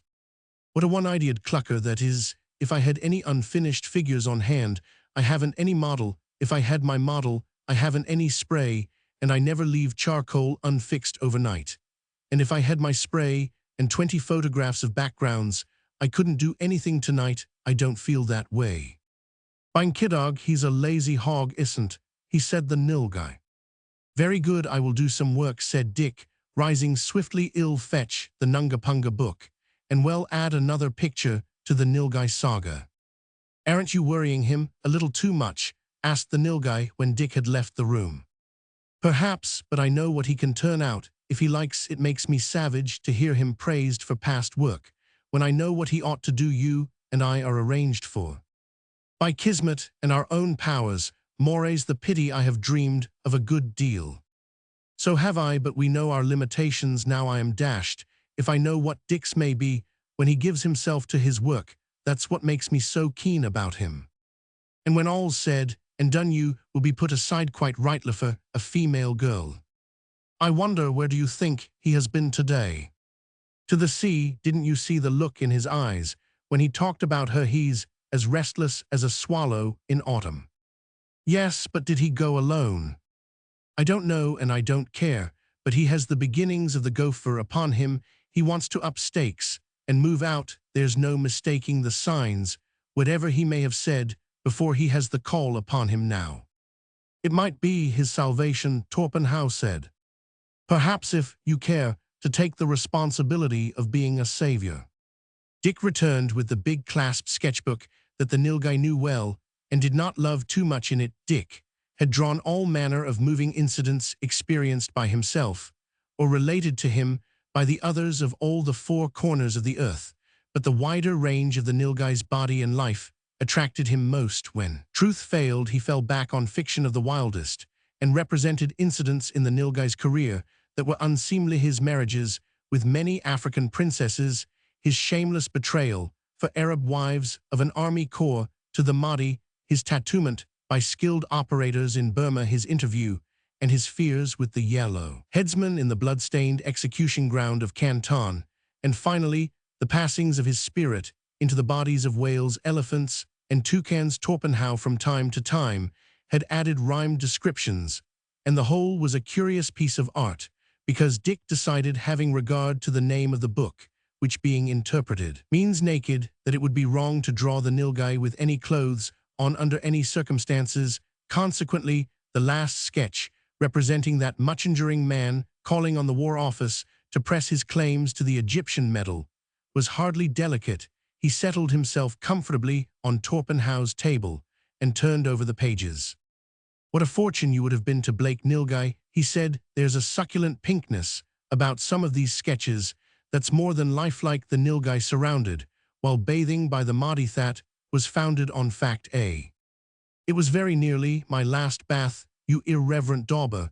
Has Binky come into the saga yet? No, the Binkibi hasn't done anything except eat and kill cats. Let's see, here you are as a Stanislas saint in a church, deuced decorative lines about your anatomy. You ought to be grateful for being handed down to posterity in this way. 50 years hence, you'll exist in rare and curious facsimiles at 10 guineas each. What shall I try this time? The domestic life of the Nilgai. Hasn't got any. The undomestic life of the Nilgai, then of course mass meeting of his wives in Trafalgar Square. That's it. They came from the ends of the earth to attend Nilgai's wedding to an English bride. This shall be an epic. It's a sweet material to work with. It's a scandalous waste of time, said Torpenhow. Don't worry, it keeps one's hand in, especially when you begin without the pencil. He set to work rapidly. That's Nelson's column. Presently, the Nilgai will appear shinning up it. Give him some clothes this time. Certainly a veil and an orange wreath, because he's been married. Gad, that's clever enough, said Torpenhow over his shoulder, as Dick brought out of the paper with 3 twirls of the brush, a very fat back and laboring shoulder pressed against stone. Just imagine, Dick continued, if we could publish a few of these dear little things every time the Nilgai subsidizes a man who can write to give the public an honest opinion of my pictures. Well, you'll admit I always tell you when I have done anything of that kind. I know I can't hammer you as you ought to be hammered, so I give the job to another young McLagan, for instance. Noon, half-minute old man, stick your hand out against the dark of the wallpaper, you only burble, and call me names that left shoulders out of drawing. I must literally throw a veil over that. Where's my penknife? Well, what about McLagan? I only gave him his ridding orders. Todo, lambast you on general principles for not producing work that will last. Whereupon that young fool Dick threw back his head and shut one eye as he shifted the page under his hand, being left alone with an ink pot, and what he conceived were his own notions, went and spilt them both over me in the papers. You might have engaged a grown man for the business. Nilgai, how do you think the bridal veil looks now, Torp? How the deuce do 3 dabs and 2 scratches make the stuff stand away from the body, as it does, said Torpenhow, to whom Dick's methods were always new. It just depends on where you put him. If McLagan had known that much about his business, he might have done better. Why don't you put the damned dabs into something that will stay, then insisted the nilgai, who had really taken considerable trouble in hiring for Dick's benefit the pen of a young gentleman who devoted most of his waking hours to an anxious consideration of the aims and ends of art, which he wrote was one and indivisible. Wait a minute till I see how I am going to manage my procession of wives. You seem to have married extensively, and I must rough 'em in with the pencil Medes, Parthians, Edomites, now setting aside the weakness and the wickedness and the fat-headedness of deliberately trying to do work that will live as they call it. I am content with the knowledge that I've done my best up to date, and I shan't do anything like it again for some hours, at least probably years, most probably never. What any stuff you have in stock, your best work, said Torpenhow. Anything you've sold, said the nilgai. Oh no, it isn't here, and it isn't sold better than that it can't be sold, and I don't think anyone knows where it is. I am sure I don't, and yet more and more wives on the north side of the square observed the virtuous horror of the lions. You may as well explain, said Torpenhow, and Dick lifted his head from the paper. The sea reminded me of it, he said slowly. I wish it hadn't. It weighs some few thousand tons unless you cut it out with a cold chisel. Don't be an idiot, you can't pose with us here, said the nilgai.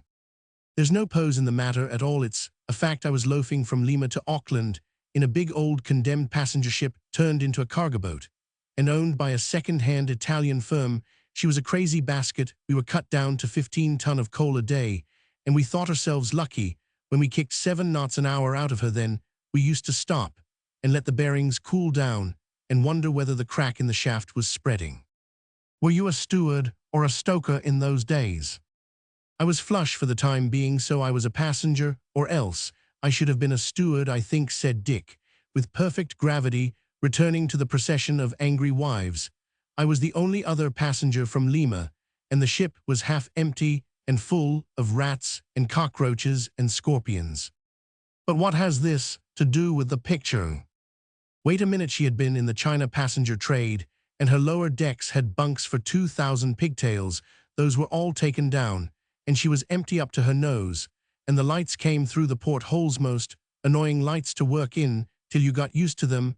I hadn't anything to do for weeks. The ship's charts were in pieces, and our skipper daren't run south for fear of catching a storm, so he did his best to knock all the Society Islands out of the water one by one, and I went into the lower deck and did my picture on the port side as far forward in her as I could go. There was some brown paint and some green paint that they used for the boats and some black paint for ironwork, and that was all I had. The passengers must have thought you mad. There was only one, and it was a woman, but it gave me the notion of my picture. What was she like? Said Torpenhow. She was a sort of negroid Jewish Cuban with morals to match. She couldn't read or write, and she didn't want to, but she used to come down and watch me paint, and the skipper didn't like it because he was paying her passage and had to be on the bridge occasionally. I see, that must have been cheerful. It was the best time I ever had to begin with. We didn't know whether we should go up or go down any minute when there was a sea on, and when it was calm it was paradise, and the woman used to mix the paints and talk broken English, and the skipper used to steal down every few minutes to the lower deck, because he said he was afraid of fire, so you see we could never tell when we might be caught, and I had a splendid notion to work out in only 3 keys of color. What was the notion? 2 lines in Poe. Neither the angels in heaven above, nor the demons down under the sea can ever dissever my soul from the soul of the beautiful Annabel Lee. It came out of the sea all by itself. I drew that fight fought out in green water over the naked choking soul, and the woman served as the model for the devils and the angels, both sea devils and sea angels, and the soul half drowned between them. It doesn't sound much, but when there was a good light on the lower deck, it looked very fine and creepy. It was 7 by 14 feet, all done in shifting light for shifting light. Did the woman inspire you much? Said Torpenhow. She and the sea between them immensely. There was a heap of bad drawing in that picture, I remember. I went out of my way to foreshorten for sheer delight of doing it, and I foreshortened damnably. But for all that, it's the best thing I've ever done, and now, I suppose the ship's broken up or gone down. Hugh, what a time that was. What happened after all? It all ended. They were loading her with wool when I left the ship, but even the stevedores kept the picture clear to the last. The eyes of the demons scared them, I honestly believe. And the woman, she was scared too when it was finished. She used to cross herself before she went down to look at it. Just 3 colors, and no chance of getting any more, and the sea outside, and unlimited lovemaking inside, and the fear of death atop of everything else. Oh Lord, he had ceased to look at the sketch, but was staring straight in front of him across the room. Why don't you try something of the same kind, now, said the Nilgai. Because those things come not by fasting and prayer. When I find a cargo boat and a Jewish Cuban and another notion, and the same old life I may. You won't find them here, said the Nilgai. No, I shall not. Dick shut the sketchbook with a bang. This room's as hot as an oven. Open the window, someone. He leaned into the darkness, watching the greater darkness of London below him. The chambers stood much higher than the other houses, commanding 100 chimney-crooked cowls that looked like sitting cats as they swung round, and other uncouth brick and zinc mysteries supported by iron stanchions, and clamped by 8 pieces. Northward the lights of Piccadilly Circus and Leicester Square threw a copper-colored glare above the black roofs, and southward, by all the orderly lights of the Thames, a train rolled out across one of the railway bridges, and its thunder drowned for a minute the dull roar of the streets. The Nilgai looked at his watch and said shortly, that's the Paris night mail. You can book from here to St. Petersburg, if you choose.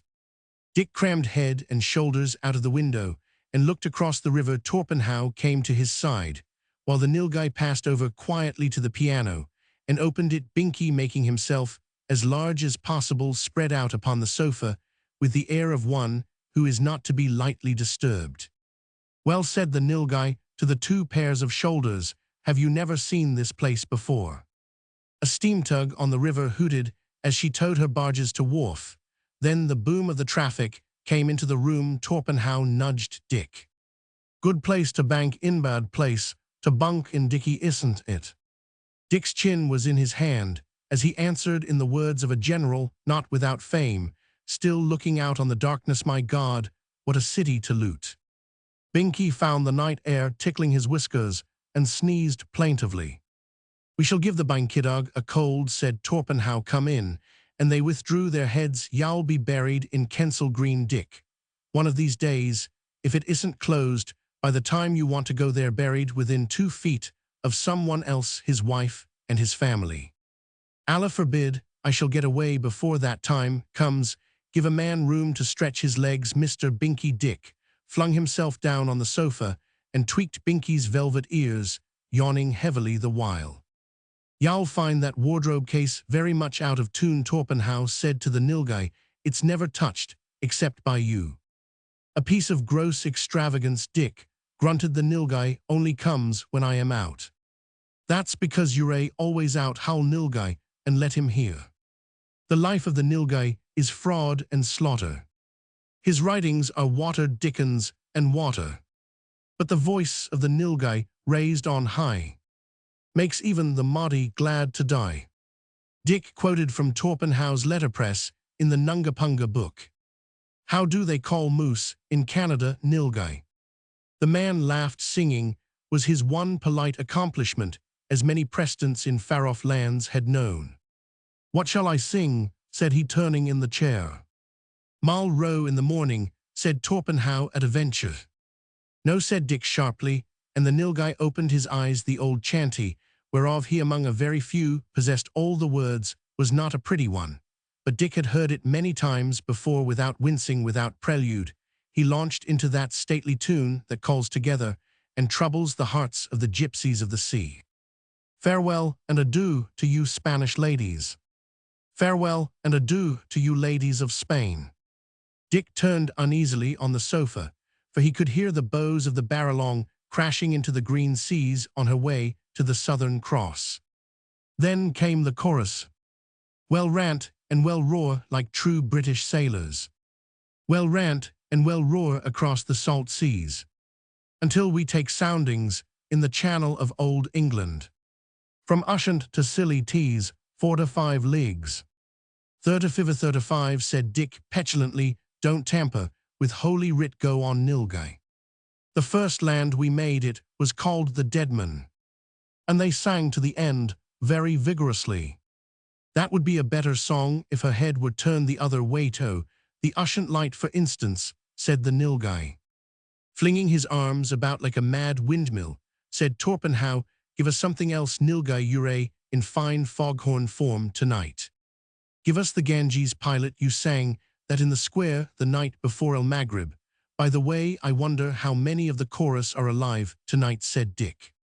Torpenhow considered for a minute. By Jove, I believe only you and Roman one Rainer Viceroy, and Dean is all dead. Vincent caught smallpox in Cairo, carried it here, and died of it. Yes, only you and I, and the Nilgai. And yet the men here have done their work, in a well-warmed studio, all their lives, with a policeman at each corner, say that I charge too much for my pictures. They are buying your work, not your insurance policies, dear child, said the Nilgai. I gambled with one to get at the other. Don't preach, go on. With the pilot, where in the world did you get that song? On a tombstone, said the Nilgai, on a tombstone in a distant land. I made it an accompaniment with heaps of bass chords. Oh vanity, begin, and the Nilgai begans. I have slipped my cable, messmates, I am drifting down with the tide. I have my sailing orders, while yet an anchor ride. And never on fair June morning have I put out to sea. With clearer conscience, or better hope, or a heart more light and free. Shoulder to shoulder, Joe my boy, into the crowd like a wedge. Strike with the hangers, messmates, but do not cut with the edge. Cries Charnock, scatter the faggots, double that Brahmin in two. The tall pale widow for me, Joe, the little brown girl for you. Young Joe, you're nearing 60, why is your hide so dark? Katie has soft fair blue eyes, who blackened yours, why hark? They were all singing now Dick, with the roar of the wind of the open sea about his ears, as the deep bass voice let itself go. The morning gun-ho, steady the arquebuses to me. I ha sounded the Dutch High Admiral's heart, as my lead doth sound the sea. Sounding the Ganges floating down with the tide. Moor me close to Charnock, next to my nut-brown bride. My blessing to Kate at Fairlight Holwell, my thanks to you. Steady we steer for heaven, through sanddrifts cold and blue. Now what is there in that nonsense to make a man restless, said Dick, hauling Binky from his feet to his chest. It depends on the man, said Torpenhow. The man who has been down to look at the sea, said the Nilgai. I didn't know she was going to upset me in this fashion. That's what men say when they go to say goodbye to a woman. It's more easy, though, to get rid of 3 women than a piece of one's life and surroundings. But a woman can be, began Dick, unguardedly. A piece of one's life, continued Torpenhow. No, she can't. His face darkened for a moment. She says she wants to sympathize with you and help you in your work and everything else that clearly a man must do for himself. Then she sends round 5 notes a day to ask why the dickens you haven't been wasting your time with her. Don't generalize, said the Nilgai. By the time you arrive at 5 notes a day, you must have gone through a good deal and behaved accordingly. Shouldn't begin these things, my son. I shouldn't have gone down to the sea, said Dick, just a little anxious to change the conversation, and you shouldn't have sung. The sea isn't sending you 5 notes a day, said the Nilgai. No, but I am fatally compromised. She's an enduring old hag, and I am sorry I ever met her. Why wasn't I born and bred and dead in a 3-pair back? Hear him blaspheming his first love. Why in the world shouldn't you listen to her, said Torpenhow. Before Dick could reply, the Nilgai lifted up his voice with a shout that shook the windows in the Men of the Sea, that begins, as all know, the sea is a wicked old woman. And after ratting through 8 lines whose imagery is truthful, ends in a refrain slow as the clacking of a capstan when the boat comes unwillingly up to the bars where the men sweat and tramp in the shingle. Ye that bore us, oh, restore us. She is kinder than ye. For the coal is on our heartstrings, said the Men of the Sea. The Nilgai sang that verse twice with simple cunning, intending that Dick should hear, but Dick was waiting for the farewell of the men to their wives. Ye that love us, can ye move us? She is dearer than ye, and your sleep will be the sweeter, said the men of the sea. The rough words beat, like the blows of the waves, on the bows of the rickety boat from Lima in the days when Dick was mixing paints, making love drawing devils and angels in the half-dark, and wondering whether the next minute would put the Italian captain's knife between his shoulder blades and the gopher, which is more real than many doctors' diseases, waked and raged, urging him, who loved Macy beyond anything in the world, to go away and taste the old, hot, unregenerate life again. Scuffle, swear, gamble, and love light, loves with his fellows to take ship, and know the sea once more, and by her beget pictures to talk to Binat among the sands of port, said, while yellow Tina mixed the drinks, to hear the crackle of musketry, and see the smoke roll outward thin and thicken again, till the shining black faces came through, and in that hell every man was strictly responsible for his own head, and his own alone, and struck with an unfettered arm, it was impossible, utterly impossible. O our fathers in the churchyard, she is older than ye, and our graves will be the greener, said the men of the sea. What is there to hinder, said Torpenhow, in the long hush that followed the song. You said a little time since that you wouldn't come for a walk round the world, Torp. That was months ago, and I only objected to your making money for traveling expenses. You've shot your bolt here, and it has gone home. Go away and do some work, and see some things. Get some of the fat off you. You're disgracefully out of condition, said the Nilgai, making a plunge from the chair, and grasping a handful of Dick, generally, over the right ribs, soft as putter, pure tallow born of overfeeding. Train it off, Dickie. We're all equally gross, Nilgai. Next time you have to take the field, y'all sit down, wink your eyes, gasp, and die in a fit. Never mind, you go away on a ship, go to Lima again, or to Brazil. There's always trouble in South America. Do you suppose I want to be told where to go? Great heavens, the only difficulty is to know where I am to stop, but I shall stay here as I told you before. Then y'all be buried in Kensal Green and turn into adipocere with the others, said Torpenhow. Are you thinking of commissions in hand, pay forfeit, and go? You've money enough to travel as a king, if you please. You've the grisliest notions of amusement, Torp. I think I see myself shipping first class on a 6,000-ton hotel, and asking the third engineer what makes the engines go round, and whether it isn't very warm in the stokehold. Ho ho, I should ship as a loafer, if ever I shipped at all, which I'm not going to do. I shall compromise and go for a small trip to begin with. That's something at any rate. Where will you go, said Torpenhow. It would do you all the good in the world, old man. The Nilgai saw the twinkle in Dick's eye and refrained from speech. I shall go in the first place to Rathray's stable, where I shall hire one horse, and take him very carefully as far as Richmond Hill. Then I shall walk him back again, in case he should accidentally burst into a lather and make Rathray angry. I shall do that tomorrow for the sake of air and exercise. Bar Dick had barely time to throw up his arm and ward off the cushion that the disgusted Torpenhow heaved at his head.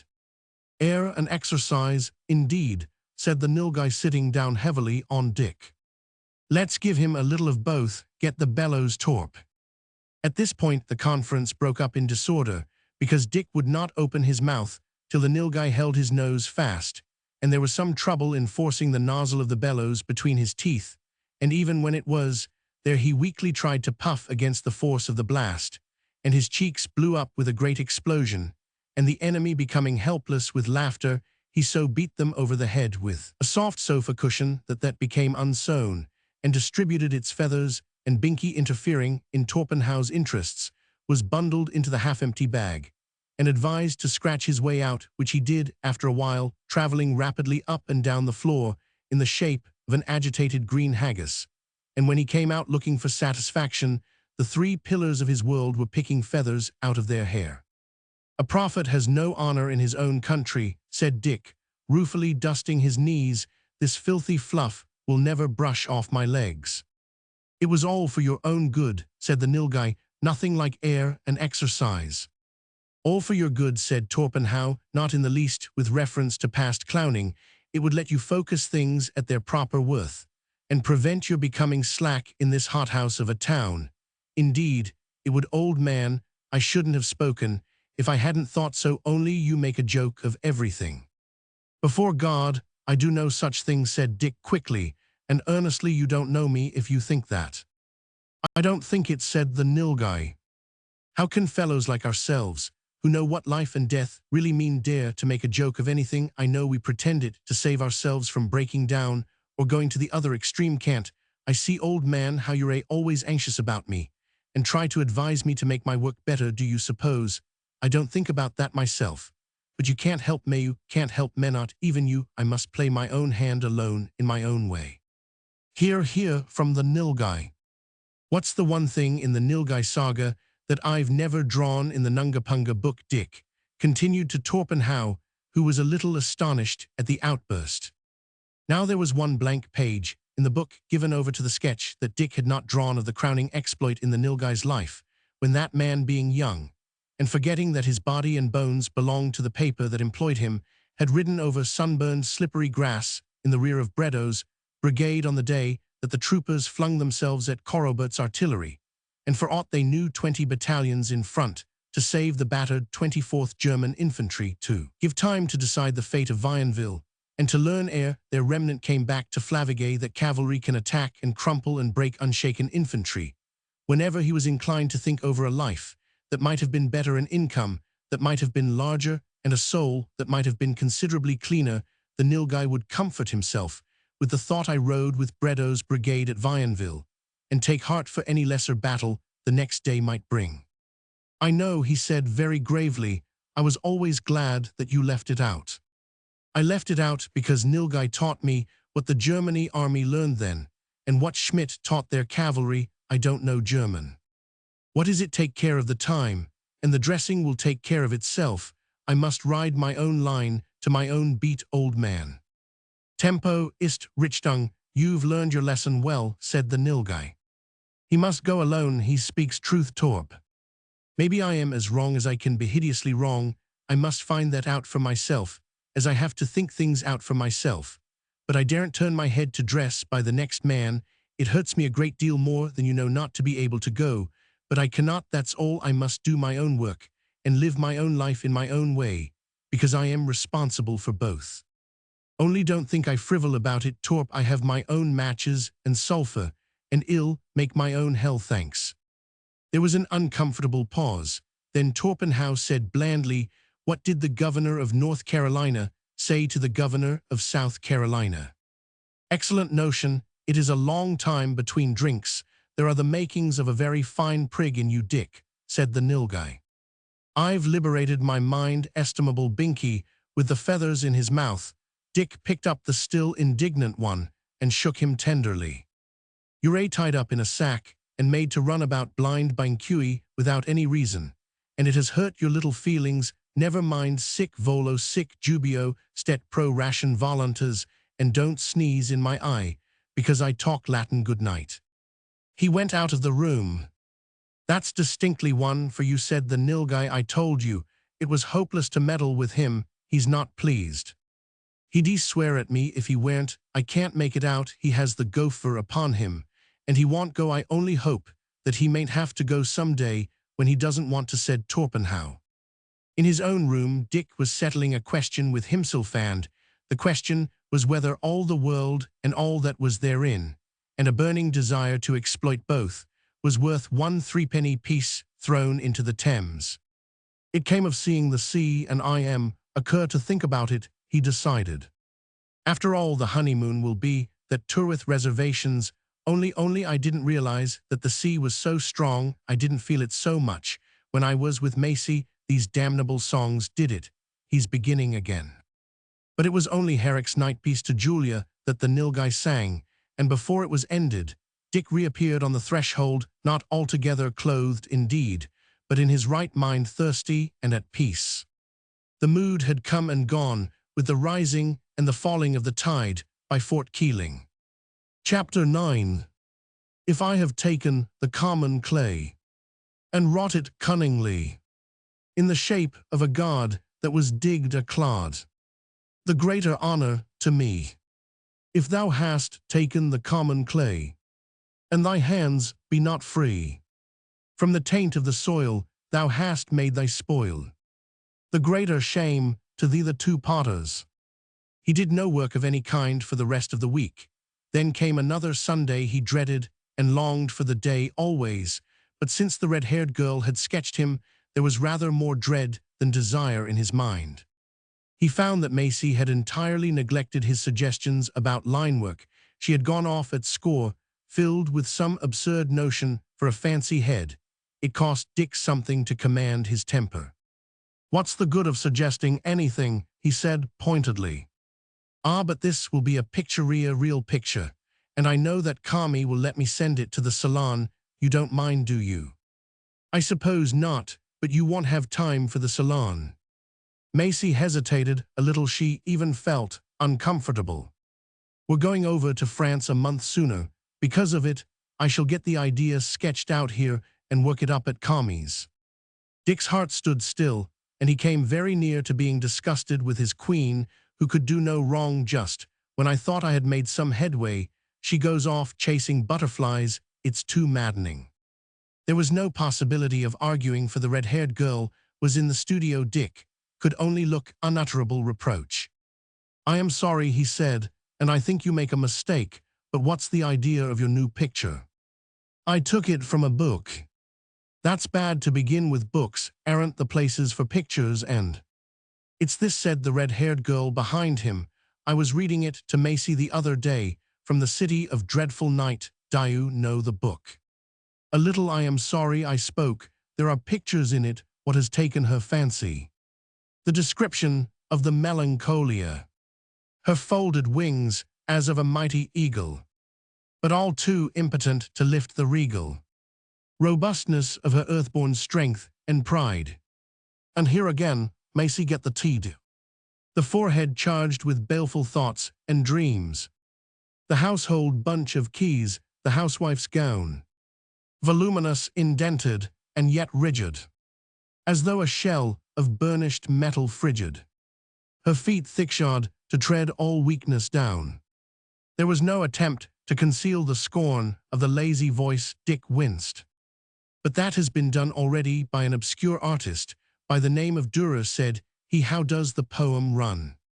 3 centuries and 60 years ago, with fantasies of his peculiar thought. You might as well try to rewrite Hamlet. It will be a waste of time." "No, it won't," said Macy, putting down the teacups with a clatter to reassure herself. "And I mean to do it. Can't you see what a beautiful thing it would make? How in perdition can one do work when one hasn't had the proper training? Any fool can get a notion. It needs training to drive the thing through, training and conviction, not rushing after the first fancy." Dick spoke between his teeth. "You don't understand," said Macy. "I think I can do it." Again, the voice of the girl behind him. Baffled and beaten back, she works on still. Weary and sick of soul, she works the more. Sustained by her indomitable will. The hands shall fashion, and the brain shall pour, and all her sorrow shall be turned to labor. I fancy Macy means to embody herself in the picture, sitting on a throne of rejected pictures. No, I shan't, dear. The notion in itself has fascinated me. Of course, you don't care for fancy heads, Dick. I don't think you could do them. You like blood and bones. That's a direct challenge. If you can do a melancholia that isn't merely a sorrowful female head, I can do a better one. And I will too. What do you know about melancholias?" Dick firmly believed that he was even then tasting 3/4 of all the sorrow in the world. "She was a woman," said Macy, "and she suffered a great deal till she could suffer no more. Then she began to laugh at it all, and then I painted her and sent her to the salon." The red-haired girl rose up and left the room laughing. Dick looked at Macy humbly and hopelessly. "Never mind about the picture," he said. "Are you really going back to Kami's for a month before your time?" "I must if I want to get the picture done." "And that's all you want?" "Of course. Don't be stupid, Dick. You haven't the power. You have only the ideas, and the little cheap impulses, how you could have kept at your work for 10 years steadily, is a mystery to me, so you are really going a month before you need. I must do my work.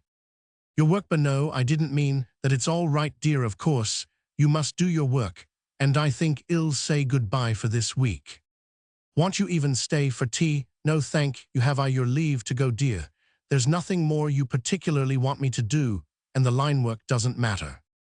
I wish you could stay, and then we could talk over my picture.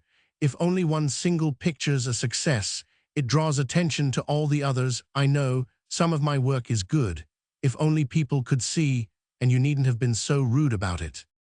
I am sorry. Well, talk the melancholia over some one of the other Sundays.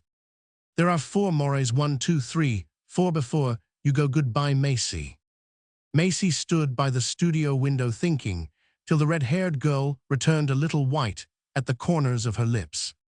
Dick's gone off, said Macy, just when I wanted to talk about the picture. Isn't it selfish of him? Her companion opened her lips, as if to speak, shut them again, and went on reading The City of Dreadful Night. Dick was in the park walking round and round a tree that he had chosen as his confidant for many Sundays past. He was swearing audibly, and when he found that the infirmities of the English tongue hemmed in his rage, he sought consolation in Arabic, which is expressly designed for the use of the afflicted. He was not pleased with the reward of his patient service, nor was he pleased with himself, and it was long before he arrived at the proposition that the Queen could do no wrong. It's a losing game, he said. I'm worth nothing when a whim of hers is in question, but in a losing game at port, said, we used to double the stakes, and go on. She do a melancholia, she hasn't the power, or the insight, or the training, only the desire. She's cursed with the curse of Reuben. She won't do line work, because it means real work, and yet she's stronger than I am. I'll make her understand that I can beat her on her own melancholia. Even then she wouldn't care. She says, I can only do blood and bones. I don't believe she has blood in her veins. All the same, I love her, and I must go on loving her. And if I can humble her inordinate vanity, I will ill do a melancholia that shall be something like a melancholiath melancholia that transcends all wit. Ill do it at once, combless her. He discovered that the notion would not come to order, and that he could not free his mind for an hour from the thought of Maisie's departure. He took very small interest in her rough studies for the melancholia when she showed them next week.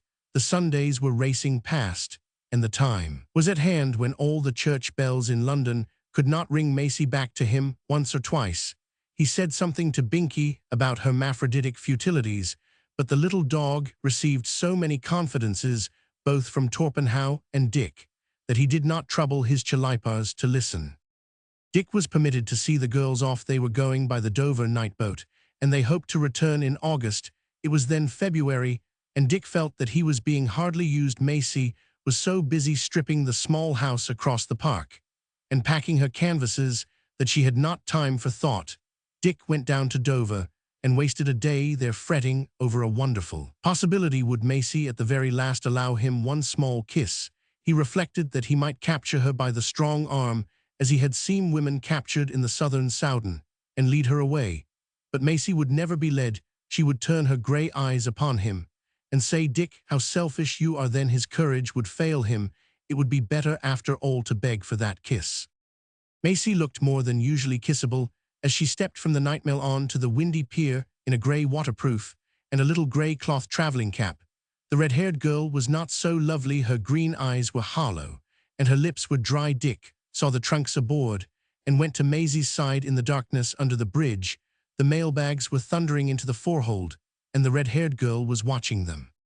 Y'all have a rough passage tonight, said Dick. It's blowing outside, I suppose. I may come over and see you if I am good. You mustn't. I shall be busy. At least, if I want you, I'll send for you. But I shall write from Vitry-sur-Marne. I shall have heaps of things to consult you about. Oh, Dick, you have been so good to me, so good to me. Thank you for that, dear. It hasn't made any difference, has it? I can't tell a fib. It hasn't in that way, but don't think I am not grateful. Damn the gratitude, said Dick huskily to the paddle box. What's the use of worrying? You know I should ruin your life, and you'd ruin mine. As things are now, you remember what you said when you were so angry that day in the park. One of us has to be broken. Can't you wait till that day comes? No, love, I want you unbroken all to myself. Macy shook her head. My poor Dick, what can I say? Don't say anything, give me a kiss, only one kiss, Macy. Ill, swear, I won't take any more, you might as well, and then I can be sure you're grateful. Macy put her cheek forward, and Dick took his reward in the darkness. It was only one kiss, but since there was no time limit specified, it was a long one. Macy wrenched herself free angrily, and Dick stood abashed and tingling from head to toe. Goodbye, darling, I didn't mean to scare you. I am sorry. Only kept well, and do good work, specially the melancholia. I am going to do one too. Remember me to calm me, and be careful what you drink. Country drinking water is bad everywhere, but it's worse in France. Write to me if you want anything, and goodbye. Say goodbye to the whatever Callum girl and can't. I have another kiss. No, you're quite right. Goodbye. A shout told him that it was not seemly to charge up the mailbag incline. He reached the pier as the steamer began to move off, and he followed her with his heart. And there's nothing in the wide world to keep us apart, except her obstinacy. These Calais night boats are much too small. Get Torp to write to the papers about it. She's beginning to pitch already. Macy stood where Dick had left her, till she heard a little gasping cough at her elbow. The red-haired girl's eyes were alight with cold flame. He kissed you, she said. How could you let him, when he wasn't anything to you? How dared you to take a kiss from him? Oh, Macy, let's go to the ladies' cabin. I am sick, deadly sick. We aren't into open water, yet go down, dear, and stay here. I don't like the smell of the engines. Poor Dick, he deserved only one. But I didn't think he'd frighten me so. Dick returned to town next day just in time for lunch, for which he had telegraphed to his disgust. There were only empty plates in the studio. He lifted up his voice, like the bears in the fairy tale, and Torpenhow entered, looking guilty. HSH said, he don't make such a noise. I took it, come into my rooms, and I'll show you why. Dick paused amazed at the threshold, for on Torpenhow's sofa lay a girl asleep and breathing heavily, the little cheap sailor hat, the blue and white dress fitter for June, then for February dabbled with mud at the skirts, the jacket trimmed with imitation astrakhan, and ripped at the shoulder seams, the 1.11 penny umbrella, and above all the disgraceful condition of the kid-topped boots, declared all things. Oh, I say, old man, this is too bad. You mustn't bring this sort up here. They steal things from the rooms. It looks bad, I admit, but I was coming in after lunch, and she staggered into the hall. I thought she was drunk at first, but it was collapse. I couldn't leave her as she was, so I brought her up here and gave her your lunch. She was fainting from want of food. She went fast asleep the minute she had finished. I know something of that complaint. She's been living on sausages. I suppose, Torp, you should have handed her over to a policeman for presuming to faint in a respectable house. Poor little wretch, look at the face. There isn't an ounce of immorality in it, only lack fatuous, feeble, futile folly. It's a typical head diu. Notice how the skull begins to show through the flesh, padding on the face, and cheekbone. What a cold-blooded barbarian it is. Don't hit a woman. When she's down, can't we do anything? She was simply dropping with starvation. She almost fell into my arms, and when she got to the food, she ate like a wild beast. It was horrible. I can give her money, which she would probably spend in drinks. Is she going to sleep forever? The girl opened her eyes and glared at the men between terror and effrontery. Feeling better, said Torpenhow. Yes, thank you. There aren't many gentlemen that are as kind as you are, thank you. When did you leave service? Said Dick, who had been watching the scarred and chapped hands. How did you know I was in service? I was general servant. I didn't like it. And how do you like being your own mistress? Do I look as if I liked it? I suppose not. One moment. Would you be good enough to turn your face to the window? The girl obeyed, and Dick watched her face so keenly that she made as if to hide behind Torpenhow. The eyes have it, said Dick, walking up and down. They are superb eyes for my business. And after all, every head depends on the eyes. This has been sent from heaven to make up for what was taken away. Now, the weekly strain's off my shoulders. I can get to work in earnest. Evidently sent from heaven, yes. Raise your chin a little, please. Gently, old man, gently, you're scaring somebody out of her wits, said Torpenhow, who could see the girl trembling. Don't let him hit me, oh please, don't let him hit me, I've been hit cruel today, because I spoke to a man, don't let him look at me like, that he's reglar wicked, that one, don't let him look at me like, that neither, oh, I feel as if I hadn't nothing on when he looks at me like that. The overstrained nerves in the frail body gave way, and the girl wept like a little child, and began to scream. Dick threw open the window, and Torpenhow flung the door back. There you are, said Dick soothingly, my friend here can call for a policeman, and you can run through that door, nobody is going to hurt you. The girl sobbed convulsively for a few minutes, and then tried to laugh. Nothing in the world to hurt you, now listen to me, for a minute. I am what they call an artist by profession. You know what artists do. They draw the things in red and black ink on the pop shop labels. I dare say I haven't risen to pop shop labels, yet those are done by the academicians. I want to draw your head. What for? Because it's pretty, that is why you will come to the room across the landing 3 times a week at 11 in the morning, and I'll give you 3 quid a week just for sitting still and being drawn, and there's a quid on account. For nothing, oh my. The girl turned the sovereign in her hand, and with more foolish tears, ain't neither, oh, you 2 gentlemen afraid of my bilking you? No, only ugly girls do that. Try and remember this place, and by the way, what's your name? I am Bessie. Bessie, it's no use giving the rest. Bessie broke, stone broke, if you like. What's your names? But there no one ever gives the real ones. Dick consulted Torpenhow with his eyes. My name's Helder, and my friend's called Torpenhow, and you must be sure to come here. Where do you live? South Thuotterone, room 5 and 6pence a week. Aren't you making fun of me about that 3 quid?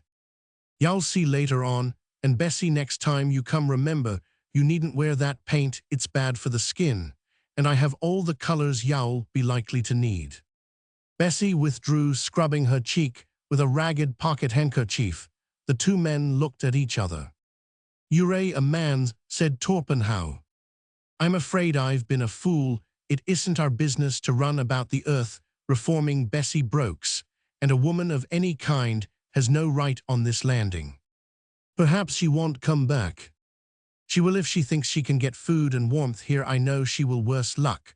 But remember, old man, she isn't a woman, she's my model, and be careful.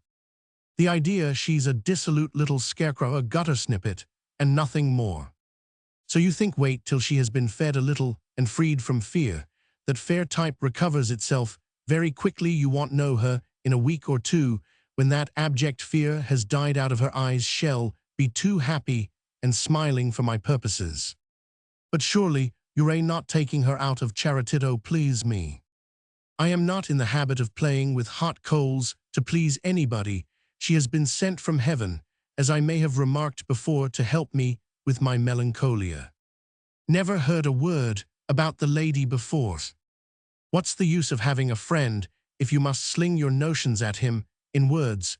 You ought to know what I am thinking about. You've heard me grunt lately. Even so, but grunts mean anything in your language, from bad baccy to wicked dealers, and I don't think I've been much in your confidence for some time. It was a high and soulful grunt. You ought to have understood that it meant the melancholia. Dick walked Torpenhow up and down the room, keeping silence. Then he smote him in the ribs. Now don't you see it? Bessie's abject futility, and the terror in her eyes, welded on to 1 or 2 details in the way of sorrow that have come under my experience lately, likewise some orange and black keys of each, but I can't explain on an empty stomach. It sounds mad enough. You'd better stick to your soldiers, Dick, instead of maundering about heads and eyes and experiences. Think so? Dick began to dance on his heels, singing. They're as proud as a turkey when they hold the ready cash. You ought to hear the way they laugh and joke. They are tricky and they're funny when they've got the ready money. Albert C.M. when they're all stone broke. Then he sat down to pour out his heart to Macy in a 4-sheet letter of counsel and encouragement, and registered an oath that he would get to work with an undivided heart as soon as Bessie should reappear.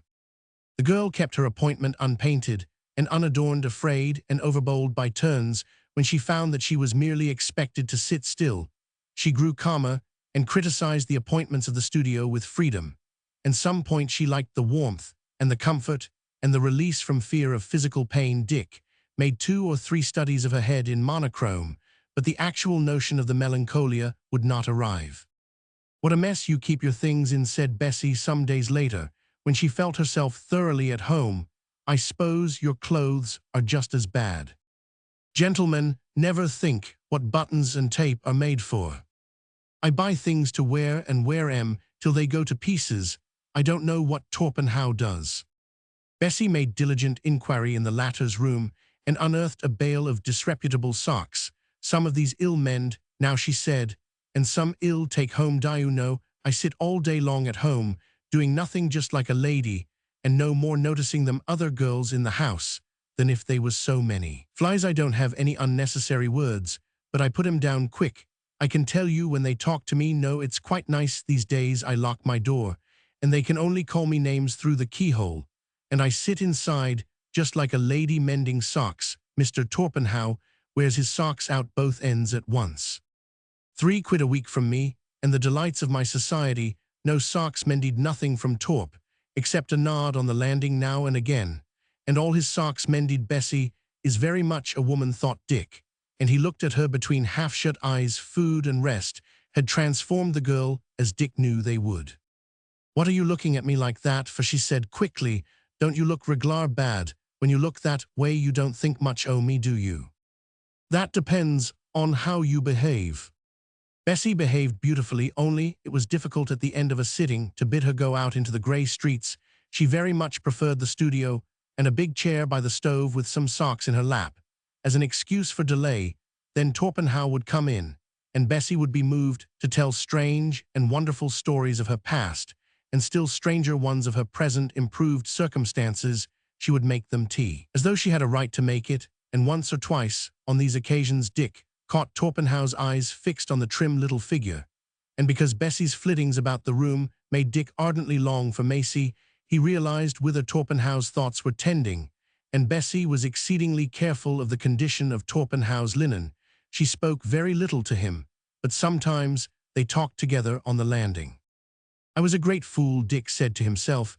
"I know what red firelight looks like when a man's tramping through a strange town, and ours is a lonely, selfish sort of life. At the best, I wonder Macy doesn't feel that sometimes, but I can't order Bessie away. That's the worst of beginning things. One never knows where they stop." One evening, after a sitting prolonged to the last limit of the light, Dick was roused from a nap by a broken voice in Torpenhow's room. He jumped to his feet. "Now what ought I to do? It looks foolish to go in. Oh, bless you, Binky." The little terrier thrust Torpenhow's door open with his nose and came out to take possession of Dick's chair. The door swung wide unheeded, and Dick, across the landing, could see Bessie in the half-light making her little supplication to Torpenhow. She was kneeling by his side, and her hands were clasped across his knee. I know," she said thickly. "'Tisn't right o' me to do this, but I can't help it, and you were so kind, and you never took any notice o' me, and I've mended all your things so carefully. I Roman 999.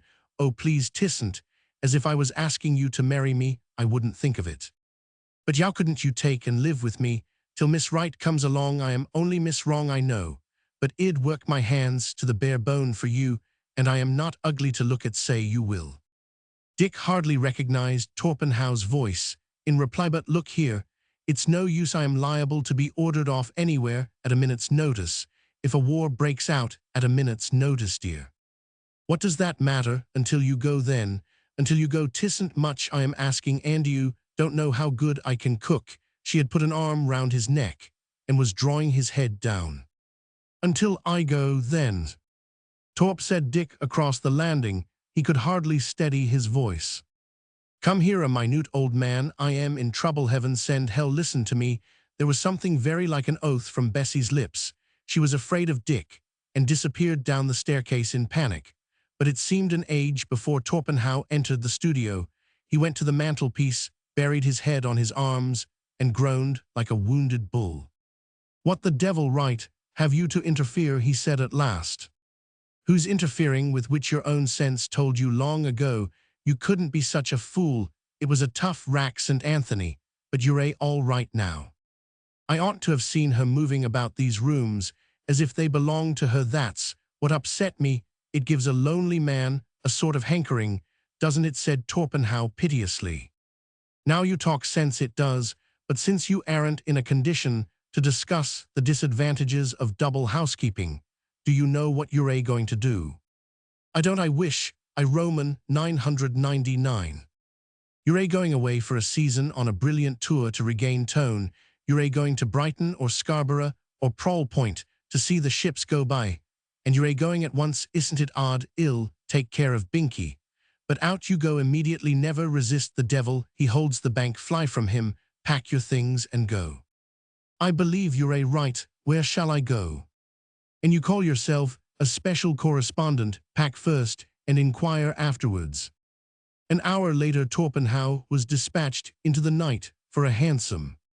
You'll probably think of some place to go to while you're moving, said Dick, on to Euston, to begin with. Ando yes, get drunk tonight. He returned to the studio and lighted more candles, for he found the room very dark. Oh, you Jezebel, you futile little Jezebel, won't you hate me tomorrow? Binky, come here. Binky turned over on his back on the hearthrug, and Dick stirred him with a meditative foot. I said she was not immoral. I was wrong. She said she could cook. That showed premeditated sin. Oh, Binky, if you are a man, you will go to perdition.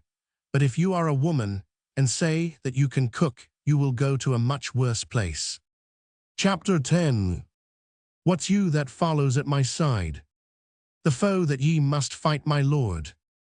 That hurples swift as I can ride. The shadow of the night, my lord. Then wheel my horse against the foe. He's down and overpast, my lord. Ye war against the sunset glow. The darkness gathers fast, my lord. The fight of Harriet's Ford. This is a cheerful life, said Dick. Some days later, Torp's away. Bessie hates me. I can't get at the notion of the melancholia. Maisie's letters are scrappy, and I believe I have indigestion. Would give a man pains across the head and spots before his eyes. Binky, shall us take some liver pills? Dick had just gone through a lively scene with Bessie. She had, for the 50th time, reproached him for sending Torpenhow away. She explained her enduring hatred for Dick, and made it clear to him that she only sat for the sake of his money, and Mr. Torpenhow's 10 times a better man than you, she concluded. He is. That's why he went away. I should have stayed and made love to you. The girl sat with her chin on her hand, scowling to me. I'd like to catch you if I wasn't afraid o' being hung. I'd kill you, that's what I'd do. Dio, believe me. Dick smiled wearily. It is not pleasant to live in the company of a notion that will not work out, a foxterrier that cannot talk, and a woman who talks too much, he would have answered. But at that moment there unrolled itself from one corner of the studio a veil, as it were, of the flimsiest gauze. He rubbed his eyes, but the grey haze would not go. This is disgraceful indigestion, Binky. We will go to a medicineman. We can't have our eyes interfered with, for by these we get our bread. Also mutton chop bones for little dogs. The doctor was an affable local practitioner with white hair, and he said nothing till Dick began to describe the grey film in the studio. We all want a little patching and repairing from time to time. He chirped. Like a ship, my dear, sire, exactly like a ship. Sometimes the hull is out of order, and we consult the surgeon, sometimes the rigging, and then I advise sometimes the engines, and we go to the brain specialist. Sometimes the lookout on the bridge is tired, and then we see an oculist. I should recommend you to see an oculist. A little patching and repairing from time to time is all we want. An oculist, by all means. Dick sought an oculist, the best in London. He was certain that the local practitioner did not know anything about his trade, and more certain that Maisie would laugh at him if he were forced to wear spectacles. I've neglected the warnings of my lord, the stomach too long, hence these spots before the eyes. Binky, I can see as well as I ever could. As he entered the dark hall that led to the consulting room, a man cannoned against him. Dick saw the face as it hurried out into the street. That's the writer type. He has the same modeling of the forehead as Torp. He looks very sick, probably heard something he didn't like. Even as he thought, a great fear came upon Dick, a fear that made him hold his breath as he walked into the oculist's waiting room with the heavy carved furniture, the dark green paper, and the sober-hued prints on the wall. He recognized a reproduction of one of his own sketches. Many people were waiting their turn before him. His eye was caught by a flaming redangled Christmas Carol book. Little children came to that eye doctor, and they needed largotype amusement. "That's idolatrous bad art," he said, drawing the book towards himself. "From the Anatomy of the Angels, it has been made in Germany," he opened in mechanically, and there leaped to his eyes a verse printed in red ink. "The next good joy that Mary had. It was the joy of 3. To see her good Son, Jesus Christ, making the blind to see. Making the blind to see, good Lord. And happy we may be. Praise Father, Son, and Holy Ghost. To all eternity." Dick read and reread the verse till his turn came, and the doctor was bending above him, seated in an armchair. The blaze of the gas microscope in his eyes made him wince. The doctor's hand touched the scar of the sword cut on Dick's head, and Dick explained briefly how he had come by it. When the flame was removed, Dick saw the doctor's face, and the fear came upon him again. The doctor wrapped himself in a mist of words. Dick caught allusions to scar, frontal bone, optic nerve, extreme caution, and the avoidance of mental anxiety. "Verdict," he said faintly, "my business is painting, and I daren't waste time. What do you make of it?" Again the whirl of words, but this time they conveyed a meaning. "Can you give me anything to drink?" Many sentences were pronounced in that darkened room, and the prisoners often needed cheering. Dick found a glass of liqueur brandy in his hand. "As far as I can gather," he said, coughing above the spirit, "you call it decay of the optic nerve or something, and therefore hopeless. What is my time limit, avoiding all strain and worry?" "Perhaps 1 year."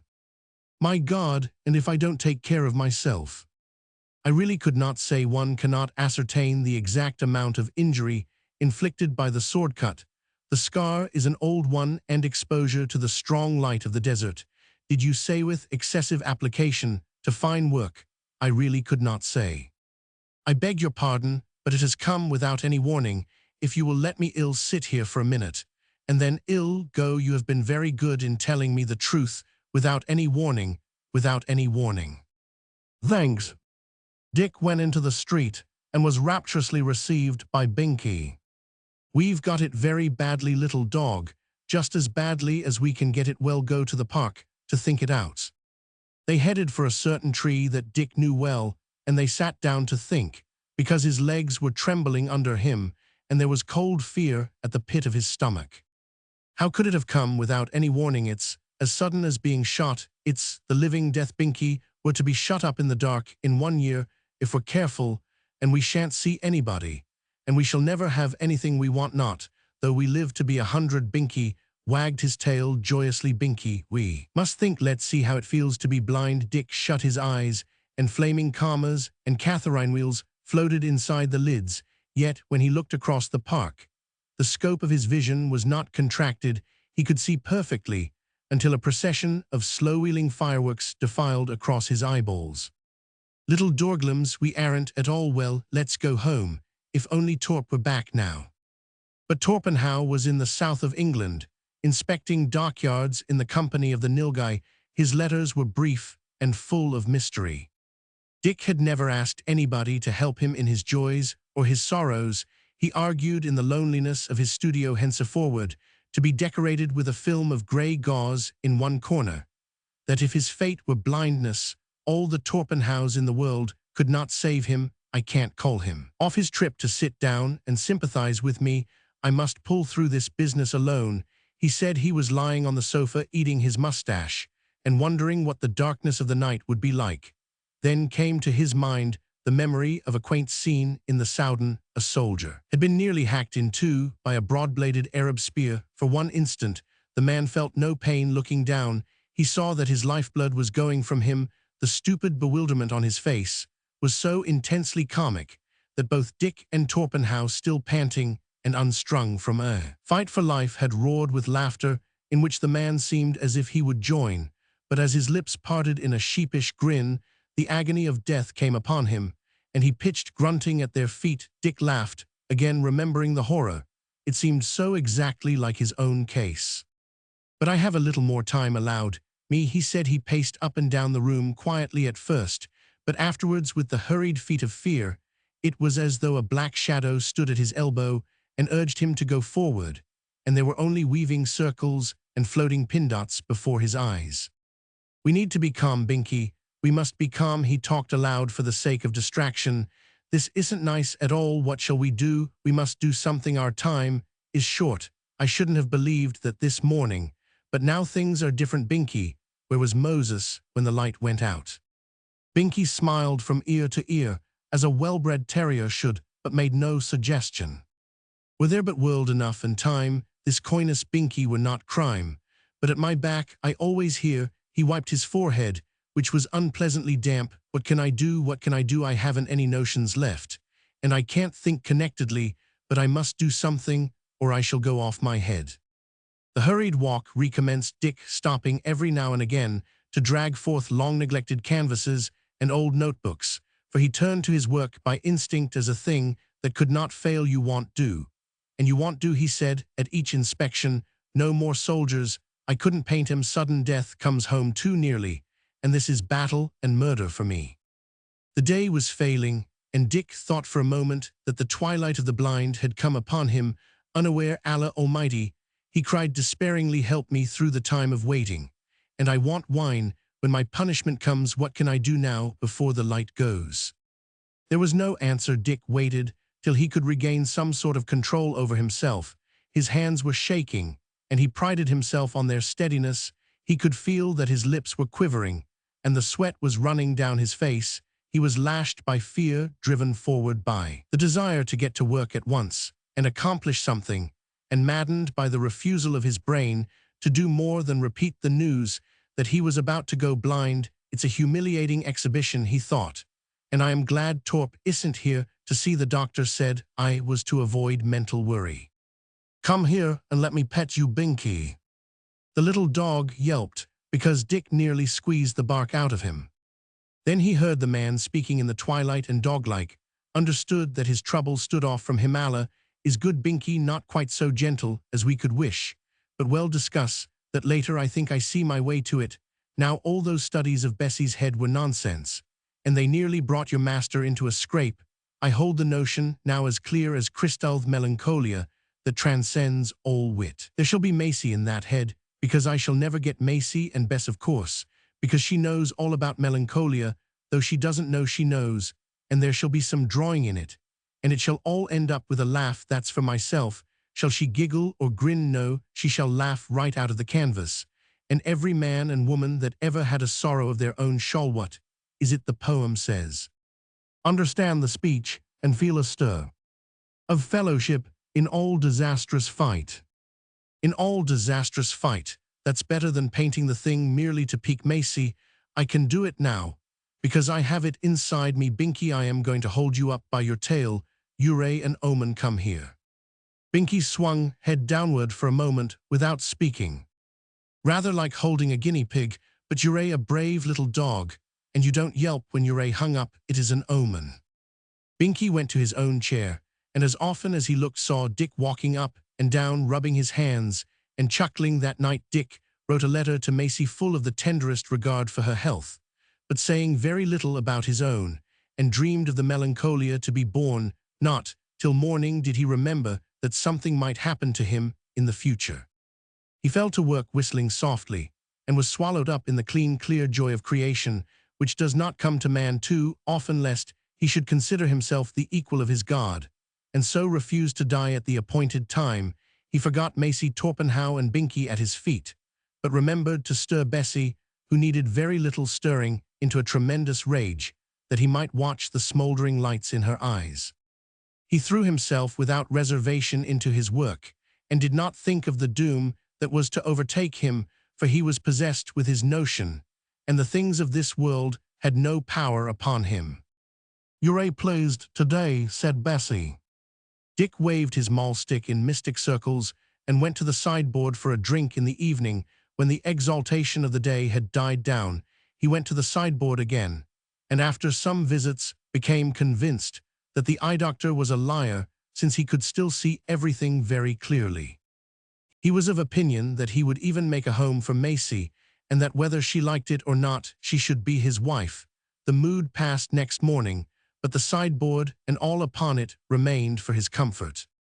Again he set to work, and his eyes troubled him with spots and dashes and blurs, till he had taken counsel with the sideboard and the melancholia both on the canvas, and in his own mind appeared lovelier than ever. There was a delightful sense of irresponsibility upon him, such as they feel who, walking among their fellow men, know that the death sentence of disease is upon them, and seeing that fear is but waste of the little time left, are riotously happy. The days passed without event. Bessie arrived punctually always, and though her voice seemed to Dick to come from a distance, her face was always very near. The melancholia began to flame on the canvas, in the likeness of a woman who had known all the sorrow in the world, and was laughing at it. It was true that the corners of the studio draped themselves in grey film, and retired into the darkness, that the spots in his eyes and the pains across his head were very troublesome, and that Maisie's letters were hard to read and harder still to answer. He could not tell her of his trouble, and he could not laugh at her accounts of her own melancholia, which was always going to be finished, but the furious days of toil and the nights of wild dreams made amends for all, and the sideboard was his best friend on earth. Bessie was singularly dull. She used to shriek with rage when Dick stared at her between half-closed eyes. Now she sulked or watched him with disgust, saying very little. Torpenhow had been absent for 6 weeks. An incoherent note heralded his return. News, great news, he wrote. The Nilgai knows, and so does the Kennu. We're all back on Thursday. Get lunch and clean your accoutrements. Dick showed Bessie the letter, and she abused him for that he had ever sent Torpenhow away and ruined her life. Well, said Dick brutally, you're a better, as you are, instead of making love to some drunken beast in the street. He felt that he had rescued Torpenhow from great temptation. I don't know if that's any worse than sitting to a drunken beast in a studio. You haven't been sober for 3 weeks. You've been soaking the whole time, and yet you pretend you're a better than me. What do you mean? Said Dick. Mean you'll see when Mr. Torpenhow comes back. It was not long to wait. Torpenhow met Bessie on the staircase. Without a sign of feeling, he had news that was more to him than many Bessies, and the Kennu and the Nilgai were trampling behind him, calling for Dick. Drinking like a fish, Bessie whispered, he's been at it for nearly a month. She followed the men stealthily to hear judgment done. They came into the studio, rejoicing to be welcomed over effusively by a drawn-lined, shrunken, haggard, reckon-shaven blue-white, about the nostrils, stooping in the shoulders, and peering under his eyebrows nervously. The drink had been at work as steadily as Dick. Is this, you said, Torpenhow? All that's left of me. Sit down. Binky's quite well, and I've been doing some good work. He reeled where he stood. You've done some of the worst work you've ever done in your life, man alive. You're a... Torpenhow turned to his companions appealingly, and they left the room to find lunch elsewhere. Then he spoke. But since the reproof of a friend is much too sacred and intimate a thing to be printed, and since Torpenhow used figures and metaphors which were unseemly and contempt untranslatable, it will never be known what was actually said to Dick, who blinked and winked and picked at his hands. After a time, the culprit began to feel the need of a little self-respect. He was quite sure that he had not in any way departed from virtue, and there were reasons, too, of which Torpenhow knew nothing. He would explain. He rose, tried to straighten his shoulders, and spoke to the face he could hardly see. You are right, he said, but I am right too. After you went away, I had some trouble with my eyes, so I went to an oculist, and he turned a gasogene, I mean a gasogenato, my eye. That was very long ago. He said, scar on the head, sword cut, an optic nerve. Make a note of that. So I am going blind. I have some work to do before I go blind, and I suppose that I must do it. I cannot see much now, but I can see best when I am drunk. I did not know I was drunk till I was told, but I must go on with my work. If you want to see it, there it is. He pointed to the all but finished Melancholia and looked for applause. Torpenhow said nothing, and Dick began to whimper feebly for joy at seeing Torpenhow again, for grief at misdeeds. Indeed, they were misdeeds that made Torpenhow remote and unsympathetic, and for childish vanity hurt, since Torpenhow had not given a word of praise to his wonderful picture. Bessie looked through the keyhole after a long pause, and saw the two walking up and down, as usual, Torpenhow's hand on Dick's shoulder. Hereat she said something so improper that it shocked even Binky, who was dribbling patiently on the landing with the hope of seeing his master again. Chapter 11. The lark will make her hymn to God. The partridge call her brood. While I forget the heath I trod, the fields wherein I stood. 'Tis dool to know not night from morn, but deeper dool to know I can but hear the hunter's horn, that once I used to blow. The only sun. It was the third day after Torpenhow's return, and his heart was heavy. Do you mean to tell me that you can't see to work without whiskey? It's generally the other way about. Can a drunkard swear on his honor? Said Dick. Yes, if he has been as good a man as you. Then I give you my word of honor, said Dick, speaking hurriedly through parched lips. Old man, I can hardly see your face. Now you've kept me sober for 2 days. If I ever was drunk, and I've done no work. Don't keep me back any more. I don't know when my eyes may give out. The spots and dots and the pains and things are crowding worse than ever. I swear I can see all right when I am moderately screwed. As you say, give me 3 more sittings from Bessie and all the stuff I want, and the picture will be done. I can't kill myself in 3 days. It only means a touch of Roman 500 tea at the worst. If I give you 3 days more, will you promise me to stop work and the other thing, whether the picture's finished or not? I can't. You don't know what that picture means to me, but surely you could get the nilgai to help you and knock me down and tie me up. I shouldn't fight for the whiskey, but I should for the work. Go on then, I give you 3 days, but you're nearly breaking my heart. Dick returned to his work, toiling as one possessed, and the yellow devil of whiskey stood by him and chased away the spots in his eyes. The melancholia was nearly finished, and was all or nearly all that he had hoped she would be. Dick jested with Bessie, who reminded him that he was a drunken beast, but the reproof did not move him. You can't understand, Bess. We are in sight of land now, and soon we shall lie back and think about what we've done. I'll give you 3 months' pay when the picture's finished, and next time I have any more work in hand, but that doesn't matter. Want 3 months' pay make you hate me less? No, it won't. I hate you, and I'll go on hating you. Mr. Torpenhow won't speak to me any more. He's always looking at maps. Bessie did not say that she had again laid siege to Torpenhow, or that at the end of her passionate pleading he had picked her up, given her a kiss, and put her outside the door with the recommendation not to be a little fool. He spent most of his time in the company of the nilgai, and their talk was of war in the near future, the hiring of transports, and secret preparations among the dockyards. He did not wish to see Dick till the picture was finished. He's doing first-class work, he said to the nilgai, and it's quite out of his regular line, but for the matter of that, so's his infernal soaking. Never mind, leave him alone. When he has come to his senses again, well, carry him off from this place, and let him breathe clean air. Poor Dick. I don't envy you, Torp, when his eyes fail. Yes, it will be a case of God help the man who's chained to our Davy. The worst is that we don't know when it will happen, and I believe the uncertainty and the waiting have sent Dick to the whiskey more than anything else. How the Arab who cut his head open would grin if he knew. He's at perfect liberty to grin if he can. He's dead. That's poor consolation now. In the afternoon of the 3rd day, Torpenhow heard Dick calling for him. All finished, he shouted. I've done it. Come in. Isn't she a beauty? Isn't she a darling? I've been down to hell to get her, but isn't she worth it? Torpenhow looked at the head of a woman who laughed, at a full-lipped, hollow-eyed woman who laughed from out of the canvas, as Dick had intended she would. Who taught you how to do it? Said Torpenhow. The touch and notion have nothing to do with your regular work. What a face it is, what eyes, and what insolence! Unconsciously, he threw back his head and laughed with her. She's seen the game played out. I don't think she had a good time of it and now she doesn't care, isn't that the idea? Exactly. Where did you get the mouth and chin from? They don't belong to Bess. They're someone else's, but isn't it good, isn't it thundering good, wasn't it worth the whiskey? I did it alone, I did it.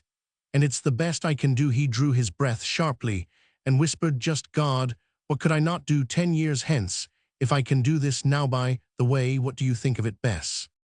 The girl was biting her lips. She loathed Torpenhow because he had taken no notice of her. I think it's just the horridest, beastliest thing I ever saw, she answered and turned away. More than you will be of that way of thinking, young woman, Dick. There's a sort of murderous, vibrant suggestion in the poise of the head that I don't understand, said Torpenhow. That's trickwork, said Dick, chuckling with delight at being completely understood. I couldn't resist one little bit of sheer swagger. It's a French trick, and you wouldn't understand, but it's got at by slewing round the head a trifle and a tiny foreshortening of one side of the face, from the angle of the chin to the top of the left ear, that, and deepening the shadow under the lobe of the ear. It was flagrant trickwork, but having the notion fixed, I felt entitled to play with it. Oh, you beauty. Amen, she is a beauty, I can feel it. So will every man who has any sorrow of his own, said Dick, slapping his thigh. He shall see his trouble there.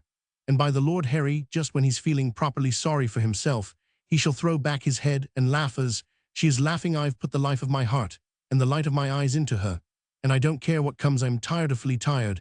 I think I'll get to sleep, take away the whiskey, it has served its turn, and give Bessie 36 quid, and 3 over for luck, cover the picture. He dropped asleep in the long chair, hid face white and haggard. Almost before he had finished the sentence, Bessie tried to take Torpenhow's hand. Aren't you never going to speak to me any more, she said, but Torpenhow was looking at Dick. What a stock of vanity, the man has ill. Take him in hand tomorrow, and make much of him. He deserves it. What was that, Bess?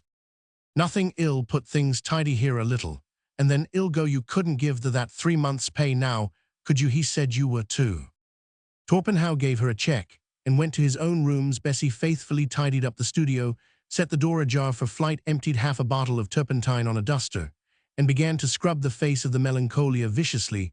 The paint did not smudge quickly enough. She took a palette knife and scraped, following each stroke with the wet duster. In 5 minutes, the picture was a formless, scarred muddle of colors. She threw the paint-stained duster into the studio stove, stuck out her tongue at the sleeper, and whispered, bilked. As she turned to run down the staircase, she would never see Torpenhow any more, but she had at least done harm to the man who had come between her and her desire, and who used to make fun of her. Cashing the check was the very cream of the jest to Bessie.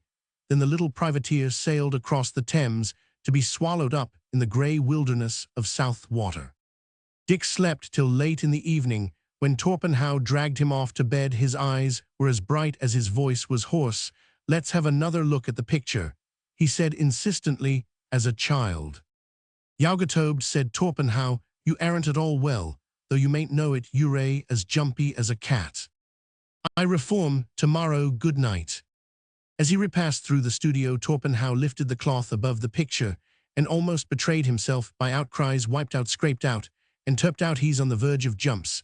As it is, that's Bess, little fiend. Only a woman could have done that with the ink not dry on the check too. Dick will be raving mad tomorrow. It was all my fault for trying to help gutter devils. Oh, my poor Dick, the Lord is hitting you very hard. Dick could not sleep that night, partly for pure joy, and partly because the well-known Catherine wheels inside his eyes had given place to crackling volcanoes of many-colored fire. Spout away, he said aloud. I've done my work, and now you can do what you please. He lay still, staring at the ceiling, the long pent-up delirium of drink in his veins, his brain on fire with racing thoughts that would not stay to be considered, and his hands crisped and dry. He had just discovered that he was painting the face of the Melancholia on a revolving dome ribbed with millions of lights, and that all his wondrous thoughts stood embodied hundreds of feet below his tiny swinging plank, shouting together in his honor, when something cracked inside his temples like an overstrained bowstring. The glittering dome broke inward, and he was alone in the thick night. I'll go to sleep. The room's very dark. Let's light a lamp and see how the Melancholia looks. There ought to have been a moon. It was then that Torpenhow heard his name called by a voice that he did not know in the rattling accents of deadly fear. He's looked at the picture, was his first thought as he hurried into the bedroom and found Dick sitting up and beating the air with his hands. "Torp, Torp, where are you? For pity's sake, come to me." "What's the matter?" Dick clutched at his shoulder. "Matter? I've been lying here for hours in the dark, and you never heard me, Torp, old man. Don't go away. I am all in the dark, I tell you." Torpenhow held the candle within a foot of Dick's eyes, but there was no light in those eyes. He lit the gas, and Dick heard the flame catch the grip of his fingers on Torpenhow's shoulder, made Torpenhow wince. "Don't leave me. You wouldn't leave me alone, now, would you? I can't see. Do you understand? It's black, quite black, and I feel as if I was falling through it all." "Steady does it." Torpenhow put his arm round Dick and began to rock him gently to and fro. "That's good now. Don't talk. If I keep very quiet for a while, this darkness will lift. It seems just on the point of breaking. HSH. Dick knit his brows and stared desperately in front of him. The night air was chilling Torpenhow's toes. "Can you stay like that a minute?" he said. "I'll get my dressing gown and some slippers." Dick clutched the bedhead with both hands and waited for the darkness to clear away. "What a time you've been," he cried, when Torpenhow returned. "It's as black as ever. What are you banging about in the doorway?" "Long chair, horsebling ket pillow, going to sleep. By you lie down now. You'll be better in the morning." "I shan't." The voice rose to a wail. "My God, I am blind, and the darkness will never go away." He made as if to leap from the bed, but Torpenhow's arms were round him, and Torpenhow's chin was on his shoulder, and his breath was squeezed out of him. He could only gasp, blind, and wriggle feebly. "Steady, Dickie, steady," said the deep voice in his ear, and the grip tightened. "Bite on the bullet, old man, and don't let them think you're afraid." The grip could draw no closer. Both men were breathing heavily. Dick threw his head from side to side and groaned. "Let me go," he panted. "You're cracking my ribs. We mustn't let them think we're afraid. Must wield the powers of darkness and that lot. Lie down. It's all over now." "Yes," said Dick obediently, "but would you mind letting me hold your hand? I feel as if I wanted something to hold on to. One drops through the dark so." Torpenhow thrust out a large and hairy paw from the long chair. Dick clutched it tightly, and in half an hour had fallen asleep. Torpenhow withdrew his hand, and stooping over Dick, kissed him lightly on the forehead, as men do sometimes kiss a wounded comrade in the hour of death to ease his departure. In the grey dawn, Torpenhow heard Dick talking to himself. He was adrift on the shoreless tides of delirium, speaking very quickly. "It's a pity, a great pity, but it's helped, and it must be eaten. Master George, sufficient unto the day is the blindness thereof, and further putting aside all melancholias and false humours, it is of obvious notoriety such as mine was that the Queen can do no wrong. Torp doesn't know that. I'll tell him when we're a little farther into the desert. What a bungle those boatmen are making of the steamer ropes. They'll have that 4-inch hawser chafed through in a minute. I told you, Sother, she goes white foam on green water, and the steamer slewing round. How good that looks. I'll sketch it. No, I can't. I'm afflicted with ophthalmia. That was one of the 10 plagues of Egypt, and it extends up the Nile in the shape of cataract. Ha, that's a joke. Torp, laugh, you graven image, and stand clear of the hawser. It'll knock you into the water and make your dress all dirty, Macy dear." "Oh," said Torpenhow, "this happened before that night on the river. Shall be sure to say it's my fault if you get muddy, and you're quite near enough to the breakwater, Macy. That's not fair. Ah, I knew you'd miss. Low and to the left, dear, but you've no conviction. Don't be angry, darling. I'd cut my hand off if it would give you anything more than obstinacy. My right hand, if it would serve. Now we mustn't listen. Here's an island shouting across seas of misunderstanding with a vengeance, but it's shouting truth, I fancy," said Torpenhow. The babble continued. It all bore upon Macy. Sometimes Dick lectured at length on his craft, then he cursed himself for his folly in being enslaved. He pleaded to Macy for a kiss, only one kiss before she went away, and called to her to come back from Vitry-sur-Marne if she would.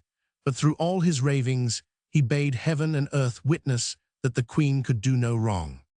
Torpenhow listened attentively and learned every detail of Dick's life that had been hidden from him for 3 days. Dick raved through the past, and then a natural sleep. "What a strain he has been running under, poor chap. said Torpenhow, Dick of all men handing himself over like a dog. And I was lecturing him on arrogance. I ought to have known that it was no use to judge a man. But I did it. What a demon that girl must be. Dick's given her his life, confound him, and she's given him one kiss, apparently. Torp, said Dick from the bed, go out for a walk. You've been here too long. Ill, get up high. This is annoying. I can't dress myself. Oh, it's too absurd. Torpenhow helped him into his clothes and led him to the big chair in the studio. He sat quietly waiting under strained nerves for the darkness to lift. It did not lift that day, nor the next. Dick adventured on a voyage round the walls. He hit his shins against the stove, and this suggested to him that it would be better to crawl on all fours, one hand in front of him. Torpenhow found him on the floor. I am trying to get the geography of my new possessions, said he. Do you remember that nigger you gouged in the square? Pity you didn't keep the odd eye. It would have been useful. Any letters for me? Give me all the ones in fat grey envelopes, with a sort of crown thing outside. They're of no importance.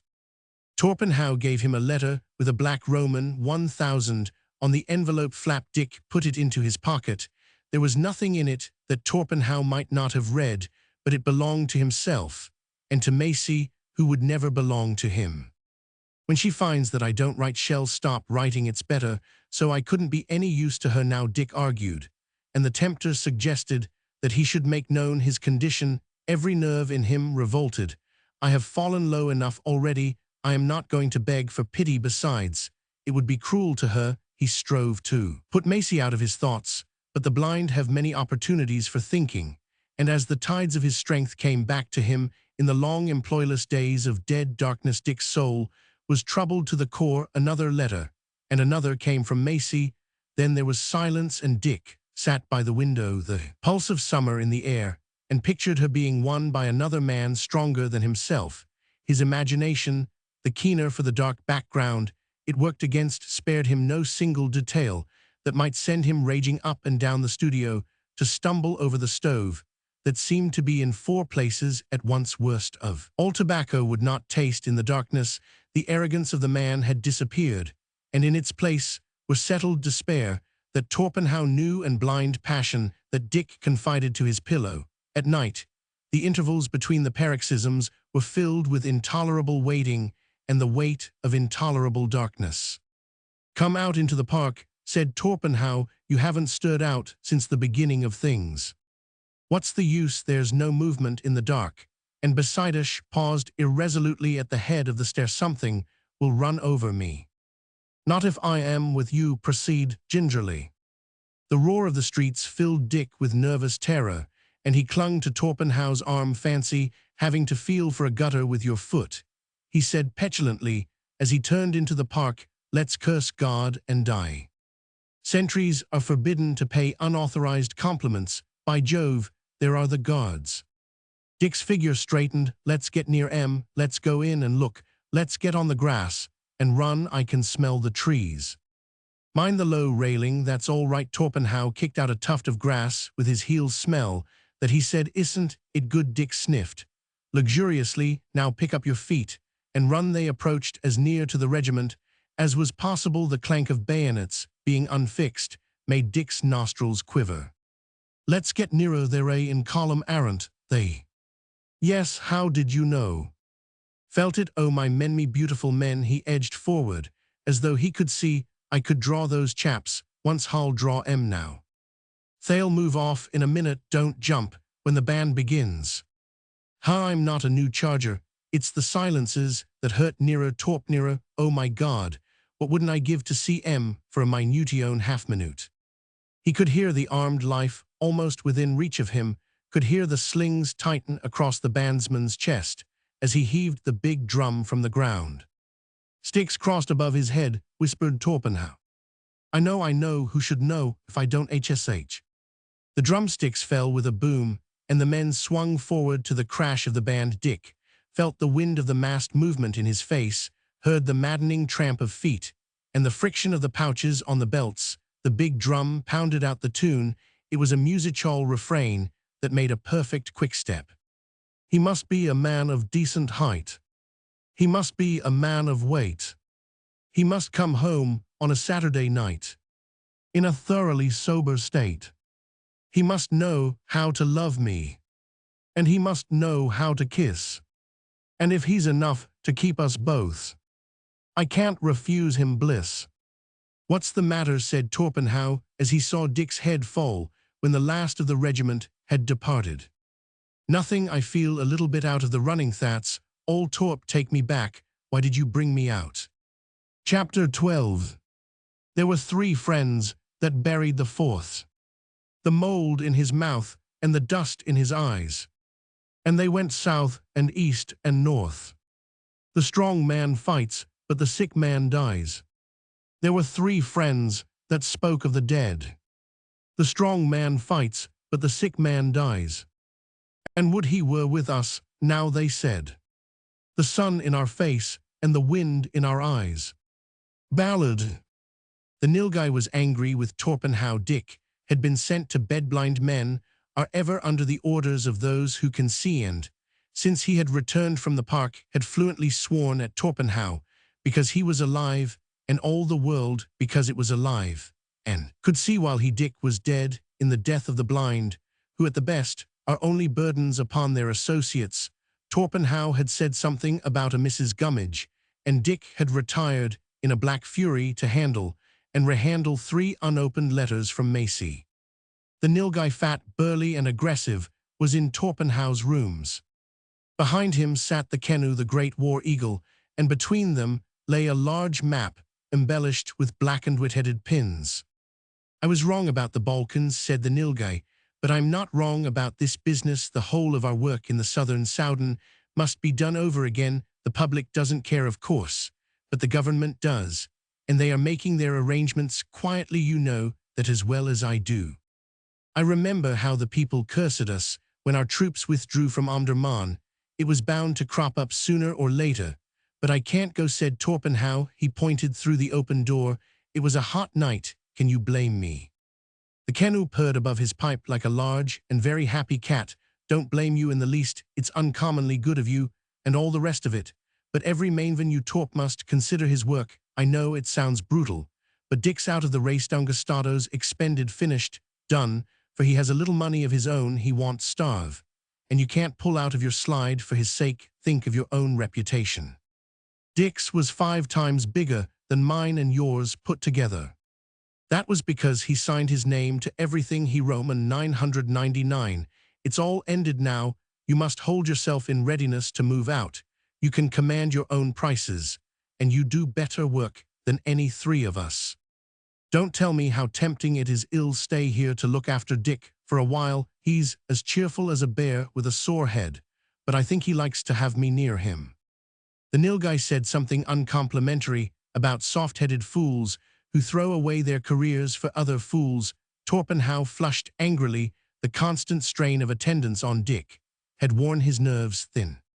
There remains a 3rd fate, said the Kennu thoughtfully. Consider this, and be not larger fools than necessary. Dick Iser rather was an able-bodied man of moderate attractions and a certain amount of audacity. Oho, said the Nilgai, who remembered an affair at Cairo. I begin to see, Torp. I am sorry. Torpenhow nodded. Forgiveness. You were more sorry when he cut you out, though. Go on, Kennu. I've often thought, when I've seen men die out in the desert, that if the news could be sent through the world and the means of transport were quick enough, there would be 1 woman, at least, at each man's bedside. There would be some mighty quaint revelations. Let us be grateful things are as they are, said the Nilgai. Let us rather reverently consider whether Torp's 3-cornered ministrations are exactly what Dick needs just now. What do you think yourself, Torp? I know they aren't, but what can I do? Lay the matter before the board. We are all Dick's friends here. You've been most in his life. But I picked it up when he was off his head. The greater chance of its being true. I thought we should arrive. Who is she? Then Torpenhow told a tale in plain words, as a special correspondent who knows how to make a verbal précis should tell it. The men listened without interruption. Is it possible that a man can come back across the years to his calf-love, said the Kennu. Is it possible? I give the facts. He says nothing about it now, but he sits fumbling 3 letters from her when he thinks I'm not looking. What am I to do? Speak to him, said the Nilgai. Oh yes, write to her. I don't know her full name, remember, and ask her to accept him out of pity. I believe you once told Dick you were sorry for him, Nilgai. You remember what happened. Go into the bedroom and suggest full confession and an appeal to this Macy girl, whoever she is. I honestly believe he did try to kill you, and the blindness has made him rather muscular. Torpenhow's course is perfectly clear, said the Kennu. He will go to Vitry-sur-Marne, which is on the Béziers lands railway single track. From Tourgas, the Prussians shelled it out in 70, because there was a poplar on the top of a hill 1,800 yards from the church spire. There's a squadron of cavalry quartered. There or ought to be, where this studio Torp spoke about. Maybe I cannot tell. That is Torp's business. I have given him his route. He will dispassionately explain the situation to the girl, and she will come back to Dick the more especially, because, to use Dick's words, there is nothing but her damned obstinacy to keep them apart. And they have £420 a year between them. Dick never lost his head for figures even in his delirium. You haven't the shadow of an excuse for not going, said the Nilgai. Torpenhow looked very uncomfortable. But it's absurd and impossible. I can't drag her back by the hair. Our business, the business for which we draw our monies, to do absurd and impossible things generally, with no reason whatever except to amuse the public. Here we have a reason, the rest doesn't matter. I shall share these rooms with the Nilgai till Torpenhow returns.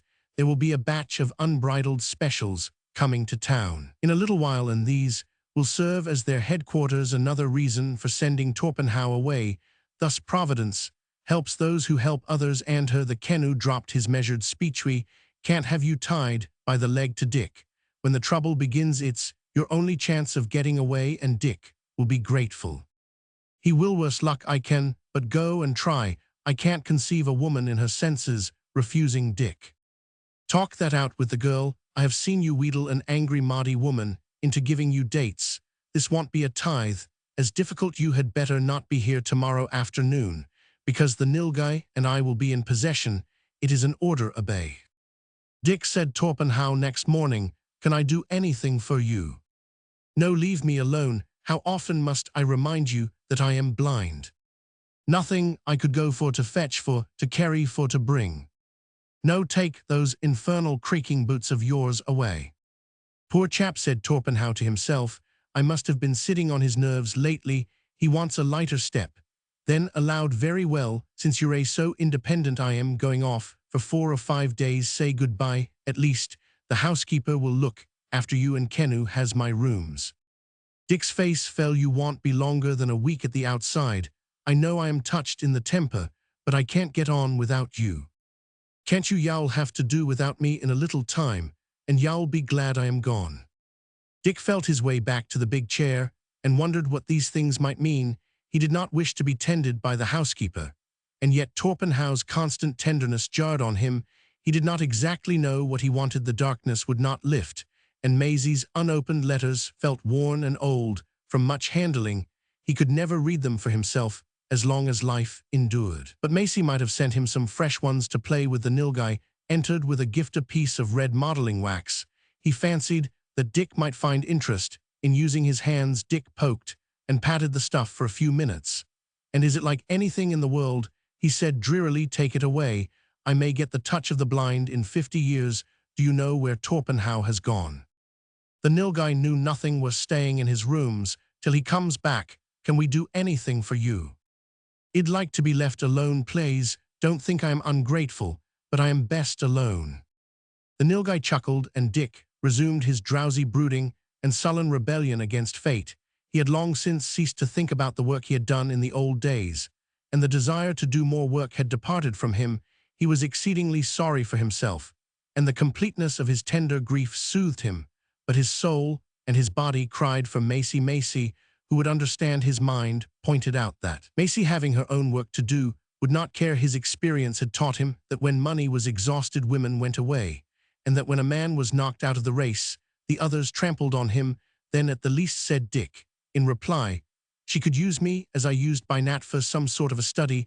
I wouldn't ask more than to be near her again, even though I knew that another man was making love to her. Ah, what a dog I am. A voice on the staircase began to sing joyfully. When we go away from here, our creditors will weep and they will wail. Our absence much regretting when they find that they've been getting out of England by next Tuesday's Indian mail. Following the trampling of feet slamming of Torpenhow's door and the sound of voices in strenuous debate, someone squeaked, "And see you good fellows, I have found a new water bottle first-class patente, how you say open himself inside out." Dick sprang to his feet. He knew the voice well. "That's Cassavetti come back from the continent now. I know why Torp went away. There's a row somewhere, and out of it." The Nilgai commanded silence in vain. "That's for my sake," Dick said bitterly. "The birds are getting ready to fly, and they wouldn't tell me. I can hear Morton Sutherland and Mackay, half the war correspondents in London, are there, and I am out of it." He stumbled across the landing and plunged into Torpenhow's room. He could feel that it was full of men. "Where's the trouble?" said he. "In the Balkans at last. Why didn't someone tell me?" "We thought you wouldn't be interested," said the Nilgai shamefacedly. "It's in the Soudan, as usual. You lucky dogs, let me sit here. While you talk I shan't be a skeleton at the feast. Cassavetti, where are you? Your English is as bad as ever." Dick was led into a chair. He heard the rustle of the maps, and the talk swept forward, carrying him with it. Everybody spoke at once, discussing press censorships, railway routes, transport, water supply, the capacities of generalities in language that would have horrified a trusting public, ranging, asserting, denouncing, and laughing at the top of their voices. There was the glorious certainty of war in the Soudan at any moment. Nilgai said so, and it was well to be in readiness. The Kennu had telegraphed to Cairo for horses. Cassavetti had stolen a perfectly inaccurate list of troops that would be ordered forward, and was reading it out amid profane interruptions. And the Kennu introduced to Dick some man unknown who would be employed as war artist by the Central Southern Syndicate. "It's his first outing," said the Kennu. "Give him some tips about riding camels." "Oh, those camels," groaned Cassavetti. "I shall learn to ride him again. And now I am so much all soft. Listen, you good fellows, I know your military arrangement very well. There will go the Royal Argyllshire Sutherlanders. So it was read to me upon best authority." A roar of laughter interrupted him. "Sit down," said the Nilgai. "The lists aren't even made out in the War Office." "Will there be any force at Suakin?" said a voice. Then the outcries redoubled and grew mixed. "Thus how many Egyptian troops? Will they use? God help the fellahin. There's a railway in Plumstead Marshes doing duty as a five-escort. We shall have the Suakin Berber line built at last. Canadian voyageurs are too careful. Give me a half-drunk crewman in a whaleboat who commands the desert column. No, they never blew up the big rock in the Guiana. Bend, we shall have to be hauled up. As usual, somebody tell me if there's an Indian contingent or it'll break everybody's head. Don't tear the map into it's a war of occupation. I tell you to connect with the African companies in the south. There's guinea worm in most of the wells on that route." Then the Nilgai, despairing of peace, bellowed like a foghorn and beat upon the table with both hands. "But what becomes of Torpenhow?" said Dick, in the silence that followed. "Torp's in abeyance just now. He's off love-making somewhere, I suppose," said the Nilgai. "He said he was going to stay at home," said the Kennu. "Is he?" said Dick with an oath. "He want him not much good now. But if you and the Nilgai hold him down, ill engaged to trample on him till he sees reason, hell stay behind. Indeed, he's the best of you all. There'll be some tough work by Omdurman. We shall come there to stay this time. But I forgot, I wish I were going with you." "So do we all, Dickie," said the Kennu. "And I most of all," said the new artist of the Central Southern Syndicate. "Could you tell me?" "I'll give you one piece of advice," Dick answered, moving towards the door. "If you happen to be cut over the head in a scrimmage, don't guard. Tell the man to go on cutting. You'll find it cheapest in the end. Thanks for letting me look in." "There's grit in Dick," said the Nilgai an hour later, when the room was emptied of all save the Kennu. "It was the sacred call of the war trumpet. Did you notice how he answered to it? Poor fellow, let's look at him," said the Kennu. The excitement of the talk had died away. Dick was sitting by the studio table with his head on his arms. When the men came in, he did not change his position. It hurts, he moaned, God forgive me, but it hurts cruelly, and yet the world has a knack of spinning round all by itself. Shall I see Torp before he goes? Oh yes, y'all see him, said the Nilgai. Chapter 13. The sun went down an hour ago. I wonder if I faced towards home. If I lost my way in the light of day. How shall I find it now night is come? Old song. Macy, come to bed. It's so hot, I can't sleep, don't worry. Macy put her elbows on the windowsill and looked at the moonlight on the straight poplar-flanked road. Summer had come upon Vitry-sur-Marne and parched it to the bone. The grass was dry-burnt in the meadows, the clay by the bank of the river was caked to brick, the roadside flowers were long since dead, and the roses in the garden hung withered on their stalks. The heat in the little low bedroom under the eaves was almost intolerable. The very moonlight on the wall of Kami's studio across the road seemed to make the night hotter, and the shadow of the big bell handle by the closed gate cast a bar of inky black that caught Maisie's eye and annoyed her. Horrid thing, it should be all white, she murmured, and the gate isn't in the middle of the wall either. I never noticed that before. Maisie was hard to please at that hour. First, the heat of the past few weeks had worn her down. Secondly, her work, and particularly the study of a female head intended to represent the melancholia and not finished in time for the salon, was unsatisfactory. Thirdly, Kami had said as much 2 days before. Fourthly, but so completely fourthly, that it was hardly worth thinking about. Dick, her property, had not written to her for more than 6 weeks.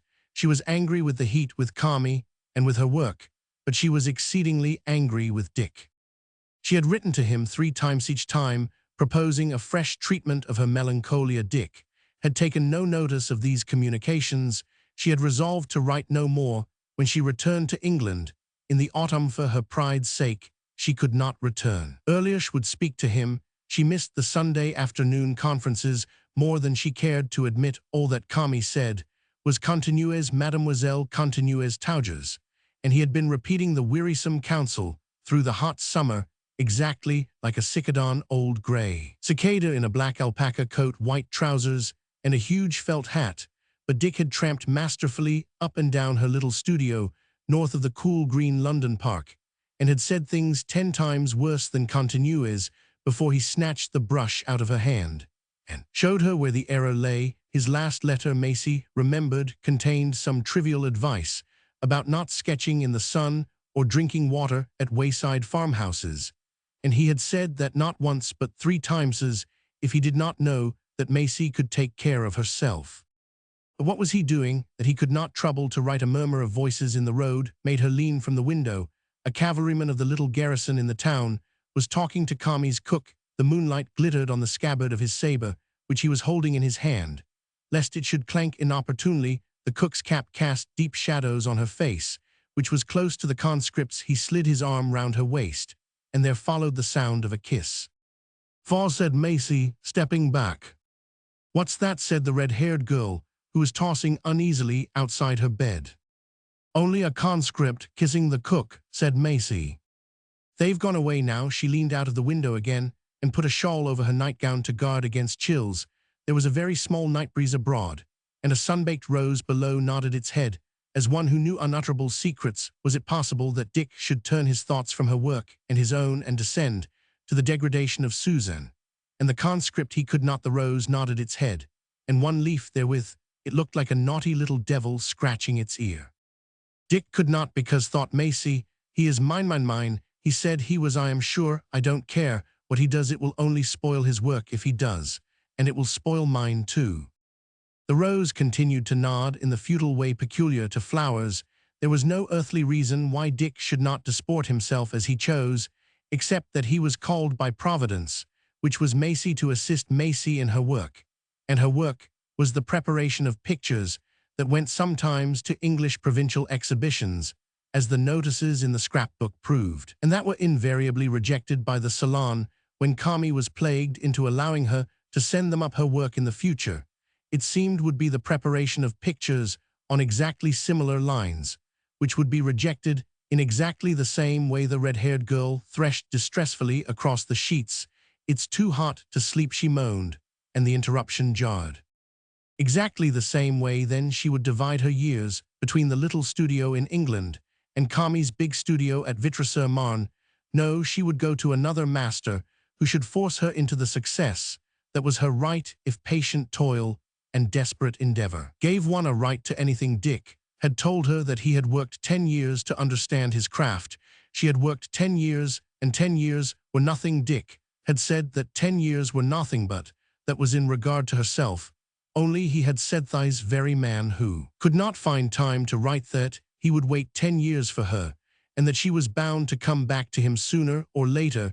He had said this in the absurd letter about sunstroke and diphtheria, and then he had stopped writing. He was wandering up and down moonlit streets kissing cooks. She would like to lecture him, no, not in her nightgown of course, but properly dressed severely, and from a height. Yet, if he was kissing other girls, he certainly would not care whether she lectured him or not. He would laugh at her. Very good. She would go back to her studio and prepare pictures that went, etc., etc. The millwheel of thought swung round slowly, that no section of it might be slurred over, and the red-haired girl tossed and turned behind her. Maisie put her chin in her hands and decided that there could be no doubt whatever of the villainy of Dick. To justify herself, she began unwomanly to weigh the evidence. There was a boy, and he had said he loved her, and he kissed her on the cheek. Be a yellow sea poppy that nodded its head, exactly like the maddening dry rose in the garden. Then there was an interval, and men had told her that they loved her just when she was busiest with her work. Then the boy came back, and at their very second meeting had told her that he loved her. Then he had, but there was no end to the things he had done. He had given her his time and his powers. He had spoken to her of art, housekeeping technique, teacups, the abuse of pickles as a stimulant. That was Rudyard. Herr Berchesh had given her the best in her stock. She used them daily. He had given her advice that she profited by, and now and again look, such a look, the look of a beaten hound waiting for the word to crawl to his mistress' feet. In return, she had given him nothing whatever except she brushed her mouth against the openwork sleeve of her nightgown. The privilege of kissing her once, and on the mouth, too disgraceful. Was that not enough, and more than enough? And if it was not, had he not cancelled the debt by not writing and probably kissing other girls? Maisie Yowl, catch a chill, do go and lie down, said the wearied voice of her companion. I can't sleep a wink with you at the window. Maisie shrugged her shoulders and did not answer. She was reflecting on the meannesses of Dick, and on other meannesses with which he had nothing to do. The moonlight would not let her sleep. It lay on the skylight of the studio across the road in cold silver. She stared at it intently, and her thoughts began to slide one into the other. The shadow of the big bell handle in the wall grew short, lengthened again, and faded out as the moon went down behind the pasture, and a hare came limping home across the road. Then the dawn wind washed through the upland grasses and brought coolness with it, and the cattle lowed by the drought-shrunk river. Maisie's head fell forward on the windowsill, and the tangle of black hair covered her arms. Maisie, wake up, Yowl, catch a chill. Yes, dear, yes, dear. She staggered to her bed like a wearied child, and as she buried her face in the pillows, she muttered, I think. But he ought to have written. Day brought the routine of the studio, the smell of paint and turpentine, and the monotone wisdom of Kami, who was a leaden artist, but a golden teacher if the pupil were only in sympathy with him. Maisie was not in sympathy that day, and she waited impatiently for the end of the work. She knew when it was coming, for Kami would gather his black alpaca coat into a bunch behind him, and with faded blue eyes that saw neither pupils nor canvas, look back into the past to recall the history of one Binet. You have all done not so badly, he would say, but you shall remember that it is not enough to have the method and the art and the power, nor even that which is touch, but you shall have also the conviction that nails the work to the wall of the so many. I tother the students would begin to unfix drawing pins or get their tubes towed. The very so many that I have taught the best was Binet. All that comes of the study and the work and the knowledge was to him. Even when he came after he left me, he should have done all that could be done with the color, the form, and the knowledge, only he had not the conviction. So today I hear no more of Binet's best of my pupil Sand. That is long ago. So today too you will be glad to hear no more of me. Continuez, mademoiselle.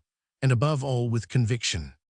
He went into the garden to smoke and mourn over the lost Binat, as the pupils dispersed to their several cottages or loitered in the studio to make plans for the cool of the afternoon.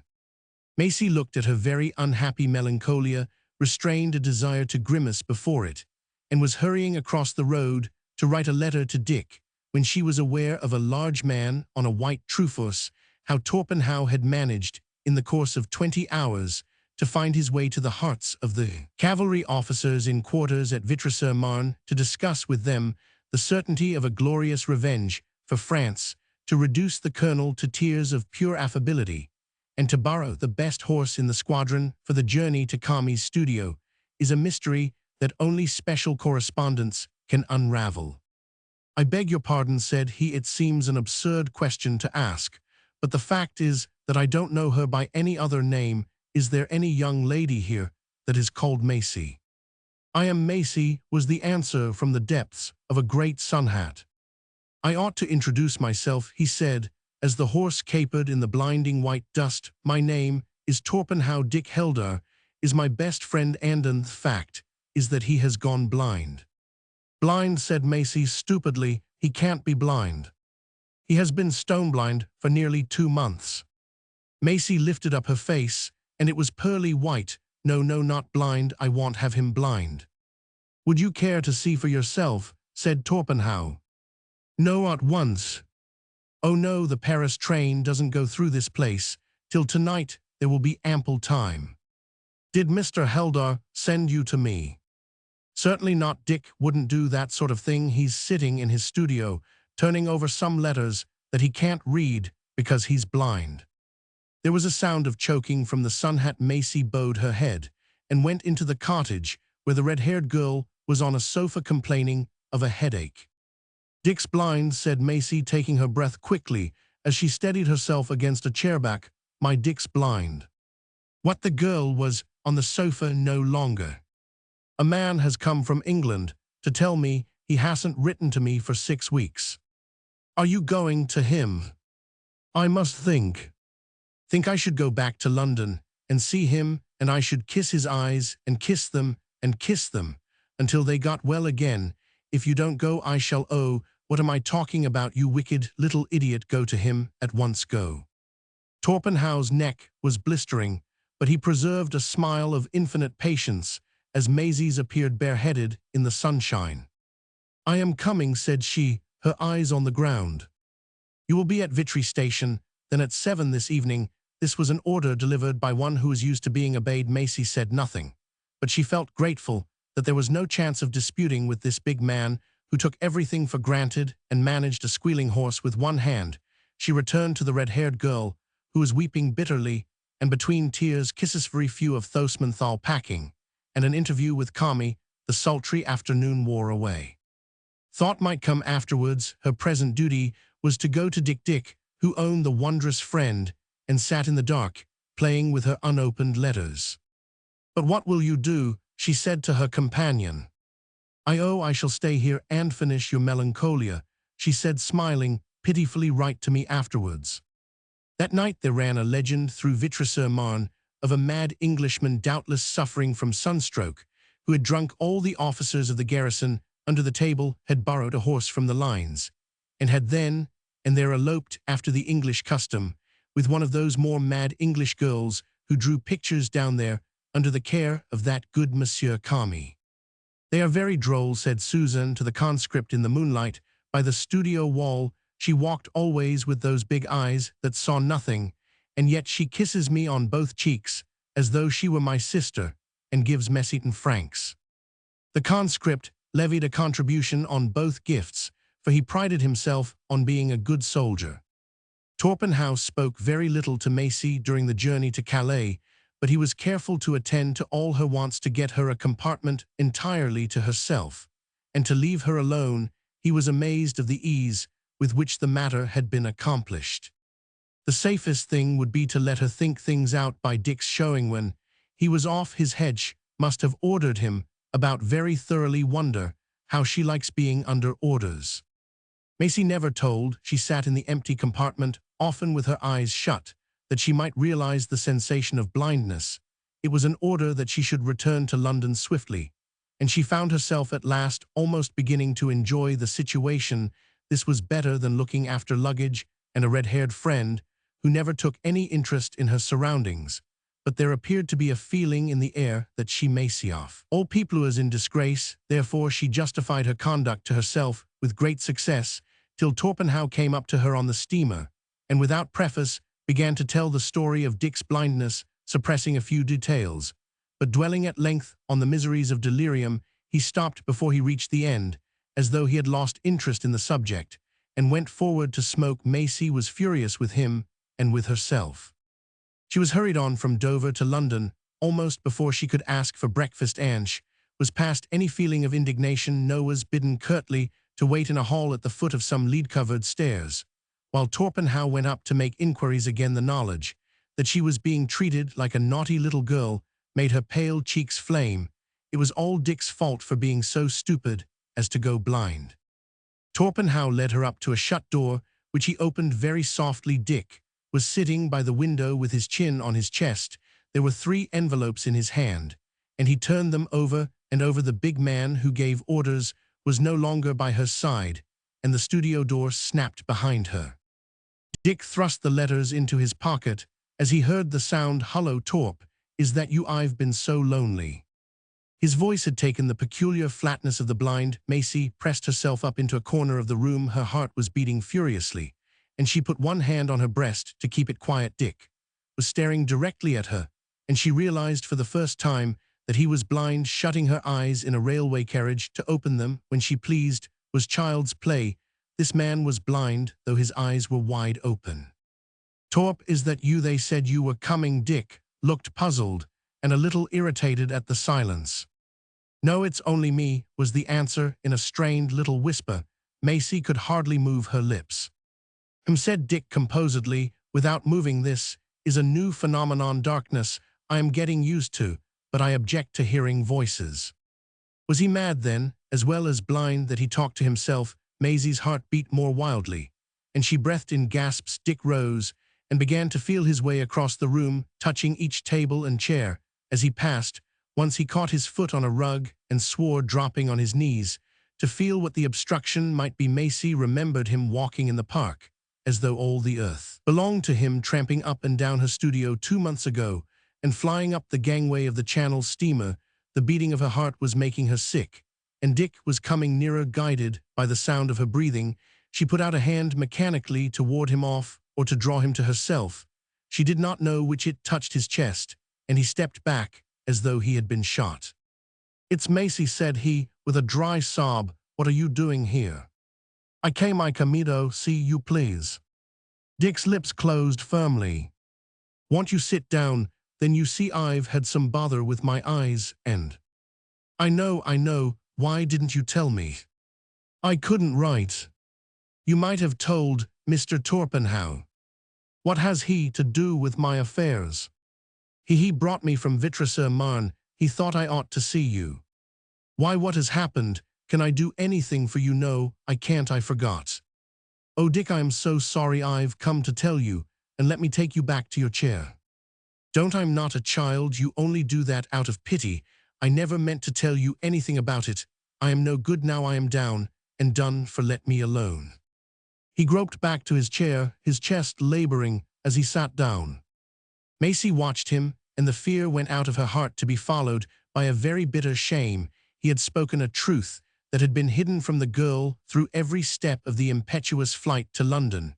For he was indeed down and done for, masterful no longer, but rather a little abject, neither an artist stronger than she nor a man to be looked up to, only some blind one that sat in a chair and seemed on the point of crying. She was immensely and unfeignedly sorry for him, more sorry than she had ever been for anyone in her life, but not sorry enough to deny his words. So she stood still and felt ashamed and a little hurt, because she had honestly intended that her journey should end triumphantly, and now she was only filled with pity, most startlingly distinct from love. "Well," said Dick, his face steadily turned away, "I never meant to worry you any more. What's the matter?" He was conscious that Maisie was catching her breath, but was as unprepared as herself for the torrent of emotion that followed, she had dropped into a chair and was sobbing with her face hidden in her hands. I can't, she cried desperately indeed. I can't, it isn't my fault. I am so sorry, oh Dickie, I am so sorry. Dick's shoulders straightened again, for the words lashed like a whip. Still the sobbing continued. It is not good to realize that you have failed in the hour of trial or flinched before the mere possibility of making sacrifices. I do despise myself, find it I do, but I can't, oh Dickie, you wouldn't ask me'd you, wailed Macy. She looked up for a minute, and by chance it happened that Dick's eyes fell on hers. The unshaven face was very white and set, and the lips were trying to force themselves into a smile, but it was the worn-out eyes that Macy feared her Dick had gone blind, and left in his place someone that she could hardly recognize till he spoke. Who is asking you to do anything, Macy? I told you how it would be.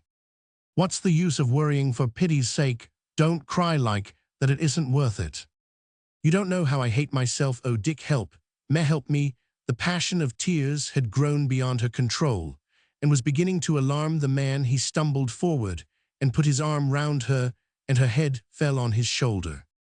Hush, dear, hush, don't cry, you're quite right, and you've nothing to reproach yourself with. You never had, you're only a little upset by the journey, and I don't suppose you've had any breakfast. What a brute Torp was to bring you over. I wanted to come, I did, indeed, she protested. Very well, and now you've come and seen, and am immensely grateful. When you're better you shall go away and get something to eat. What sort of a passage did you have coming over? Macy was crying more subduedly for the first time in her life, glad that she had something to lean against. Dick patted her on the shoulder tenderly, but clumsily, for he was not quite sure where her shoulder might be. She drew herself out of his arms at last, and waited, trembling and most unhappy. He had felt his way to the window to put the width of the room between them, and to quiet a little the tumult in his heart. Are you better now? He said. Yes, but don't you hate me? I hate you, my God, Isn't there anything I could do for you then? I'll stay here in England to do it if you like. Perhaps I could come and see you sometimes. I think not, dear, it would be kindest not to see me any more, please. I don't want to seem rude, but don't you think perhaps you had almost better go now? He was conscious that he could not bear himself as a man if the strain continued much longer. I don't deserve anything else. I'll go, Dick. Oh, I am so miserable. Nonsense, you've nothing to worry about. I'd tell you if you'd wait a moment, dear. I've got something to give you first. I meant it for you ever since this little trouble began. It's my melancholia. She was a beauty when I last saw her. You can keep her for me. And if ever you're poor, you can sell her. She's worth a few hundreds at any state of the market. He groped among his canvases. She's framed in black. Is this a black frame that I have my hand on there? She is. What do you think of her?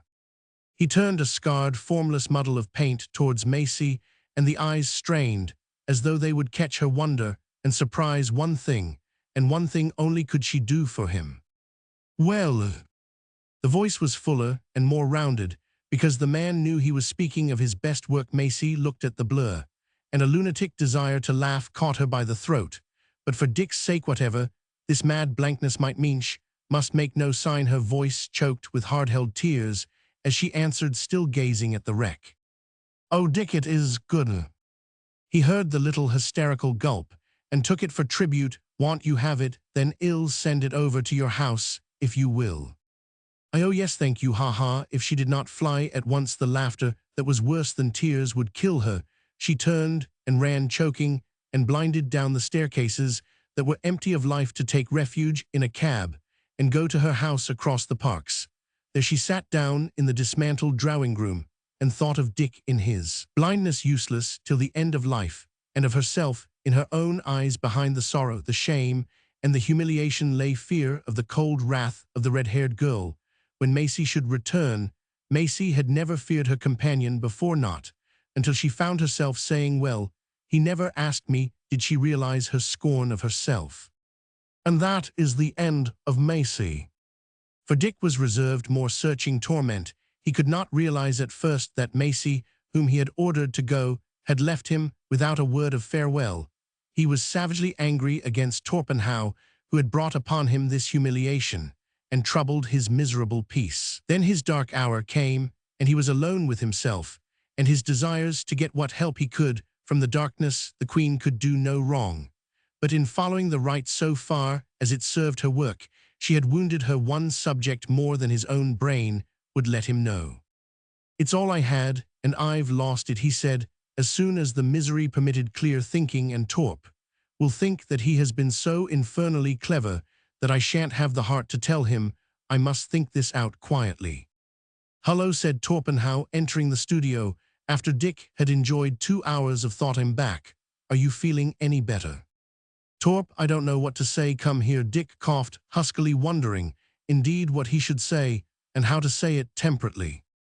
"What's the need for saying anything? Get up and tramp." Torpenhow was perfectly satisfied.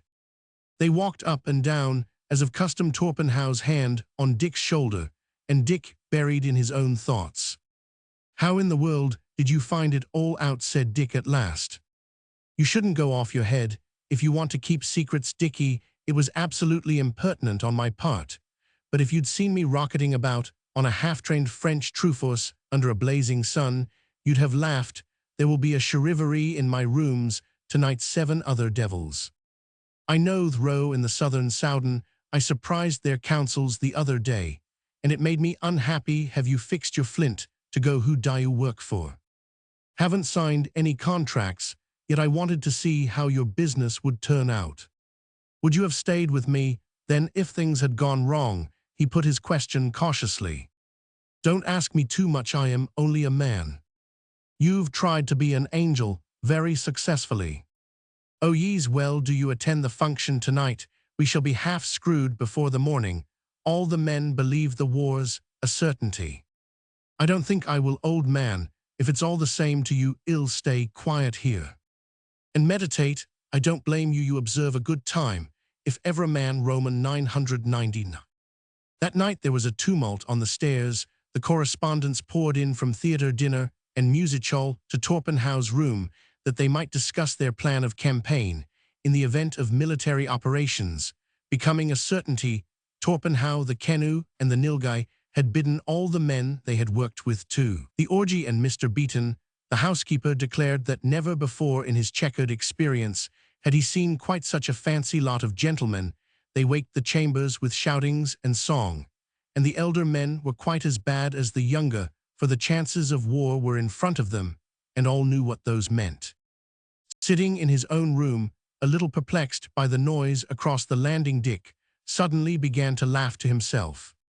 When one comes to think of it, the situation is intensely comic. Maisie's quite right, poor little thing. I didn't know she could cry like that before, but now I know what Torp thinks. I'm sure he'd be quite fool enough to stay at home and try to console Maeve. He knew besides it isn't nice to own that you've been thrown over like a broken chair. I must carry this business through alone as usual. If there isn't a war and Torp finds out, I shall look foolish. That's all. If there is a way, I mustn't interfere with another man's chances. Business is business, and I want to be alone. I want to be alone. What a row they're making."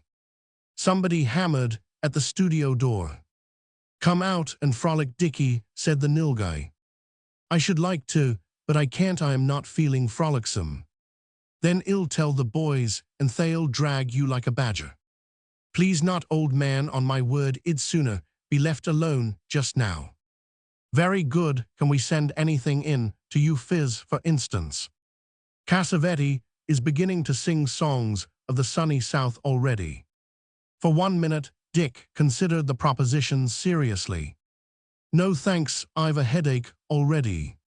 "Virtuous child, that's the effect of emotion on the young. All my congratulations, Dick. I also was concerned in the conspiracy for your welfare. Go to the devil. Send Binky in here." The little dog entered on elastic feet, riotous from having been made much of all the evening. He had helped to sing the choruses, but scarcely inside the studio he realized that this was no place for tail-wagging, and settled himself on Dick's lap till it was bedtime. Then he went to bed with Dick, who counted every hour as it struck, and rose in the morning with a painfully clear head to receive Torpenhow's more formal congratulations and a particular account of the last night's revels. You aren't looking very happy for a newly accepted man, said Torpenhow. Never mind, that it's my own affair, and I'm all right. Do you really go? Yes, with the old Central Southern as usual they wired, and I accepted on better terms than before. When do you start? The day after tomorrow for Brindisi. Thank God, Dick spoke from the bottom of his heart. Well, that's not a pretty way of saying you're glad to get rid of me, but men in your condition are allowed to be selfish. I didn't mean that. Will you get £100 cashed for me before you leave? That's a slender amount for housekeeping, isn't it? Oh, it's only for marriage expenses. Torpenhow brought him the money, counted it out in 5s and 10s, and carefully put it away in the writing table. Now I suppose I shall have to listen to his ravings about his girl until I go. Heaven send us patience with a man in love, he said to himself. But never a word did Dick say of Macy or marriage. He hung in the doorway of Torpenhow's room when the latter was packing and asked innumerable questions about the coming campaign till Torpenhow began to feel annoyed. You're a secretive animal, Dickie, and you consume your own smoke, don't you? He said on the last evening. I suppose so. By the way, how long do you think this war will last? Days, weeks, or months? One can never tell. It may go on for years. I wish I were going. Good heavens, you're the most unaccountable creature. Hasn't it occurred to you that you're going to be married thanks to me? Of course, yes, I am going to be married, so I am going to be married. I am awfully grateful to you. Haven't I told you that? You might be going to be hanged by the look of you, said Torpenhow. And the next day Torpenhow bade him goodbye and left him to the loneliness he had so much desired. Chapter 14. Yet at the last ere our spearmen had found him. Yet at the last ere a sword thrust could save. Yet at the last, with his masters around him, he of the faith spoke as master to slave. Yet at the last, though the Kaffirs had maimed him, broken by bondage and wrecked by the reaver, yet at the last, though the darkness had claimed him, he called upon Allah and died a believer. Kizilbashi. Beg your pardon, Mr. Heldar, but isn't nothing going to happen, said Mr. Beeton.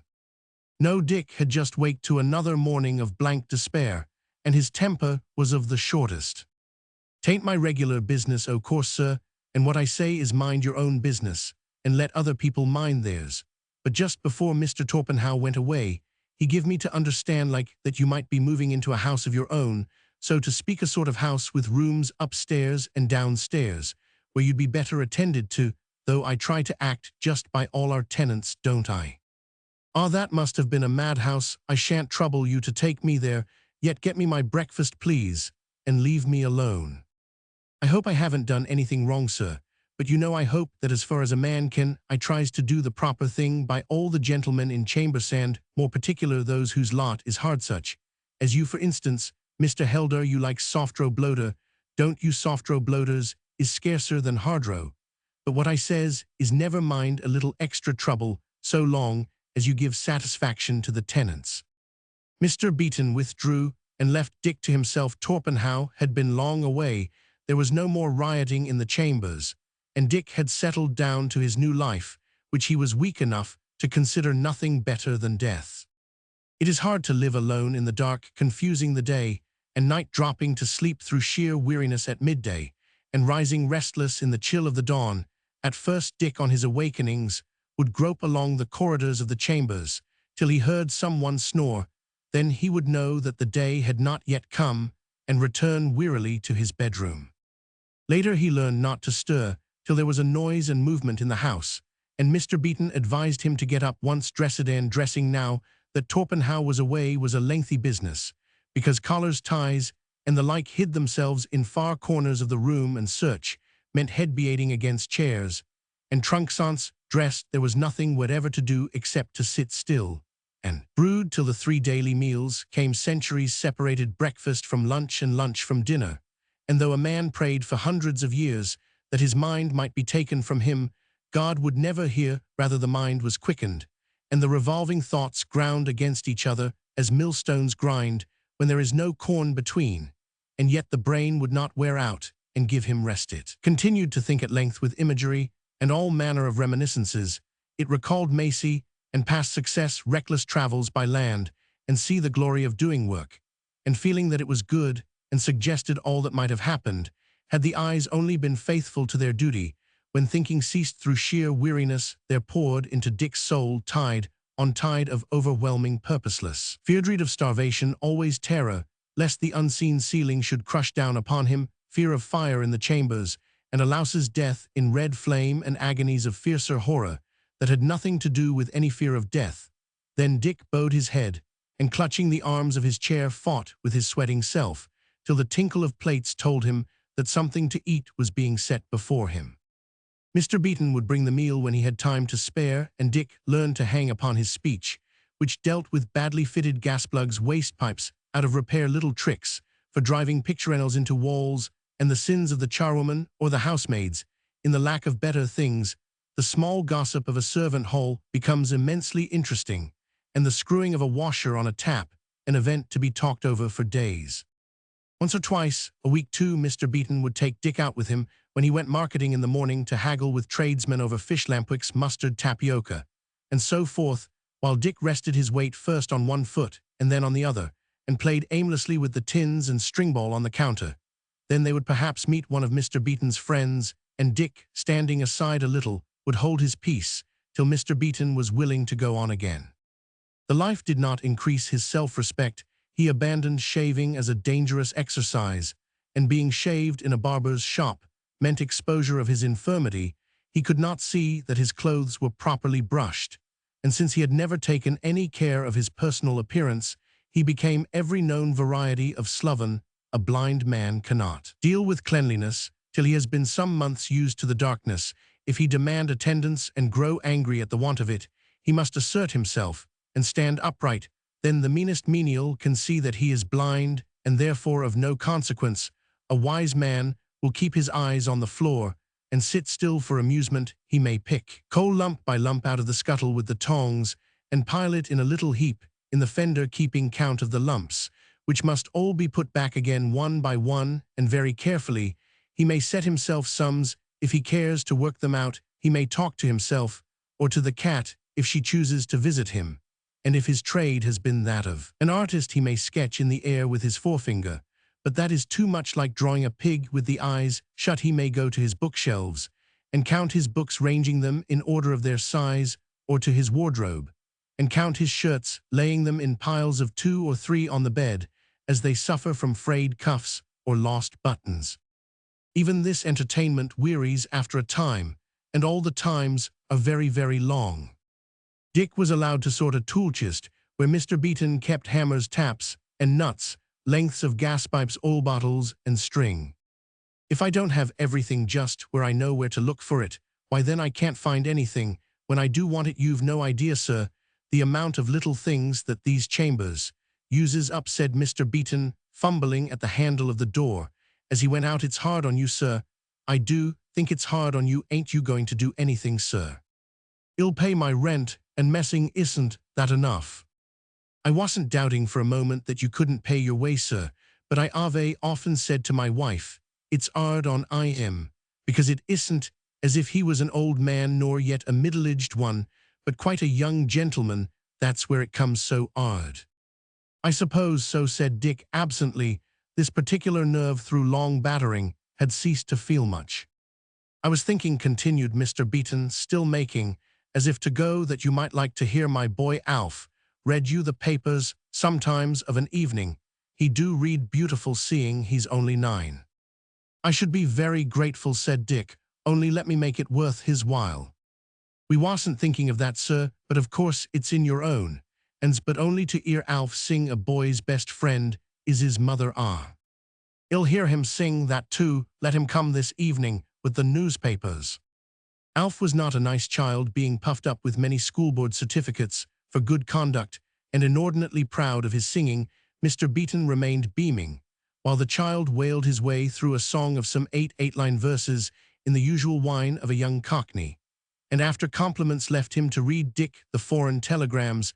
10 minutes later, Alf returned to his parents rather pale and scared. He said he couldn't stand it no more, he explained. He never said you read badly, Alf, Mrs. Beeton spoke. No, he said I read beautiful, said he never heard anyone read like that, but he said he couldn't abide the stuff in the papers. Perhaps he's lost some money in the stocks. Were you reading him about stocks, Alf? No, it was all about fighting out there, where the soldiers is gone a great long piece, with all the lines close together and very hard words in it.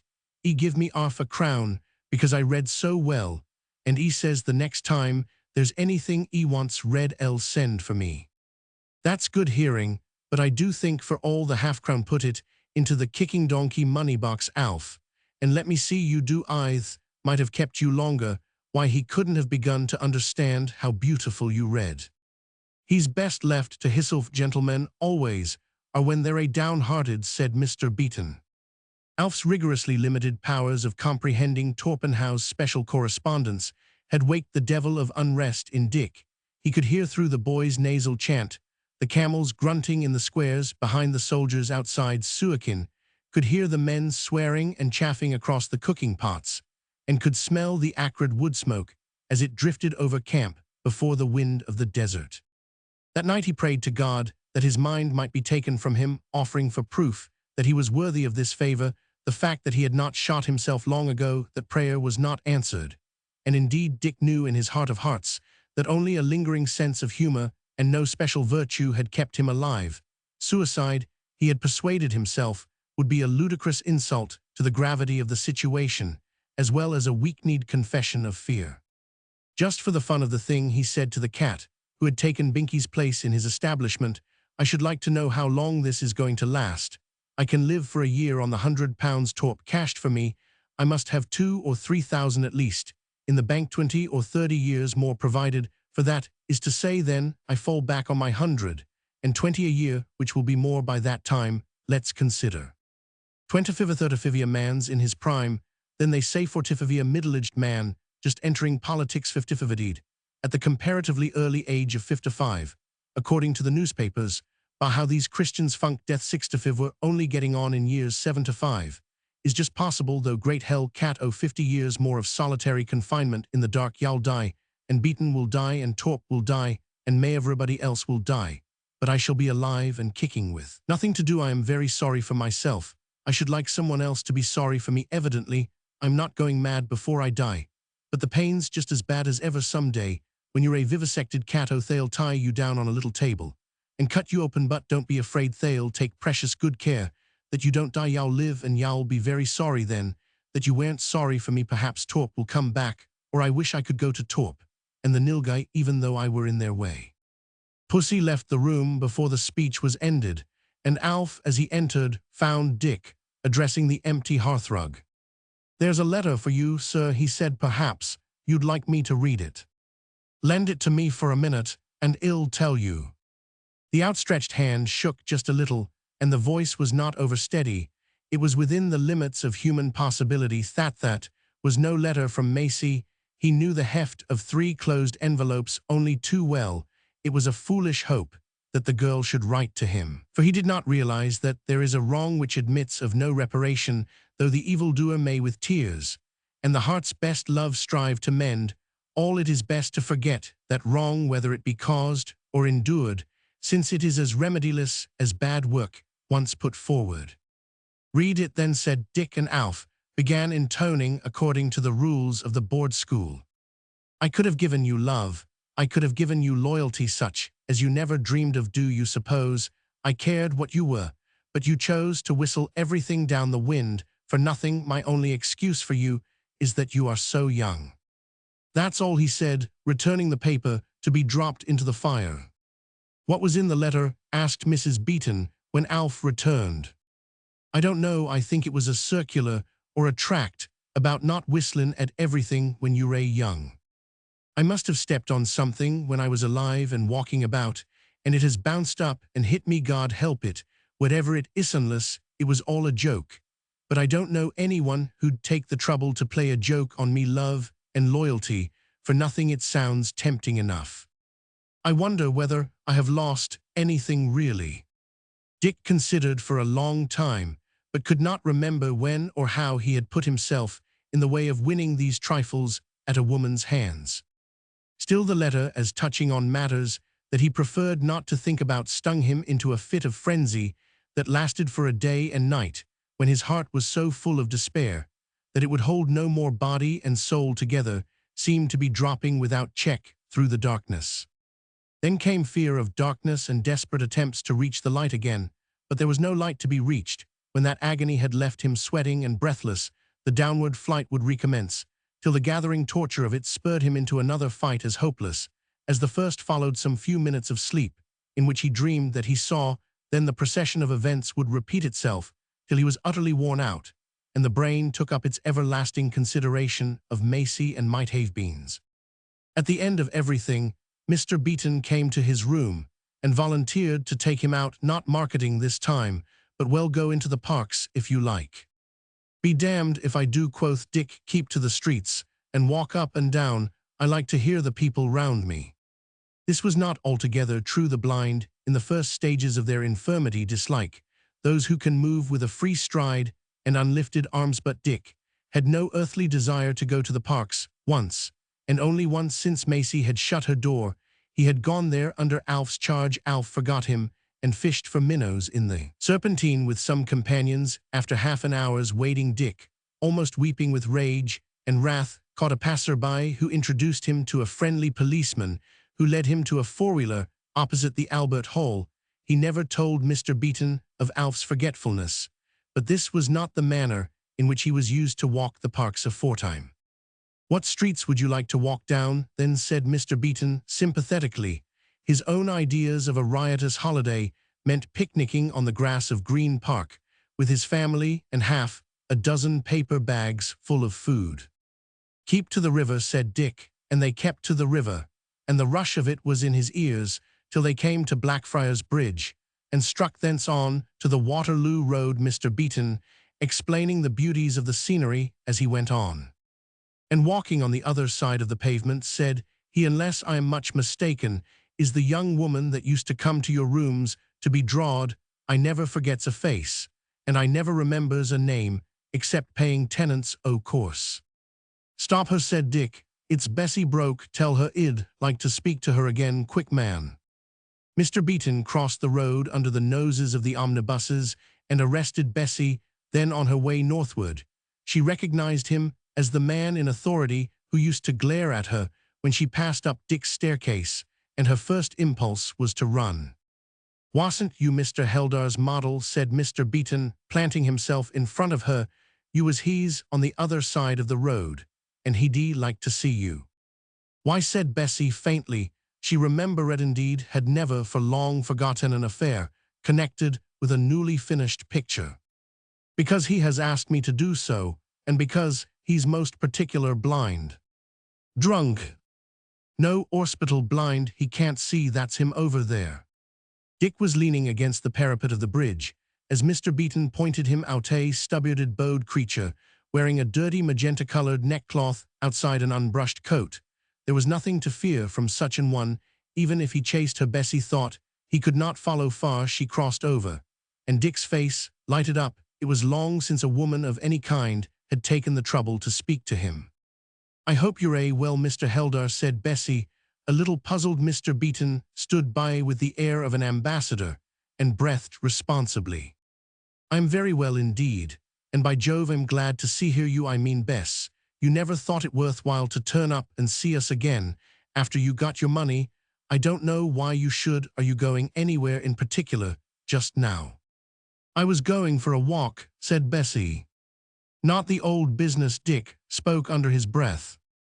Lord, no, I paid my premium. Bessie was very proud of that word for a barmaid sleeping in, and I am at the bar now, quite respectable indeed I am. Mr. Beeton had no special reason to believe in the loftiness of human nature, therefore he dissolved himself like a mist and returned to his gas plugs without a word of apology. Bessie watched the flight with a certain uneasiness, but so long as Dick appeared to be ignorant of the harm that had been done to him.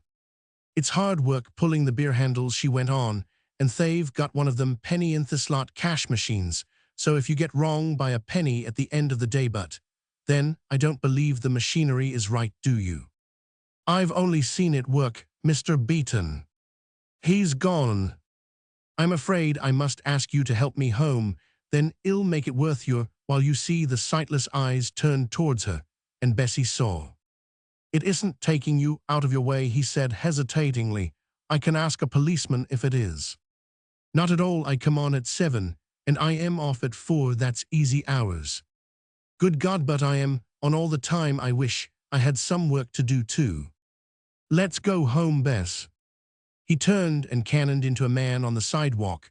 Recoiling with an oath, Bessie took his arm and said nothing, as she had said nothing when he had ordered her to turn her face a little more to the light. They walked for some time in silence, the girl steering him deftly through the crowd. And where's Mr. Torpenhow? She inquired at last. He has gone away to the desert. Where's that? Dick pointed to the right, east out of the mouth of the river, said he. Then west, then south, and then east again, all along the underside of Europe. Then south again, God knows how far. The explanation did not enlighten Bessie in the least, but she held her tongue and looked to Dick's path till they came to the chambers.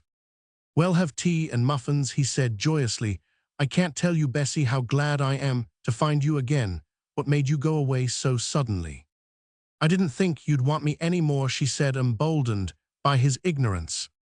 I didn't, as a matter of fact, but afterwards, at any rate, I am glad you've come. You know the stairs. So Bessie led him home to his own place. There was no one to hinder, and shut the door of the studio. What a mess, was her first word. All these things haven't been looked after for months and months. No, only weeks, Bess. You can't expect them to care. I don't know what you expect them to do. They ought to know what you've paid them for the dusts. Just awful. It's all over the easel. I don't use it much now. All over the pictures and the floor, and all over your coat. I'd like to speak to them housemaids. Ring for tea. Then Dick felt his way to the one chair he used by custom. Bessie saw the action, and as far as in her lay was touched, but there remained always a keen sense of newfound superiority, and it was in her voice when she spoke. How long have you been like this? She said wrathfully, as though the blindness were some fault of the housemaid's. Hello. As you are. The day after you went away with the check, almost as soon as my picture was finished. I hardly saw her alive. Then they've been cheating you ever since. That's all I know, their nice little ways. A woman may love one man and despise another, but on general feminine principles she will do her best to save the man she despises from being defrauded. Her loved one can look to himself, but the other man, being obviously an idiot, needs protection. I don't think Mr. Beaton cheats much, said Dick. Bessie was flouncing up and down the room, and he was conscious of a keen sense of enjoyment as he heard the swish of her skirts and the light step between. Tea and muffins, she said shortly, when the ring at the bell was answered. 2 teaspoonfuls, and one over for the pot. I don't want the old teapot that was here when I used to come. It don't draw. Get another. The housemaid went away scandalized, and Dick chuckled. Then he began to cough as Bessie banged up and down the studio, disturbing the dust. What are you trying to do? Put things straight. This is like unfurnished lodgings. How could you let it go so? How could I help it? Dust away. She dusted furiously, and in the midst of all, the parlor entered Mrs. Beaton. Her husband, on his return, had explained the situation, winding up with the peculiarly felicitous proverb, do unto others as you would be done by. She had descended to put into her place the person who demanded muffins and an uncracked teapot, as though she had a right to both.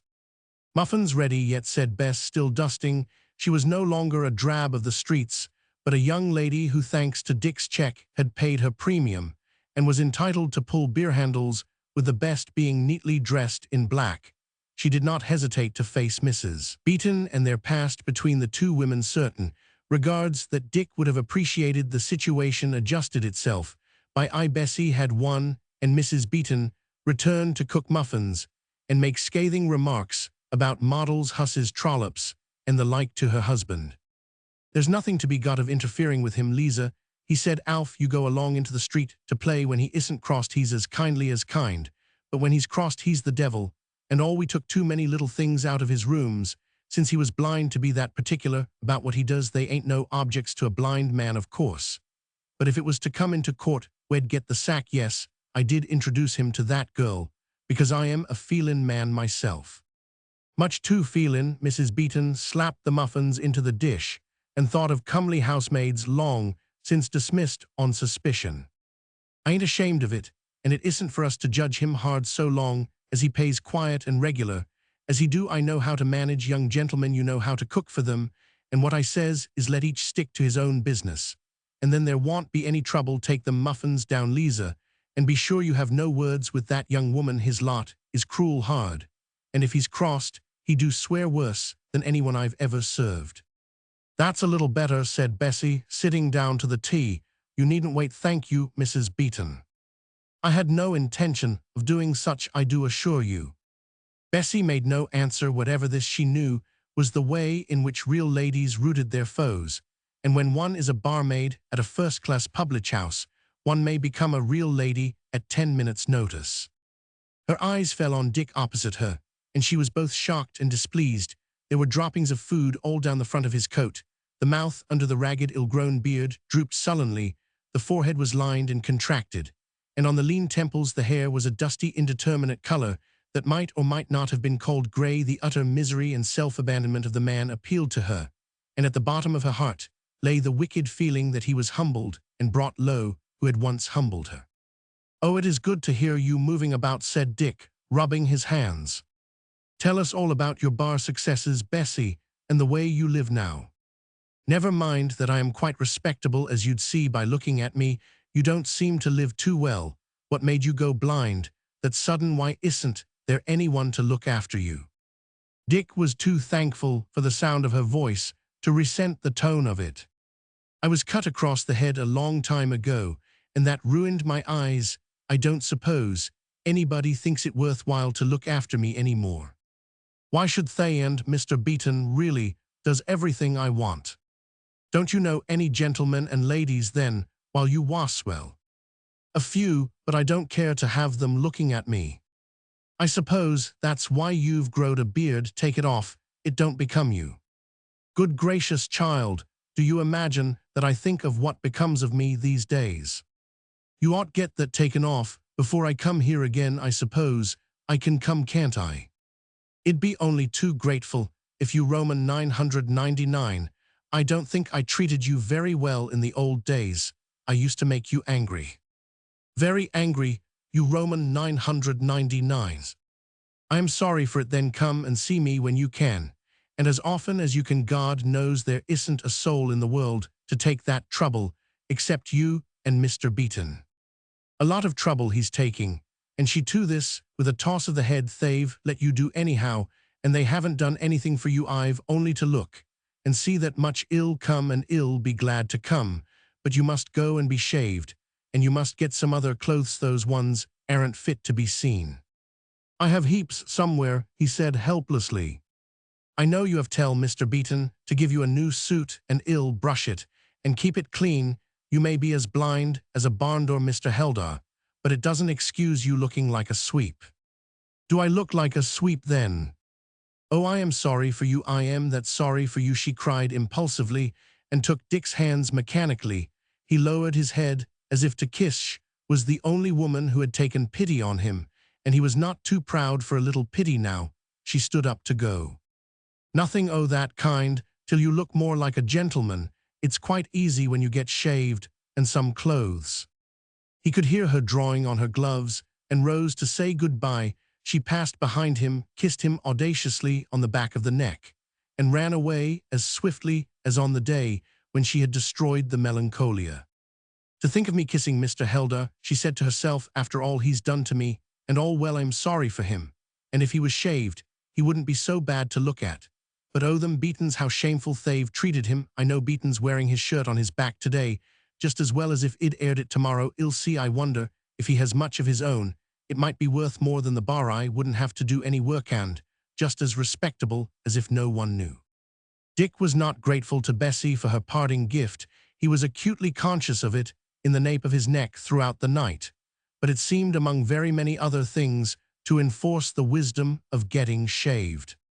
He was shaved accordingly in the morning, and felt the better for it, a fresh suit of clothes, white linen, and the knowledge that someone in the world said that she took an interest in his personal appearance, made him carry himself almost upright, for the brain was relieved for a while from thinking of Macy, who under other circumstances might have given that kiss, and a million others. "Let us consider," said he after lunch. "The girl can't care, and it's a toss-up whether she comes again or not. But if money can buy her to look after me, she shall be bought. Nobody else in the world would take the trouble, and I can make it worth her, while she's a child of the gutter holding brevet rank as a barmaid. So she shall have everything she wants if she'll only come and talk and look after me." He rubbed his newly shorn chin and began to perplex himself with the thought of her not coming. "I suppose I did look rather a sweep," he went on. "I had no reason to look otherwise. I knew things dropped on my clothes. But it didn't matter. It would be cruel if she didn't come. She must. Macy came once, and that was enough for her. She was quite right. She had something to work for. This creature has only beer handles to pull, unless she has deluded some young man into keeping company with her. Fancy being cheated for the sake of a counterjumper. We're falling pretty low." Something cried aloud within him. "This will hurt more than anything that has gone before. It will recall and remind and suggest and tantalize, and in the end drive you mad." I know it," Dick cried, clenching his hands despairingly. "But good heavens, is a poor blind beggar never to get anything out of his life, except 3 meals a day, and a greasy waistcoat? I wish she'd come." Early in the afternoon time she came, because there was no young man in her life just then, and she thought of material advantages which would allow her to be idle for the rest of her days. "I shouldn't have known you," she said approvingly. "You look as you used to look, a gentleman that was proud of himself." "Don't you think I deserve another kiss?" then said Dick, flushing a little. "Maybe, but you won't get it yet. Sit down, and let's see what I can do for you. I am certain sure Mr. Beaton cheats you now that you can't go through the housekeeping books every month. Isn't that true? You'd better come and housekeep for me, then. Bessie couldn't do it in these chambers. You know that as well as I do." "I know, but we might go somewhere else if you thought it worth your while. I'd try to look after you anyhow, but I shouldn't care to have to work for both of us." This was tentative. Dick laughed. "Do you remember where I used to keep my bank book?" said he. "Torp took it to be balanced just before he went away. Look and see. It was generally under the tobacco jar. Ah, well, oh, £4,210 9 shillings and a penny. Oh my. You can have the penny. That's not bad for 1 year's work, is that? And £120 a year good enough?" The idleness and the pretty clothes were almost within her reach now, but she must by being housewifely show that she deserved them. "Yes, but you'd have to move, and if we took an inventory, I think we'd find that Mr. Beaton has been prigging little things out of the rooms here and there. They don't look as full as they used." "Never mind. Well, let him have them. The only thing I'm particularly anxious to take away is that picture I used you for when you used to swear at me. Well, pull out of this place, Bess, and get away as far as ever we can." "Oh yes," she said uneasily. "I don't know where I can go to get away from myself, but I'll try, and you shall have all the pretty frocks that you care for. Yowl like that. Give me that kiss now, Bess. Ye gods, it's good to put one's arm round a woman's waist again." Then came the fulfillment of the prophecy within the brain. If his arm were thus round Maisie's waist, and a kiss had just been given and taken between them, why, then he pressed the girl more closely to himself, because the pain whipped him. She was wondering how to explain a little accident to the melancholia. At any rate, if this man really desired the solace of her company, and, certainly, he would relapse into his original slew if she withdrew, would not be more than just a little vexed. It would be delightful, at least, to see what would happen, and by her teachings, it was good for a man to stand in certain awe of his companion. She laughed nervously and slipped out of his reach. "I shouldn't worry about that picture. if I was you, she began in the hope of turning his attention. It's at the back of all my canvases, somewhere. Find it best, you know it as well as I do. I know, but what, you've wit enough to manage the sale of it to a dealer. Women haggle much better than men. It might be a matter of £800 or £900 towed. I simply didn't like to think about it for a long time. It was mixed up with my life, so but well cover up our tracks and get rid of everything. Make a fresh start from the beginning, Bess. Then she began to repent very much indeed, because she knew the value of money. Still, it was probable that the blind man was overestimating the value of his work. Gentlemen, she knew, were absurdly particular about their things. She giggled as a nervous housemaid giggles when she tries to explain the breakage of a pipe. I'm very sorry, but you remember I was angry with you before Mr. Torpenhow went away. You were very angry, child, and on my word, I think you had some right to be. Then but aren't you sure Mr. Torpenhow didn't tell you?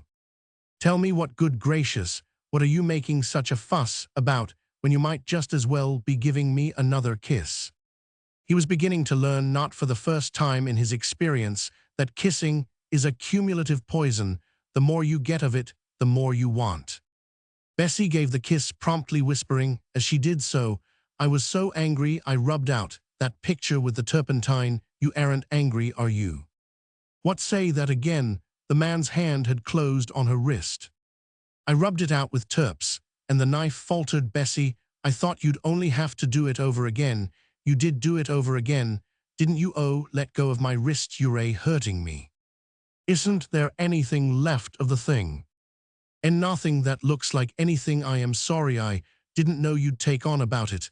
I only meant to do it in fun. You aren't going to hit me. Hit you? No, let's think. He did not relax his hold upon her wrist, but stood staring at the carpet. Then he shook his head as a young steer shakes it when the lash of the stockwhip across his nose warns him back to the path, onto the shambles that he would escape. For weeks he had forced himself not to think of the melancholia, because she was a part of his dead life. With Bessie's return and certain new prospects that had developed themselves, the melancholy livelier in his imagination than she had ever been on canvas. Repaired by her aid, he might have procured more money wherewith to amuse Bess, and to forget Macy, as well as another taste of an almost forgotten success. Now, thanks to a vicious little housemaid's folly, there was nothing to look for, not even the hope that he might some day take an abiding interest in the housemaid. Worst of all, he had been made to appear ridiculous in Maisie's eyes. A woman will forgive the man who has ruined her life's work so long as he gives her love. A man may forgive those who ruin the love of his life, but he will never forgive the destruction of his work. TCK, TCK, TCK, said Dick between his teeth, and then laughed softly. It's an omen, Bessie, and a good many things considered. It serves me right for doing what I have done. By Jove, that accounts for Maisie's running away. She must have thought me perfectly mad. Small blame to her, the whole picture ruined, isn't it? So what made you do it? Because I was that angry. I am not angry now. I'm awful sorry. I wonder, it doesn't matter anyhow. I am to blame for making the mistake. What mistake?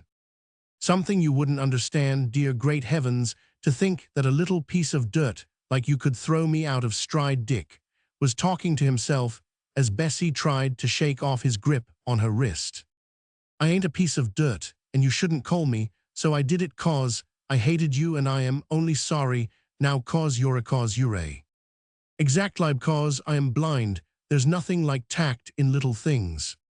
Bessie began to sob. She did not like being shackled against her. Well, she was afraid of the blind face and the look upon it, and was sorry too that her great revenge had only made Dick laugh. Don't cry, he said, and took her into his arms. You only did what you thought right. I ain't a little piece of dirt, and if you say that, it'll never come to you again. You don't know what you've done to me. I am not angry, indeed I am not. Be quiet for a minute. Bessie remained in his arms, shrinking. Dick's first thought was connected with Macy, and it hurt him as white-hot iron hurts an open sore. Not for nothing is a man permitted to ally himself to the wrong woman. The first pang, the first sense of things lost, is but the prelude to the play, for the very just Providence, who delights in causing pain, has decreed that the agony shall return, and that in the midst of keenest pleasure. They know this pain equally who have forsaken or been forsaken by the love of their life, and in their new wives' arms are compelled to realize it. It is better to remain alone and suffer only the misery of being alone so long as it is possible to find distraction in daily work. When that resource goes, the man is to be pitied and left alone. These things and some others Dick considered while he was holding Bessie to his heart. "Though you mayn't know it," he said, raising his head, "the Lord is a just and a terrible God, Bess," with a very strong sense of humor. "It serves me right how, it serves me right. Torp could understand it. If he were here, he must have suffered something at your hands, child. But only for a minute or so. I saved him. Set that to my credit, someone." "Let me go," said Bess, her face darkening. "Let me go." "All in good time. Did you ever attend Sunday school?" "Never. Let me go, I tell you. You're making fun of me." "Indeed I am not. I am making fun of myself." Thus he saved others himself. He cannot save it isn't exactly a schoolboard text. He released her wrist, but since he was between her and the door, she could not escape. What an enormous amount of mischief one little woman can do. "I am sorry. I am awful sorry about the picture."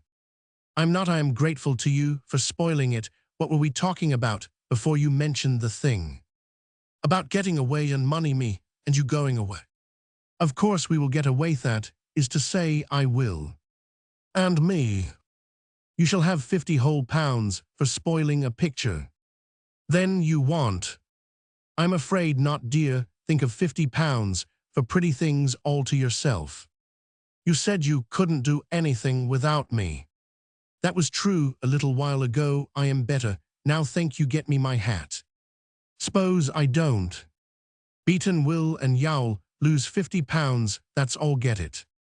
Bessie cursed under her breath. She had pitied the man sincerely, had kissed him with almost equal sincerity, for he was not unhandsome. It pleased her to be in a way, and for a time his protector, and above all there were 4,000 pounds to be handled by someone. Now through a slip of the tongue and a little feminine desire to give a little not too much pain, she had lost the money, the blessed idleness, and the pretty things, the companionship, and the chance of looking outwardly as respectable as a real lady. "Now fill me a pipe. Tobacco doesn't taste, but it doesn't matter, and ill think things out. What's the day of the week, Bess?" "Tuesday." "Then Thursday's mail day. What a fool, what a blind fool I have been. 22 pounds. Covers my passage home again. Allow 10 for additional expenses we must put up at Madam Binat's. For old time's sake, 32 pounds altogether. Add 100 for the cost of the last trip. Gad want Torp stare to see me. 100 and 32 leaves 78 for backshishai. Shall need it and to play with. What are you crying for, Bess? It wasn't your fault, child. It was mine altogether. Oh, you funny little opossum, mop your eyes and take me out. I want the passbook and the checkbook. Stop a minute. 4,000 pounds at 4%. That's safe interest. Means 160 pounds a year. 120 pounds a year. Also Safe's 280 and 280 pounds added to 300 a year means gilded luxury for a single woman. Bess well go to the bank. Richer by 210 pounds stored in his money belt. Dick caused Bessie, now thoroughly bewildered, to hurry from the bank to the P&O offices, where he explained things tersely. Port said single first cabin, as close to the baggage hatch as possible. "What ship's going?" "The Colgong," said the clerk. "She's a wet little hooker, is it? Tilbury and a tender, or galleons and the docks?" "Galleons, 12:40 Thursday." "Thanks. Change, please. I can't see very well. Will you count it into my hand?" If they all took their passages like that, instead of talking about their trunks, life would be worth something, said the clerk to his neighbor, who was trying to explain to a harassed mother of many that condensed milk is just as good for babes at sea as daily dairy. Being 19 and unmarried, he spoke with conviction. "We are now," quoth Dick, as they returned to the studio, patting the place where his moneybelt covered ticket and money beyond the reach of man or devil or woman, which is much more important. "I've had 3 little affairs to carry through before Thursday, but I needn't ask you to help. Bess, come here on Thursday morning at 9. Well, breakfast, and you shall take me down to Galleon Station." What are you going to do? Going away, of course. What should I stay for? But you can't look after yourself. I can do anything. I didn't realize it before, but I've done a great deal already. Resolution shall be treated to one kiss. If Bessie doesn't object. Strangely enough, Bessie objected, and Dick laughed. I suppose you're right. Well, come at 9 the day after tomorrow, and you'll get your money. Shall I? Sure. I don't bilk, and you won't know whether I do or not unless you come. Oh, but it's long and long to wait. Goodbye, Bessie. Send Beaton here as you go out. The housekeeper came. What are all the fittings of my rooms worth? Said Dick, imperiously. 'Tisn't for me to say, sir. Some things is very pretty, and some is wore out dreadful. I am insured for 270. Insurance policies is no criterion, though I don't say. Oh, damn your long-windedness. You've made your pickings out of me and the other tenants. Why, you talked of retiring and buying a public house the other day. Give a straight answer to a straight question. 50, said Mr. Beaton, without a moment's hesitation. Double it or ill break up half my sticks and burn the rest. He felt his way to a bookstand that supported a pile of sketchbooks and wrenched out one of the mahogany pillars. That's sinful, sir, said the housekeeper, alarmed. It's my own 100, or 100 it is. It'll cost me 3 and 6 to get that there pilaster mended. I thought so. What an out-and-out swindler you must have been to spring that price at once. I hope I've done nothing to dissatisfy any of the tenants, least of all you, sir. Never mind that. Get me the money tomorrow, and see that all my clothes are packed in the little brown bullock trunk. I am going. But the quarter's notice. I'll pay forfeit. Look after the packing, and leave me alone. Mr. Beaton discussed this new departure with his wife, who decided that Bessie was at the bottom of it all. Her husband took a more charitable view. It's very sudden, but then he was always sudden in his ways. Listen to him now. There was a sound of chanting from Dick's room. Well, never come back any more, boys. Well, never come back no more. Well, go to the deuce on any excuse. And never come back no more. Oh, say we're afloat or ashore, boys. Oh, say we're afloat or ashore. But well, never come back any more, boys. Well, never come back no more. Mr. Beaton, where the deuce is my pistol? Quick, he's going to shoot himself. Haven't gone mad, said Mrs. Beaton. Mr. Beaton addressed Dick soothingly, but it was some time before the latter, thrashing up and down his bedroom, could realize the intention of the promises to find everything tomorrow, sir. Oh, you copper-nosed old fool, you impotent academician, he shouted at last. Do you suppose I want to shoot myself? Take the pistol in your silly shaking hand. Then, if you touch it, it will go off, because it's loaded. It's among my campaign kit, somewhere in the parcel, at the bottom of the trunk. Long ago, Dick had carefully possessed himself of a 40-pound-weight field equipment, constructed by the knowledge of his own experience. It was this put-away treasure that he was trying to find, and rehandle. Mr. Beaton whipped the revolver out of its place on the top of the package, and Dick drove his hand among the khaki coat and breeches, the blue cloth legbands, and the heavy flannel shirts doubled over a pair of swan-neck spurs under these, and the water bottle lay a sketchbook and a pigskin case of stationery. These we don't want. You can have them, Mr. Beaton. Everything else I'll keep. Pack 'em on the top right-hand side of my trunk. When you've done that, come into the studio with your wife. I want you both. Wait a minute. Get me a pen and a sheet of notepaper. It is not an easy thing to write when you cannot see, and Dick had particular reasons for wishing that his work should be clear. So he began following his right hand with his left. The badness of this writing is because I am blind and cannot see my pen. Feven, a lawyer can't mistake that it must be signed, I suppose, but it needn't be witnessed now. An inch lower. We did I never learn to use a typewriter. This is the last will and testament of me, Richard Heldar. I am in sound bodily and mental health, and there is no previous will to revoke. That's all right. Damn the pen whereabouts on the paper.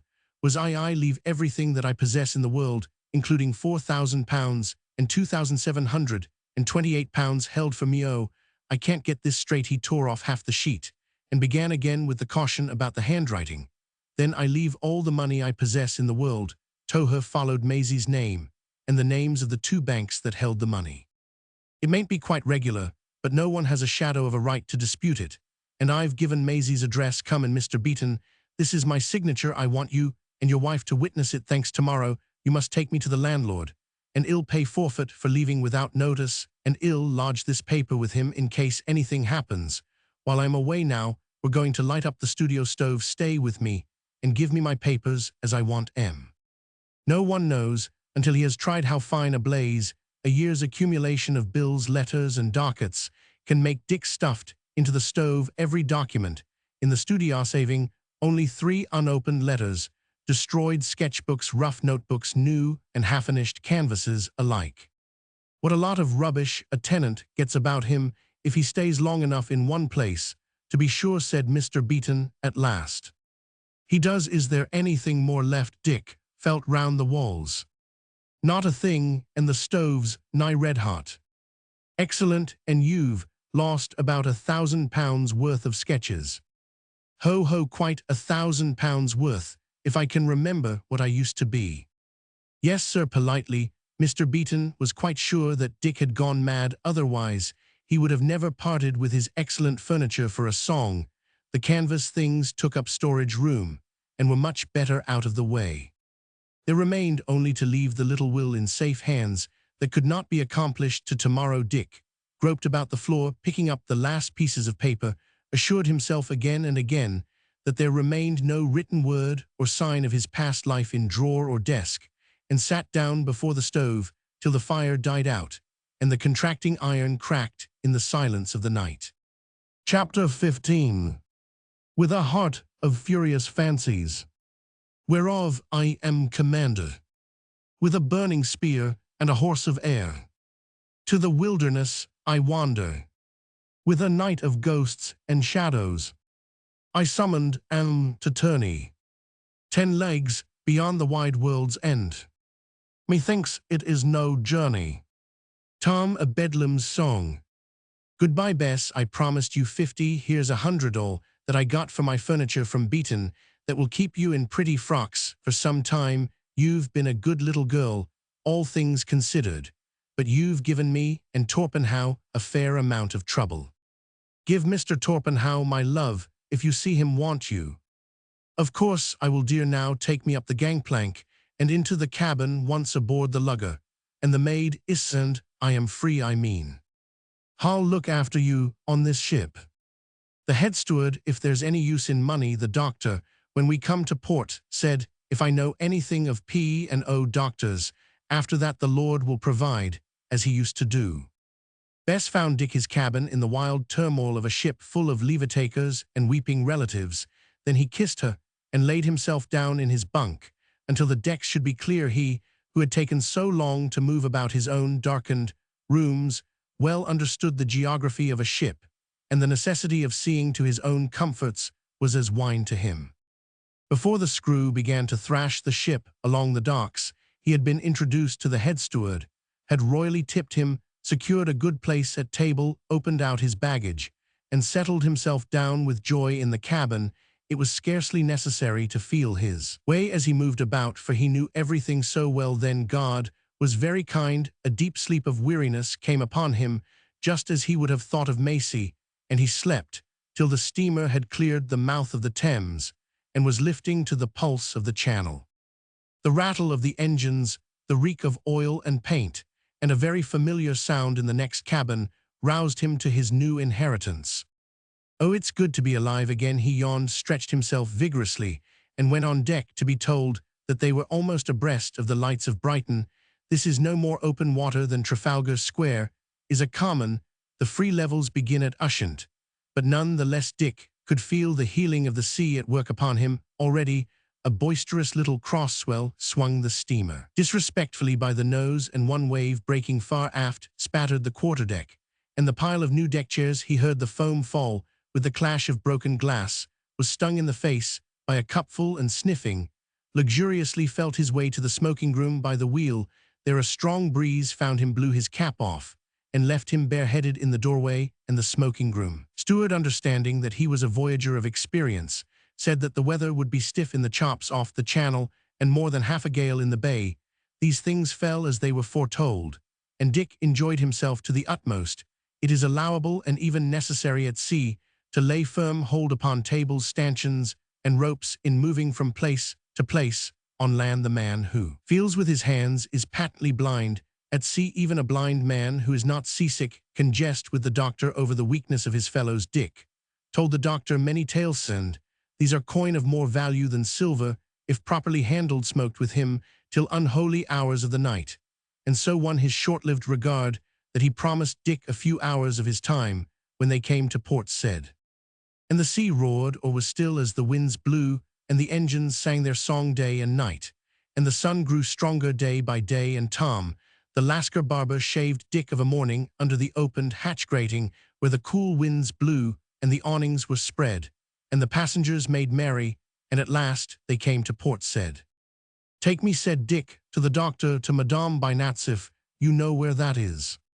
Hugh, said the doctor, I do. There's not much to choose between 'em, but I suppose you're aware that that's one of the worst houses in the place. They'll rob you to begin with and knife you later. Not they take me there, and I can look after myself. So he was brought to Madame Binat's, and filled his nostrils with the well-remembered smell of the East that runs without a change from the canal head to Hong Kong, and his mouth with the villainous lingua franca of the Levant. The heat smote him between the shoulder blades with the buffet of an old friend. His feet slipped on the sand, and his coat sleeve was warm as new-baked bread when he lifted it to his nose. Madame Binat smiled with the smile that knows no astonishment when Dick entered the drinking shop, which was one source of her gains. But for a little accident of complete darkness, he could hardly realize that he had ever quitted the old life that hummed in his ears. Somebody opened a bottle of peculiarly strong Schiedam. The smell reminded Dick of Monsieur Binat, who, by the way, had spoken of art and degradation. Binat was dead. Madame said as much when the doctor departed, scandalized, so far as a ship's doctor can be, at the warmth of Dick's reception. Dick was delighted at it. They remember me here after a year. They have forgotten me across the water by this time. Madame, I want a long talk with you when you're at liberty. It is good to be back again. In the evening she set an iron-topped cafetable out on the sands, and Dick and she sat by it, while the house behind them filled with riot, merriment, oaths, and threats. The stars came out, and the lights of the shipping in the harbor twinkled by the head of the canal. Yes, the war is good for trade, my friend, but what dost thou do here? We have not forgotten thee.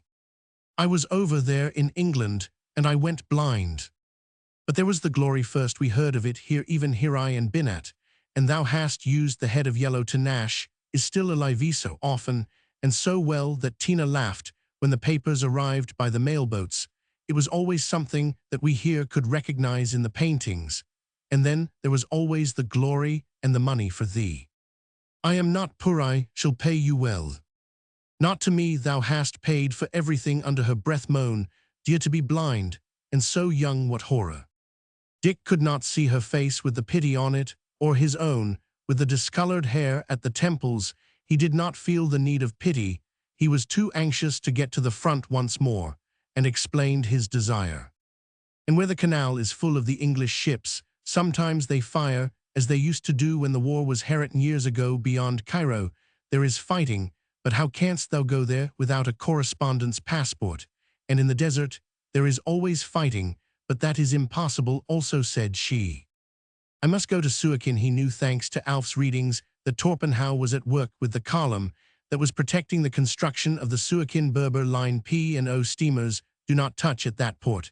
And besides, Madame Binat knew everybody whose help or advice was worth anything. They were not respectable folk, but they could cause things to be accomplished, which is much more important when there is work toward.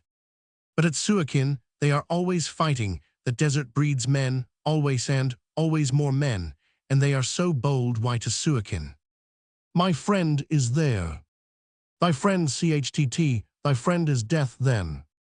Madame Binat dropped a fat arm on the tabletop, filled Dick's glass anew, and looked at him closely under the stars. There was no need that he should bow his head in assent, and say no. He is a man beautif. It should arrive, blamest thou. I blame, she laughed shrilly. Who am I that I should blame any one except those who try to cheat me over their consummations? But it is very terrible. I must go to Suakin. Think for me, a great deal has changed within the year, and the men I knew are not here. The Egyptian lighthouse steamer goes down the canal to Suakin and the postboats, but even then. Do not think any longer, I know, and it is for me to think. Thou shalt go and see thy friend. Be wise, sit here until the house is a little quiet. I must attend to my guests and afterwards go to bed. Thou shalt go, in truth, thou shalt go. Tomorrow. As soon as may be, she was talking as though he were a child. He sat at the table, listening to the voices in the harbor and the streets, and wondering how soon the end would come, till Madame Binat carried him off to bed, and ordered him to sleep. The house shouted and sang and danced and revelled, Madame Binat moving through it with one eye on the liquor payments and the girls, and the other on Dick's interests. To this latter end, she smiled upon scowling and furtive Turkish officers of fellahin regiments, was gracious to Cypriot commissariat underlings, and more than kind to camel agents of no nationality whatever. In the early morning, being then appropriately dressed in a flaming red silk ball dress, with a front of tarnished gold embroidery, and a necklace of plate-glass diamonds, she made chocolate and carried it in to Dick. It is only I, and I am of discreet age, a drink, and eat the roll too. Thus in France mothers bring their sons, when those behave wisely, the morning chocolate. She sat down on the side of the bed, whispering, it is all arranged. Thou wilt go by the lighthouse boat. That is a bribe of £10 English. The captain is never paid by the government. The boat comes to Suakin in 4 days. There will go with thee George, a Greek muleteer, another bribe of £10. I will pay. They must not know of thy money. George will go with thee as far as he goes with his mules. Then he comes back to me, for his well-beloved is here. And if I do not receive a telegram from Suakin saying that thou art well, the girl answers for George. Thank you. He reached out sleepily for the cup. You are much too kind, madame. If there were anything that I might do, I would say stay here and be wise, but I do not think that would be best for thee. She looked at her liquor-stained dress with a sad smile. Nay, thou shalt go, in truth, thou shalt go. It is best so, my boy, it is best so. She stooped and kissed Dick between the eyes. That is for good morning, she said, going away. When thou art dressed, we will speak to George and make everything ready. But first, we must open the little trunk. Give me the keys. The amount of kissing lately has been simply scandalous. I shall expect Torp to kiss me next. He is more likely to swear at me for getting in his way, though well, it won't last long. Oh, madame, help me to my toilette of the guillotine. There will be no chance of dressing properly out yonder. He was rummaging among his new campaign kit and rolling his hands with the spurs. There are 2 ways of wearing well-oiled ankle-jacks, spotless blue bands, khaki coat and breeches, and a perfectly pipe-clayed helmet. The right way is the way of the untired man, master of himself, setting out upon an expedition, well pleased. Everything must be very correct, Dick explained. It will become dirty afterwards. But now it is good to feel well dressed. Is everything as it should be? He patted the revolver neatly hidden under the fullness of the blouse on the right hip and fingered his collar. I can do no more, madame said between laughing and crying. Look at thyself, but I forgot. I am very content. He stroked the creaseless spirals of his leggings. Now let us go and see the captain and George and the lighthouse boat. Be quick, madame. But thou canst not be seen by the harbor walking with me in the daylight. Figure to yourself, if some English ladies. There are no English ladies, and if there are, I have forgotten them. Take me there. In spite of this burning impatience, it was nearly evening ere the lighthouse boat began to move. Madame had said a great deal both to George and the captain touching the arrangements that were to be made for Dick's benefit. Very few men who had the honor of her acquaintance cared to disregard Madame's advice. That sort of contempt might end in being knifed by a stranger in a gambling hell upon surprisingly short provocation. For 6 days, 2 of them were wasted in the crowded canal. The little steamer worked her way to Suakin, where she was to pick up the superintendent of the lighthouse, and Dick made it his business to propitiate George, who was distracted with fears for the safety of his lighter fluff and half inclined to make Dick responsible for his own discomfort. When they arrived, George took him under his wing, and together they entered the red-hot seaport, encumbered with the material and wastage of the Suakin Berger line, from locomotives in disconsolate fragments to mounds of chairs and pot-sleepers. "If you keep with me," said George, "nobody will ask for passports, or what you do, they are all very busy." "Yes, but I should like to hear some of the Englishmen talk. They might remember me. I was known here a long time ago. I was someone indeed." "A long time ago is a very long time ago here. The graveyards are full. Now listen, this new railway runs out so far as Tanyel Hassan. That is 7 miles. Then there is a camp. They say that beyond Tanyel Hassan the English troops go forward, and everything that they require will be brought to them by this line. Our base camp, I see that's a better business than fighting fuzzies in the open. For this reason, even the mules go up in the iron train." "Iron what?" "It is all covered with iron, because it is still being shot at. An armored train, better and better. Go on, faithful George. And I go up with my mules tonight. Only those who particularly require to go to the camp go out with the train. They begin to shoot not far from the city." The Dearsey always used to. Dick snuffed the smell of parched dust, heated iron, and flaking paint with delight. Certainly, the old life was welcoming him back most generously. "When I have got my mules together, I go up tonight, but you must first send a telegram of port," said, declaring that I have done you no harm. "Madame has you well in hand. Would you stick a knife into me if you had the chance?" "I have no chance," said the Greek. "She is there with that woman. I see it's a bad thing to be divided between love of woman and the chance of loot. I sympathize with you, George." They went to the telegraph office unquestioned, for all the world was desperately busy and had scarcely time to turn its head, and Suakin was the last place under sky that would be chosen for holiday ground on their return. The voice of an English subaltern asked Dick what he was doing. The blue goggles were over his eyes, and he walked with his hand on George's elbow as he replied, "Egyptian government mules. My orders are to give them over to the Roman 100G at Tanyel Hassan any occasion to show my papers." "Oh, certainly not. I beg your pardon. I'd no right to ask, but not seeing your face before I go out in the train tonight, I suppose," said Dick boldly.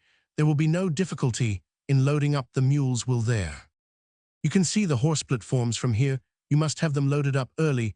The young man went away wondering what sort of broken-down waif this might be who talked like a gentleman and consorted with Greek muleteers. Dick felt unhappy to outface an English officer is no small thing, but the bluff loses relish when one plays it from the utter dark, and stumbles up and down rough ways, thinking and eternally thinking of what might have been if things had fallen out otherwise, and all had been as it was not. George shared his meal with Dick and went off to the mule lines. His charge sat alone in a shed with his face in his hands. Before his tight-shut eyes danced the face of Macy, laughing with parted lips. There was a great bustle and clamor about him. He grew afraid and almost called for George. "I say, have you got your mules ready?" It was the voice of the subaltern over his shoulder. "My man's looking after them. The fact is I've a touch of ophthalmia and can't see very well." "By Jove, that's bad. You ought to lie up in hospital for a while. I've had a turn of it myself.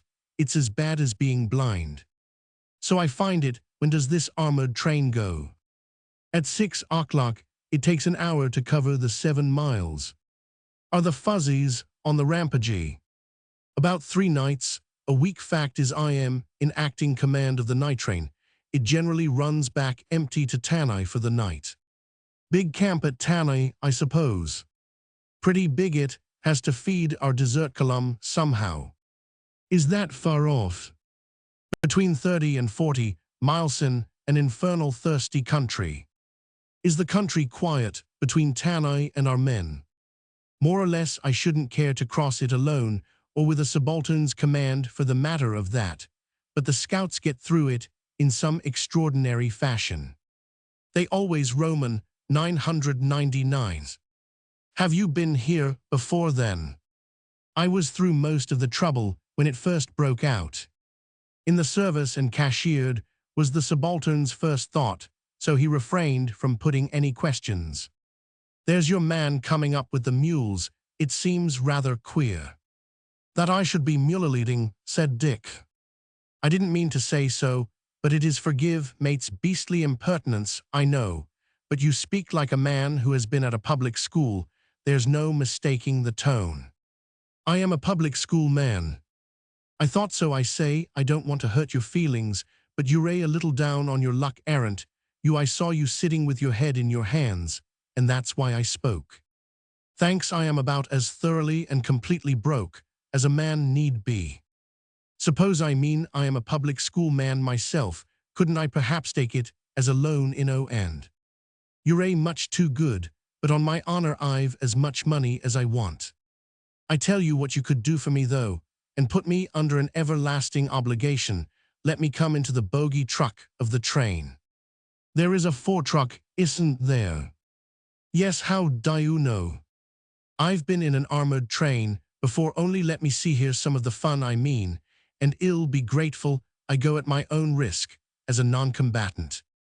The young man thought for a minute. All right, he said, was supposed to be an empty train, and there's no one to blow me up at the other end. George and a horde of yelling amateur assistants had loaded up the mules, and the narrow-gauge armored train, plated with 3/8-inch boilerplate, till it looked like one long coffin, stood ready to start. Two bogie trucks running before the locomotive were completely covered in with plating, except that the leading one was pierced in front for the muzzle of a machine gun, and the second at either side for lateral fire. The trucks together made one long iron-vaulted chamber in which a score of artillerymen were rioting. "White Capelas train, I see you're kissin' in the first class," there's somebody shouted just as Dick was clambering into the forward truck. "Lordy, airs a real live passenger for the Q Tanai Acton and Elan train. Echo, Sir Special Edition star, Sir, shall I get you a foot-warmer?" said another. "Thanks, I'll pay my footing," said Dick, and relations of the most amiable were established ere silence came with the arrival of the subaltern, and the train jolted out over the rough track. "This is an immense improvement on shooting the unimpressionable Fuzzy in the open," said Dick, from his place in the corner. "Oh, but he's still unimpressed. There he goes," said the subaltern, as a bullet struck the outside of the truck. "We always have at least one demonstration against the night train. Generally, they attack the rear truck, where my junior commands. He gets all the fun of the fair." "Not tonight, though. Listen," said Dick. A flight of heavy-handed bullets was succeeded by yelling and shouts. The children of the desert valued their nightly amusement, and the train was an excellent mark. "Is it worth giving them half a hopper full?" the subaltern asked of the engine, which was driven by a lieutenant of sappers. "I should think so. This is my section of the line. They'll be playing Old Harry with my permanent way, if we don't stop 'em." "Right-o." "HRRMPH," said the machine gun through all its 5 noses. As the subaltern drew the lever home, the empty cartridges clashed on the floor, and the smoke blew back through the truck. There was indiscriminate firing at the rear of the train and return fire from the darkness without, and unlimited howling. Dick stretched himself on the floor wild with delight at the sounds and the smells. "God is very good. I never thought I'd hear this again. Give 'em hell, men. Oh, give 'em hell," he cried. The train stopped for some obstruction on the line ahead, and a party went out to reconnoiter, but came back cursing for spades. The children of the desert had piled sand and gravel on the rails, and 20 minutes were lost in clearing it away. Then the slow progress recommenced, to be varied with more shots, more shoutings, the steady clack and kick of the machine guns, and a final difficulty with a half-lifted rail, ere the train came under the protection of the roaring camp at Tanyal Hassan. "Now you see why it takes an hour and a half to fetch her through," said the subaltern, unshipping the cartridge hopper above his pet gun. "It was a lark, though I only wish it had lasted twice as long. How superb it must have looked from outside," said Dick, sighing regretfully.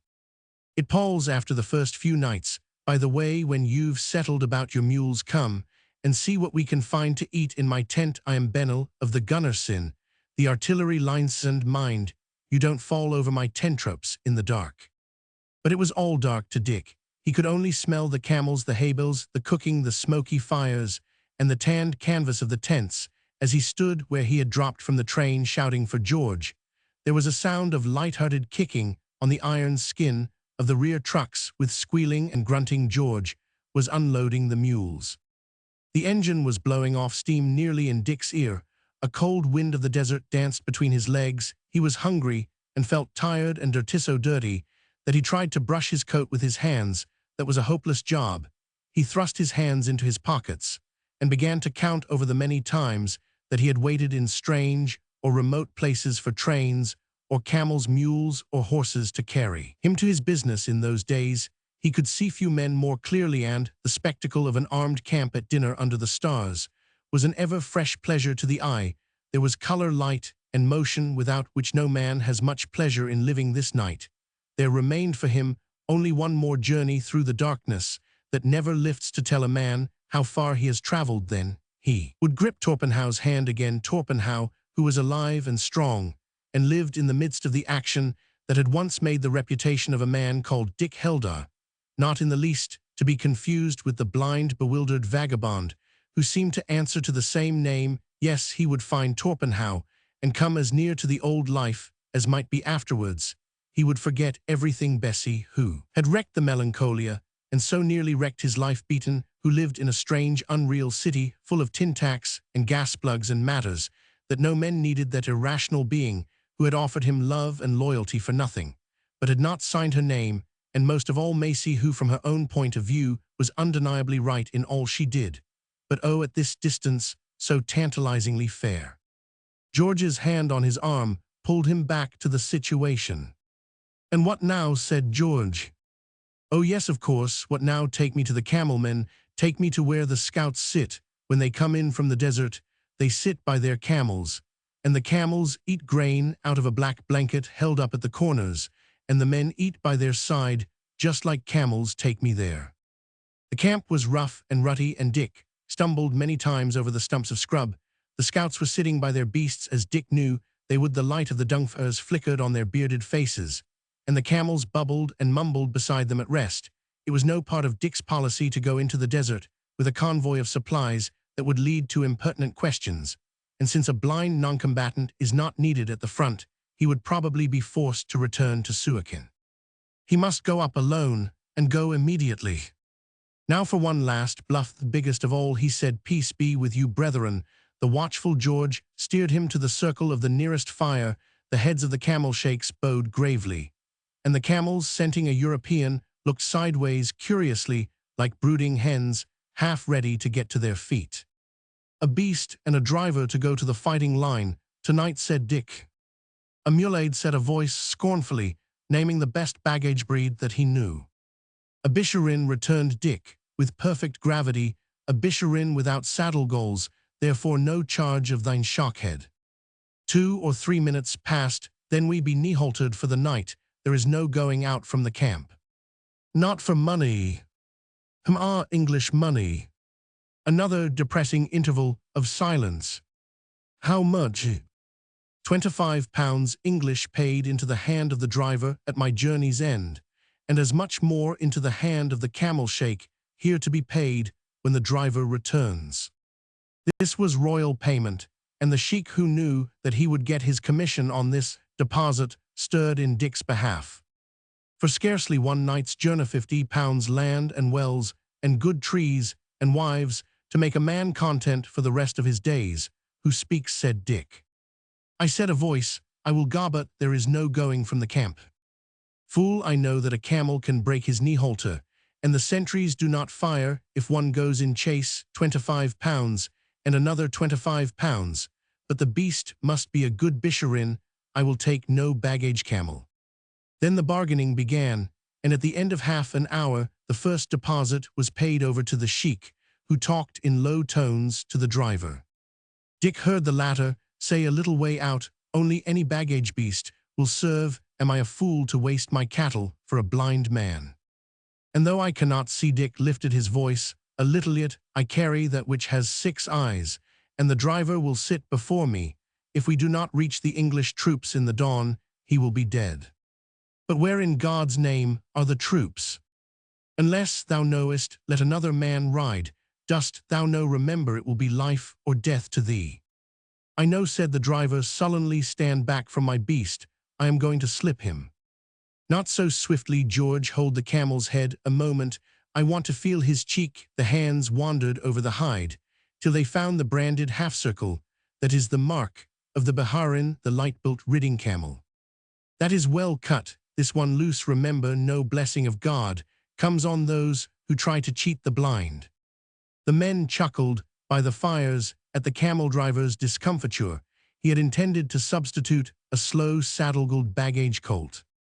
Stand back, one shouted, lashing the Baharin under the belly with a quirt. Dick obeyed as soon as he felt the no-string tighten in his hondond.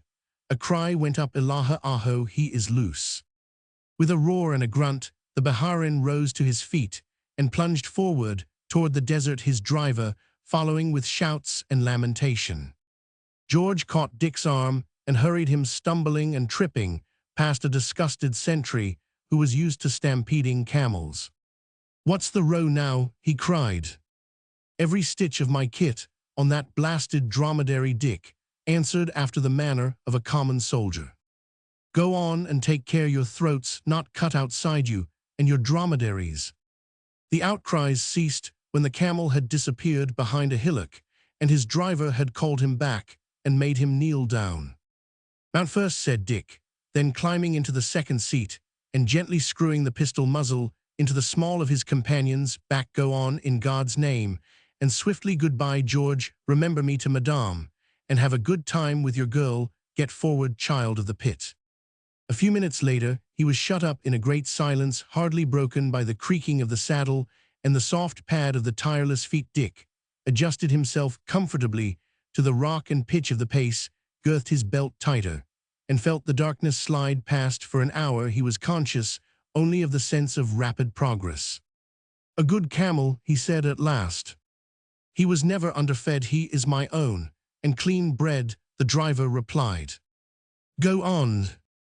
His head dropped on his chest, and he tried to think, but the tenor of his thoughts was broken, because he was very sleepy in the half-doze. It seemed that he was learning a punishment hymn at Mrs. Jennett's. He had committed some crime as bad as Sabbath-breaking, and she had locked him up in his bedroom, but he could never repeat more than the first two lines of the hymn. When Israel of the Lord beloved out of the land of bondage came. He said them over and over thousands of times. The driver turned in the saddle to see if there were any chance of capturing the revolver and ending the ride. Dick roused, struck him over the head with the butt, and stormed himself wide awake. Somebody hidden in a clump of camel thorns shouted. As the camel twirled up rising ground, a shot was fired, and the silence shut down again, bringing the desire to sleep. Dick could think no longer. He was too tired and stiff and cramped to do more than nod uneasily from time to time, waking with a start and punching the driver with the pistol. Is there a moon? He asked drowsily. She is near her setting. I wish that I could see her. Halt the camel. At least let me hear the desert talk. The man obeyed. Out of the utter stillness came one breath of wind. It rattled the dead leaves of a shrub some distance away, and ceased. A handful of dry earth detached itself from the edge of a rail trench and crumbled softly to the bottom. Go on, the night is very cold. Those who have watched till the morning know how the last hour before the light lengthens itself into many eternities. It seemed to Dick that he had never, since the beginning of original darkness, done anything at all save jolt through the air. Once in 1,000 years, he would finger the nail heads on the saddle front and count them all carefully. Centuries later, he would shift his revolver from his right hand to his left and allow the eased arm to drop down at his side from the safe distance of London. He was watching himself thus employed, watching critically, yet whenever he put out his hand to the canvas that he might paint the tawny yellow desert under the glare of the sinking moon, the black shadow of a camel, and the two bowed figures atop that hand held a revolver, and the arm was numbed from wrist to collarbone. Moreover, he was in the dark, and could see no canvas of any kind whatever. The driver grunted, and Dick was conscious of a change in the air. I smell the dawn, he whispered. It is here, and yonder are the troops. Have I done well? The camel stretched out its neck and roared as there came down wind the pungent reek of camels in the square. Go on, we must get there swiftly, go on. They are moving in their camp, there is so much dust that I cannot see what they do. Am I in better case, go forward. They could hear the hum of voices, ahead the howling and the bubbling of the beasts, and the hoarse cries of the soldiers girthing up for the day. 2 or 3 shots were fired. Is that at us? Surely they can see that I am English. Dick spoke angrily. Nay, it is from the desert, the driver answered, cowering in his saddle. Go forward, my child. Well, it is that the dawn did not uncover us an hour ago. The camel headed straight for the column, and the shots behind multiplied. The children of the desert had arranged that most uncomfortable of surprises, a dawn attack for the English troops, and were getting their distance by snapshots at the only moving object without the square. What luck, what stupendous and imperial luck, said Dick. It's just before the battle, mother, oh God, has been most good to me. Only the agony of the thought made him screw up his eyes for an instant. Macy. Allahu, we are in, said the man as he drove into the rearguard, and the camel knelt. Who the deuce are you, dispatches, or what's the strength of the enemy behind that ridge? How did you get through? Asked a dozen voices. For all answer, Dick took a long breath, unbuckled his belt, and shouted from the saddle at the top of a wearied and dusty voice, Torpenhow, oh Torp Cooey Torpenhow. A bearded man, raking in the ashes of a fire for a light to his pipe, moved very swiftly towards that cry as the rearguard, facing about, began to fire at the puffs of smoke from the hillocks around. Gradually, the scattered white cloudlets drew out into the long lines of banked white that hung heavily in the stillness of the dawn before they turned over wave-like and glided into the valleys. The soldiers in the square were coughing and swearing as their own smoke obstructed their view, and they edged forward to get beyond it. A wounded camel leaped to its feet and roared aloud, the cry ending in a bubbling grunt. Someone had cut its throat to prevent confusion. Then came the thick sob of a man receiving his death wound from a bullet, then a yell of agony and redoubled firing. There was no time to ask any questions. Get down, men, get down behind the camel. No, put me, I pray, in the forefront of the battle. Dick turned his face to Torpenhow and raised his hand to set his helmet straight, but miscalculating the distance, knocked it off. Torpenhow saw that his hair was gray on the temples and that his face was the face of an old man. Come down, you damned fool, Dickie, come off. And Dick came obediently, but as a tree falls pitching sideways from the Bisharin's saddle at Torpenhow's feet, his luck had held to the last, even to the crowning mercy of a kindly bullet through his head. Torpenhow knelt under the lee of the camel with Dick's body in his arms.